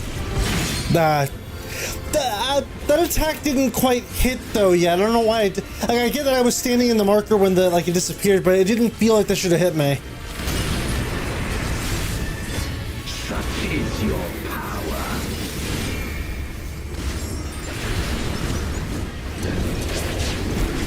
Come forth, my servant of shadow. With a pixel dark and hero flames as I bring my people liberation. This is the run.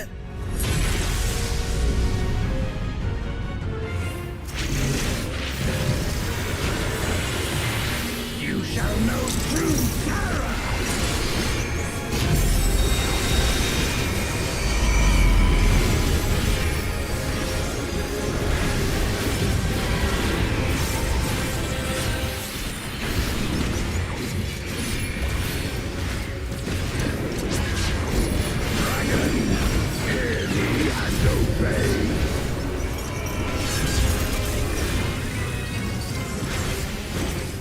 Crush them!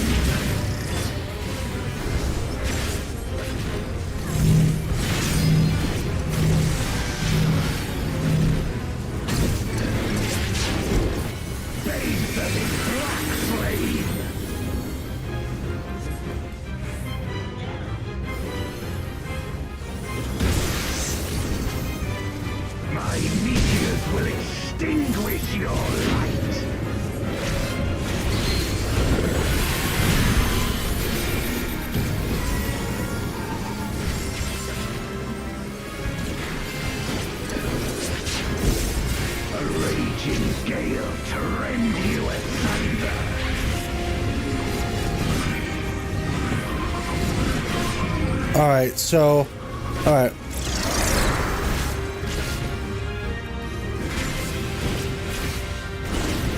Of course.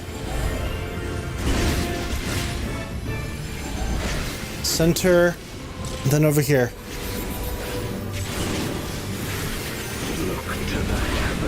Alright, so this one's the one that killed us before.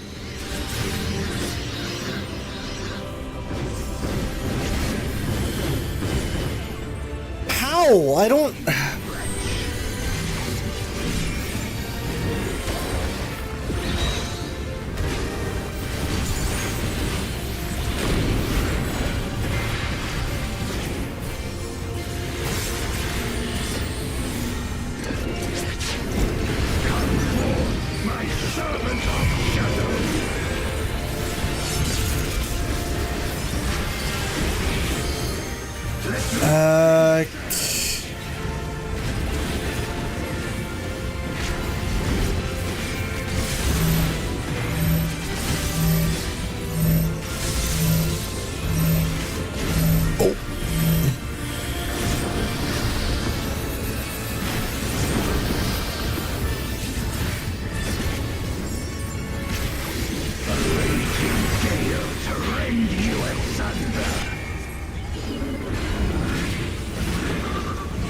more of this. Okay, so which ones go first? Those. Damn it! No! God damn it! I don't know which ones are meant to go first. I gotta pay more attention, and I was gonna do a... Yep. I understood that much.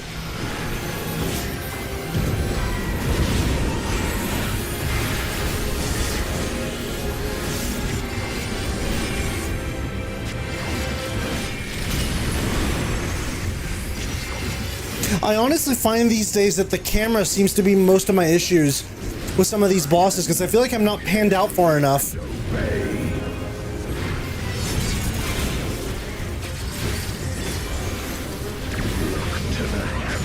Alright, more of this.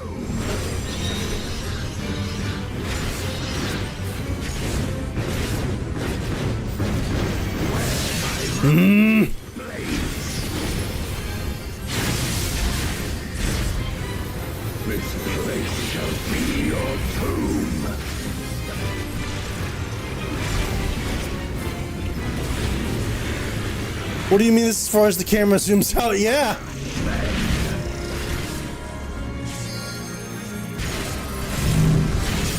And now this. Oh my god!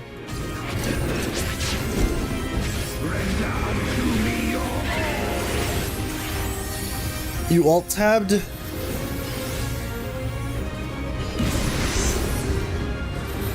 My meteor will extinguish your light.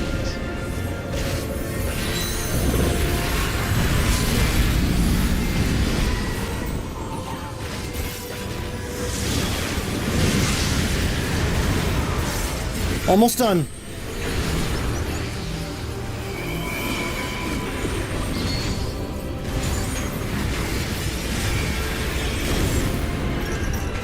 Oh, I'm dead. Oh no!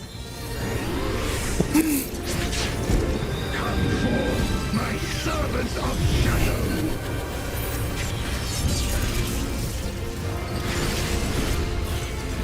Let lightning surge. There we go. That was a fun fight. I will say though, that wind sphere attack is very tricky. I think I get the idea behind the oncoming line fireballs, the meteors. You just need to stand at the last position of where the ones are gonna go, and then swap to the first one as they're coming. That one's not hard. It's the wind spheres that fucked me up. Of my defiance. Oh no! I am small!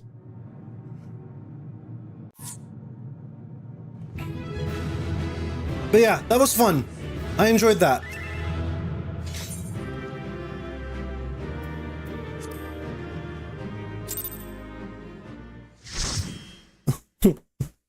Unfortunately, I am small. cube.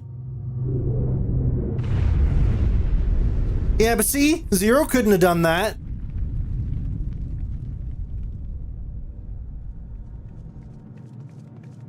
Are you all right?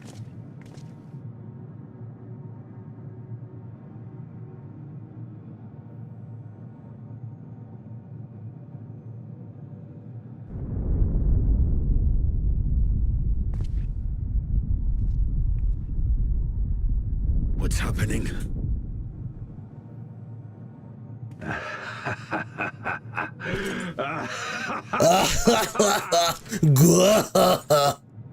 At last, the moment is at hand. You may have bested me, but not quickly enough. Too late will you look to the chasm. Wait. What were you planning with that chasm? You've won the battle, but I win the war.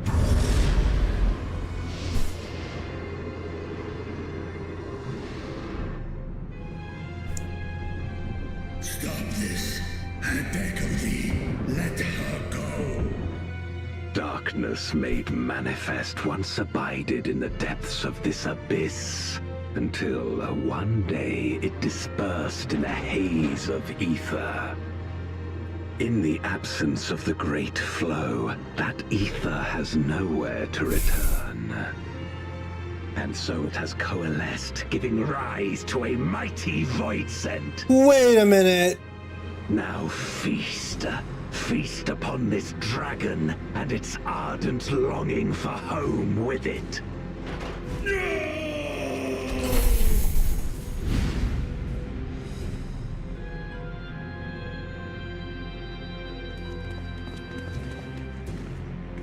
Oh, that's unfortunate.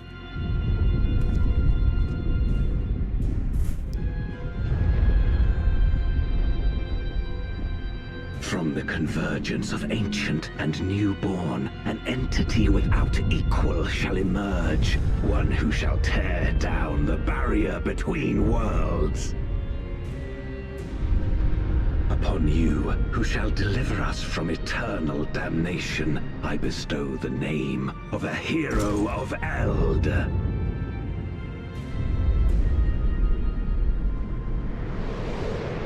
Zeromus, awaken! I thought as much.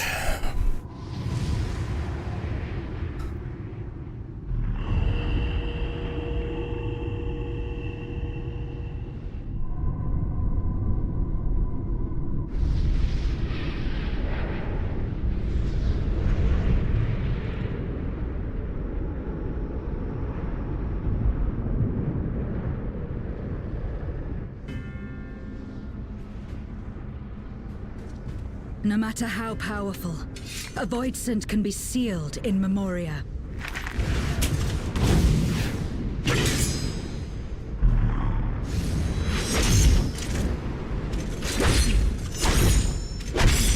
Honey, I don't think the first 3 slashes worked.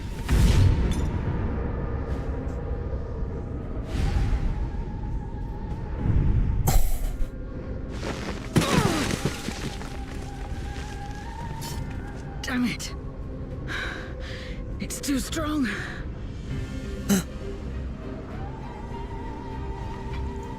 The Monado couldn't get through. But how can that be? May not hold.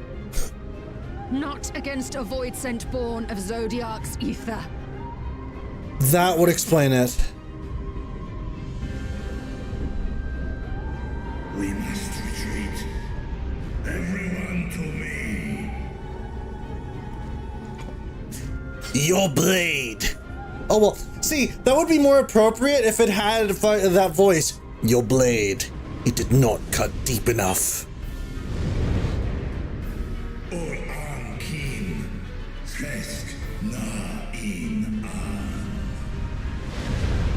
What do you mean retreat? We're right here. We gotta save it for next patch, don't you know?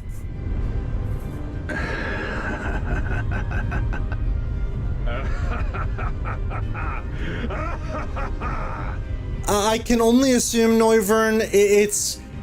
We don't know how to fucking deal with this. it literally just shrugged off Zero's OP one-shot move. We need to reanalyze things.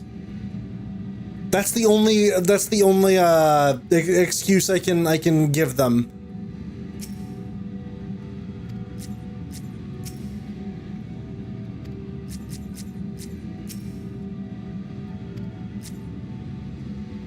Messed up Zodiac Prime already. I know. We fucked up half a 8/13ths of Zodiac. I understand, but Northern, I understand. I understand. I understand your gripes, believe me.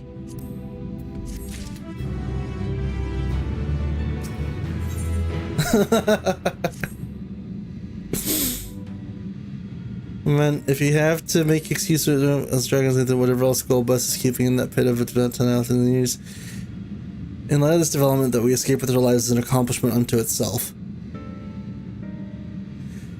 Would that we could have anticipated Asasha's union to return home could be manipulated in this fashion, alas, because was not content with the newborn void sent hell's bend on breaching the rift. And one with such prodigious strength, Zeromos is unlike anything I have ever seen. So named for an ancient hero, as GoldPeso said, though none can say if there's any civil truth to legends. Perhaps GoldPeso chose it in hopes that this champion will do that which no one could in the contrary more to save the world. Zodiac! But a true hero would not damn another to save his own. Big think. And we're not about to let that happen, but regardless, we need to regroup. Aye, loath though I am to admit, we are in no state to face the void sent of Zeromos' might. Vitra not least of all, in body and mind both. For now, let us return to Radzatan and take stock of the situation.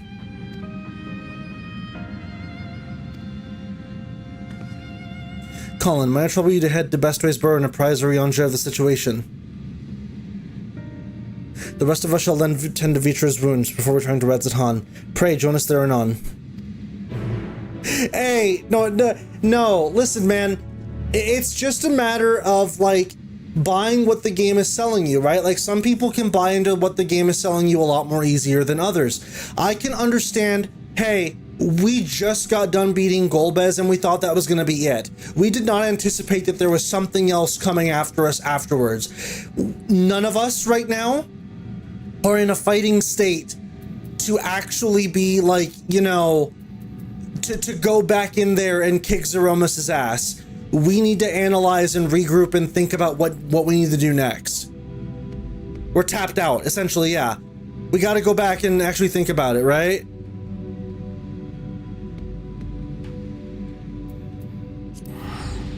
Killing it isn't working, yeah.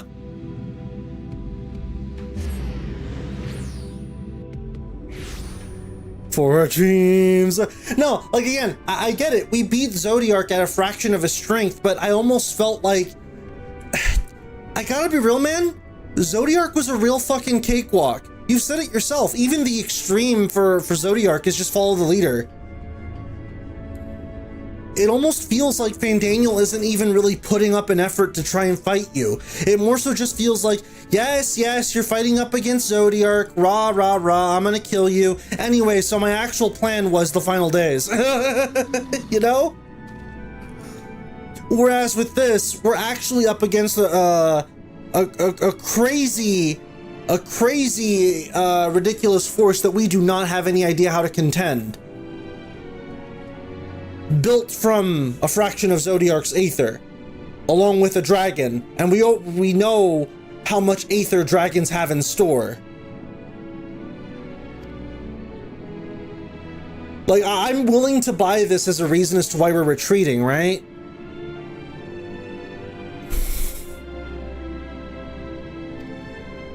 Could not produce this outcome. There is one small mercy, the Voidson Containment Seal. As we employed the self-same brands that once imprisoned Zodiac in its creation, the seal should serve to hinder Zeromos. Yet for how long, none can say, for our enemy's strength is unknowable, whilst the barrier was erected in haste. Thou shalt rejoin our comrades anon to deliberate measures, yes? Then I shall remain here to maintain my vigil over the seal. Should we observe the signs of an impending incursion, rest assured I shall send word without delay. Go well, my friend. But yeah, no, talking about the trial itself, though, I enjoyed it for what it was, though I did feel like that light sphere attack was a little hard to read.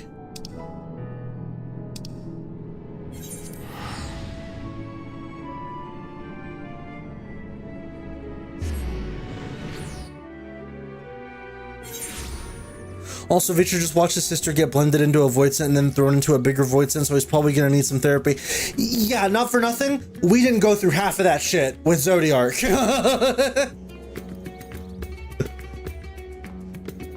Able to turn even dragons into blasphemies. Yeah, the trial was fun, fair balance of punishment and challenge. Yeah, I enjoyed it, just that, again, that light sphere attack is a little bit hard to read. Also has the power of the dragon song to Stasia, able to turn even dragons into blasphemies. The order the shadows leave Golbez is the order the orbs go off. Oh, see, the order the shadows go, the order the orbs go off. Okay, I gotta pay attention to that next time I'm playing then, because yeah, I did not catch that detail at all.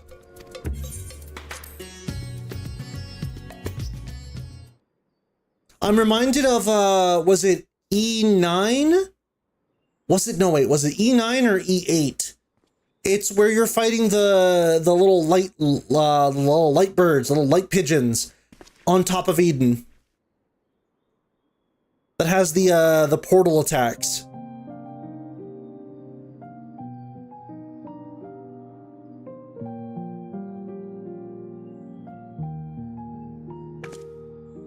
Do you remember Ciriato and Farfarello? The cowardly pair of voidsent that dwell... Is that E5? Yeah, no, I don't think that's E5.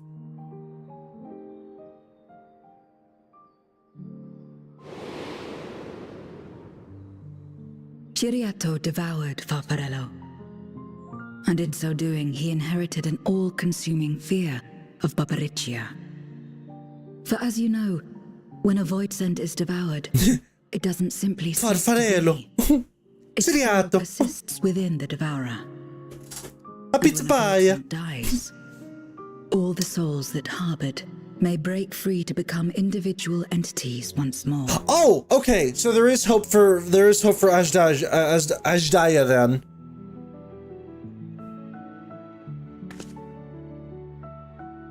That is to say, by defeating Zeromus, we may yet save Ajdaya.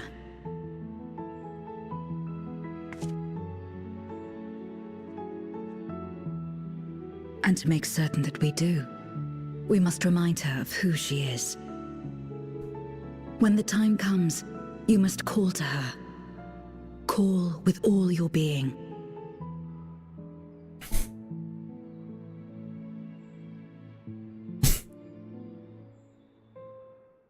Thy words give me heart, Zero. Thou hast my gratitude.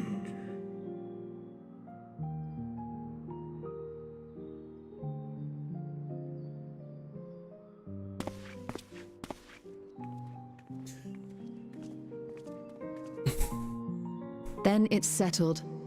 Our objective is to defeat Zeromus. While it is unsettling that a voidsent could be born of Zodiark's ether, its very nature may render it susceptible to the brands that once contained him. Did Urianger have aught to say? No, I understand that she's hella spent, right? If the seal may not hold for long, then haste is paramount. Not to mention, ether doesn't flow normally in the 13th. Doing so would consign Ajdaya's soul. So she's losing ether and just not able to recoup it. Her survival Unless... Zeromus in the 13th. I don't know.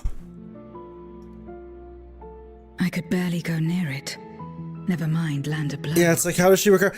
Actually, that is a good point. Shroud of That is a...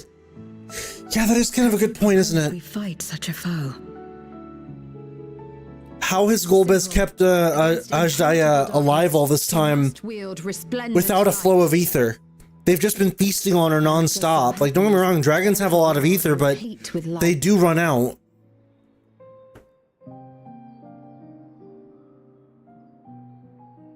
The question of how we will harness that light, you may leave to me. With our recent discoveries and proven techniques, as well as the aid of comrades near and far, I have faith that we will find a way. Wait a minute. Did I read that right? If I begin my work at once. Rest up while you can, for there Hold will on. be much to do when I return. What was that? I see. If the seal may not hold for long, then haste is paramount. Couldn't we just let it come to the source and strike it down here? Doing so would consign Ajdaja's soul to the ethereal sea. Yeah, so there's what you brought up, Eric. In the 13th. I could barely go near it, never mind land a blow. So thick was the shroud of darkness. How do you propose we fight such a foe? Simple. Against impenetrable darkness, we must wield resplendent light. And it just so happens there is a world replete with light. The question is how we will harness that light. Are you suggesting that we go to the first?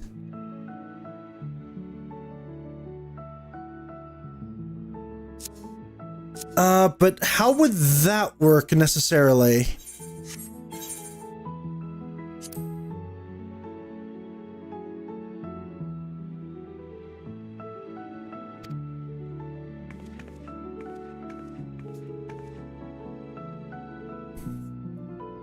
It wouldn't do to be idle while our esteemed sorceress labors tirelessly.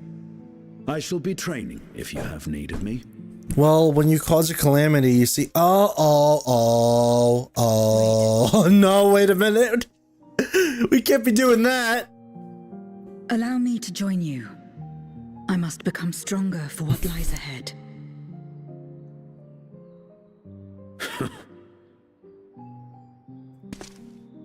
Fine by me.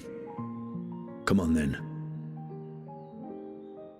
Oh, I'm not suggesting a rejoining, unless it's just fucking.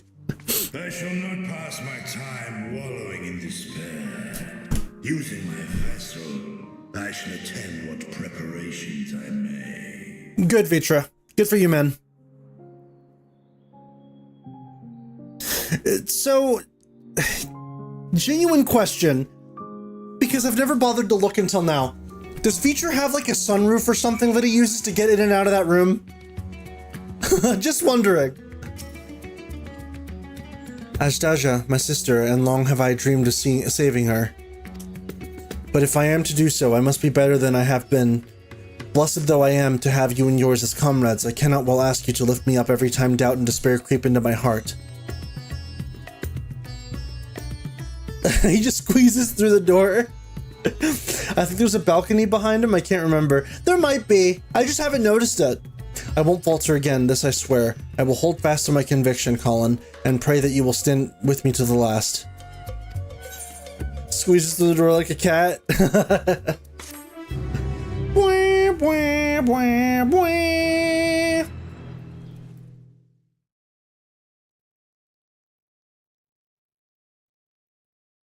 Meanwhile, on the moon of the 13th.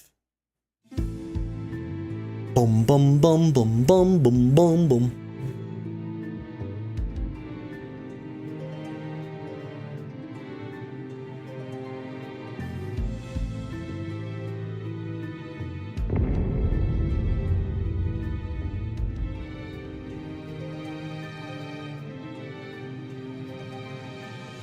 Zeromus is risen, but not yet at full strength. It will take time before the fiend is able to breach the veil. But what is another moment on this long journey I have endured?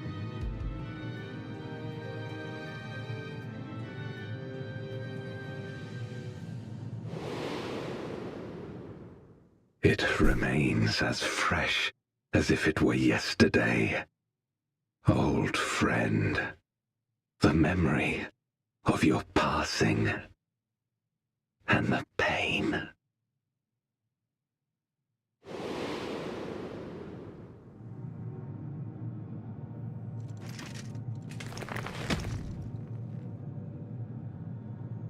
As I promised you then, I promise you now, they shall sing of GoldPeso, the hero who shattered the wheel and brought salvation to the world.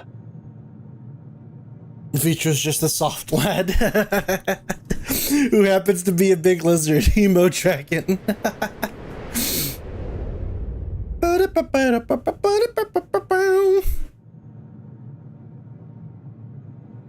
Some death posed on the floor.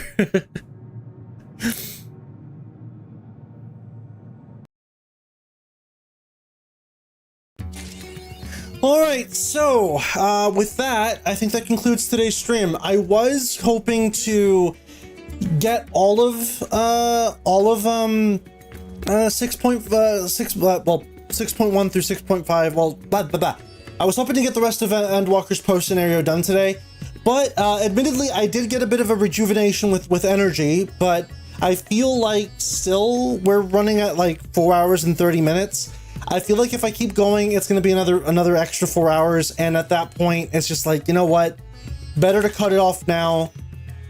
So tomorrow, I will be resuming with the actual finale of Endwalker's post-game, where we will finally confront the Zeromus and put him down in the ground where he belongs, and hopefully free Vitra's sister. But thank you so much for joining. I really do appreciate the discussions that we have during the stream. I appreciate that there's a healthy bit of pushback at some, you know, different ideas and stuff like that. But obviously, we all keep it nice to each other. We're all friendly with each other and whatnot. But yeah. Thank you guys so much for watching. I'll catch y'all tomorrow at around 11 p.m. or so. I think we should be good. 11 p.m. 11 a.m. Eastern Standard Time. But yeah, thank you guys so much for watching. Y'all take care. Bye-bye.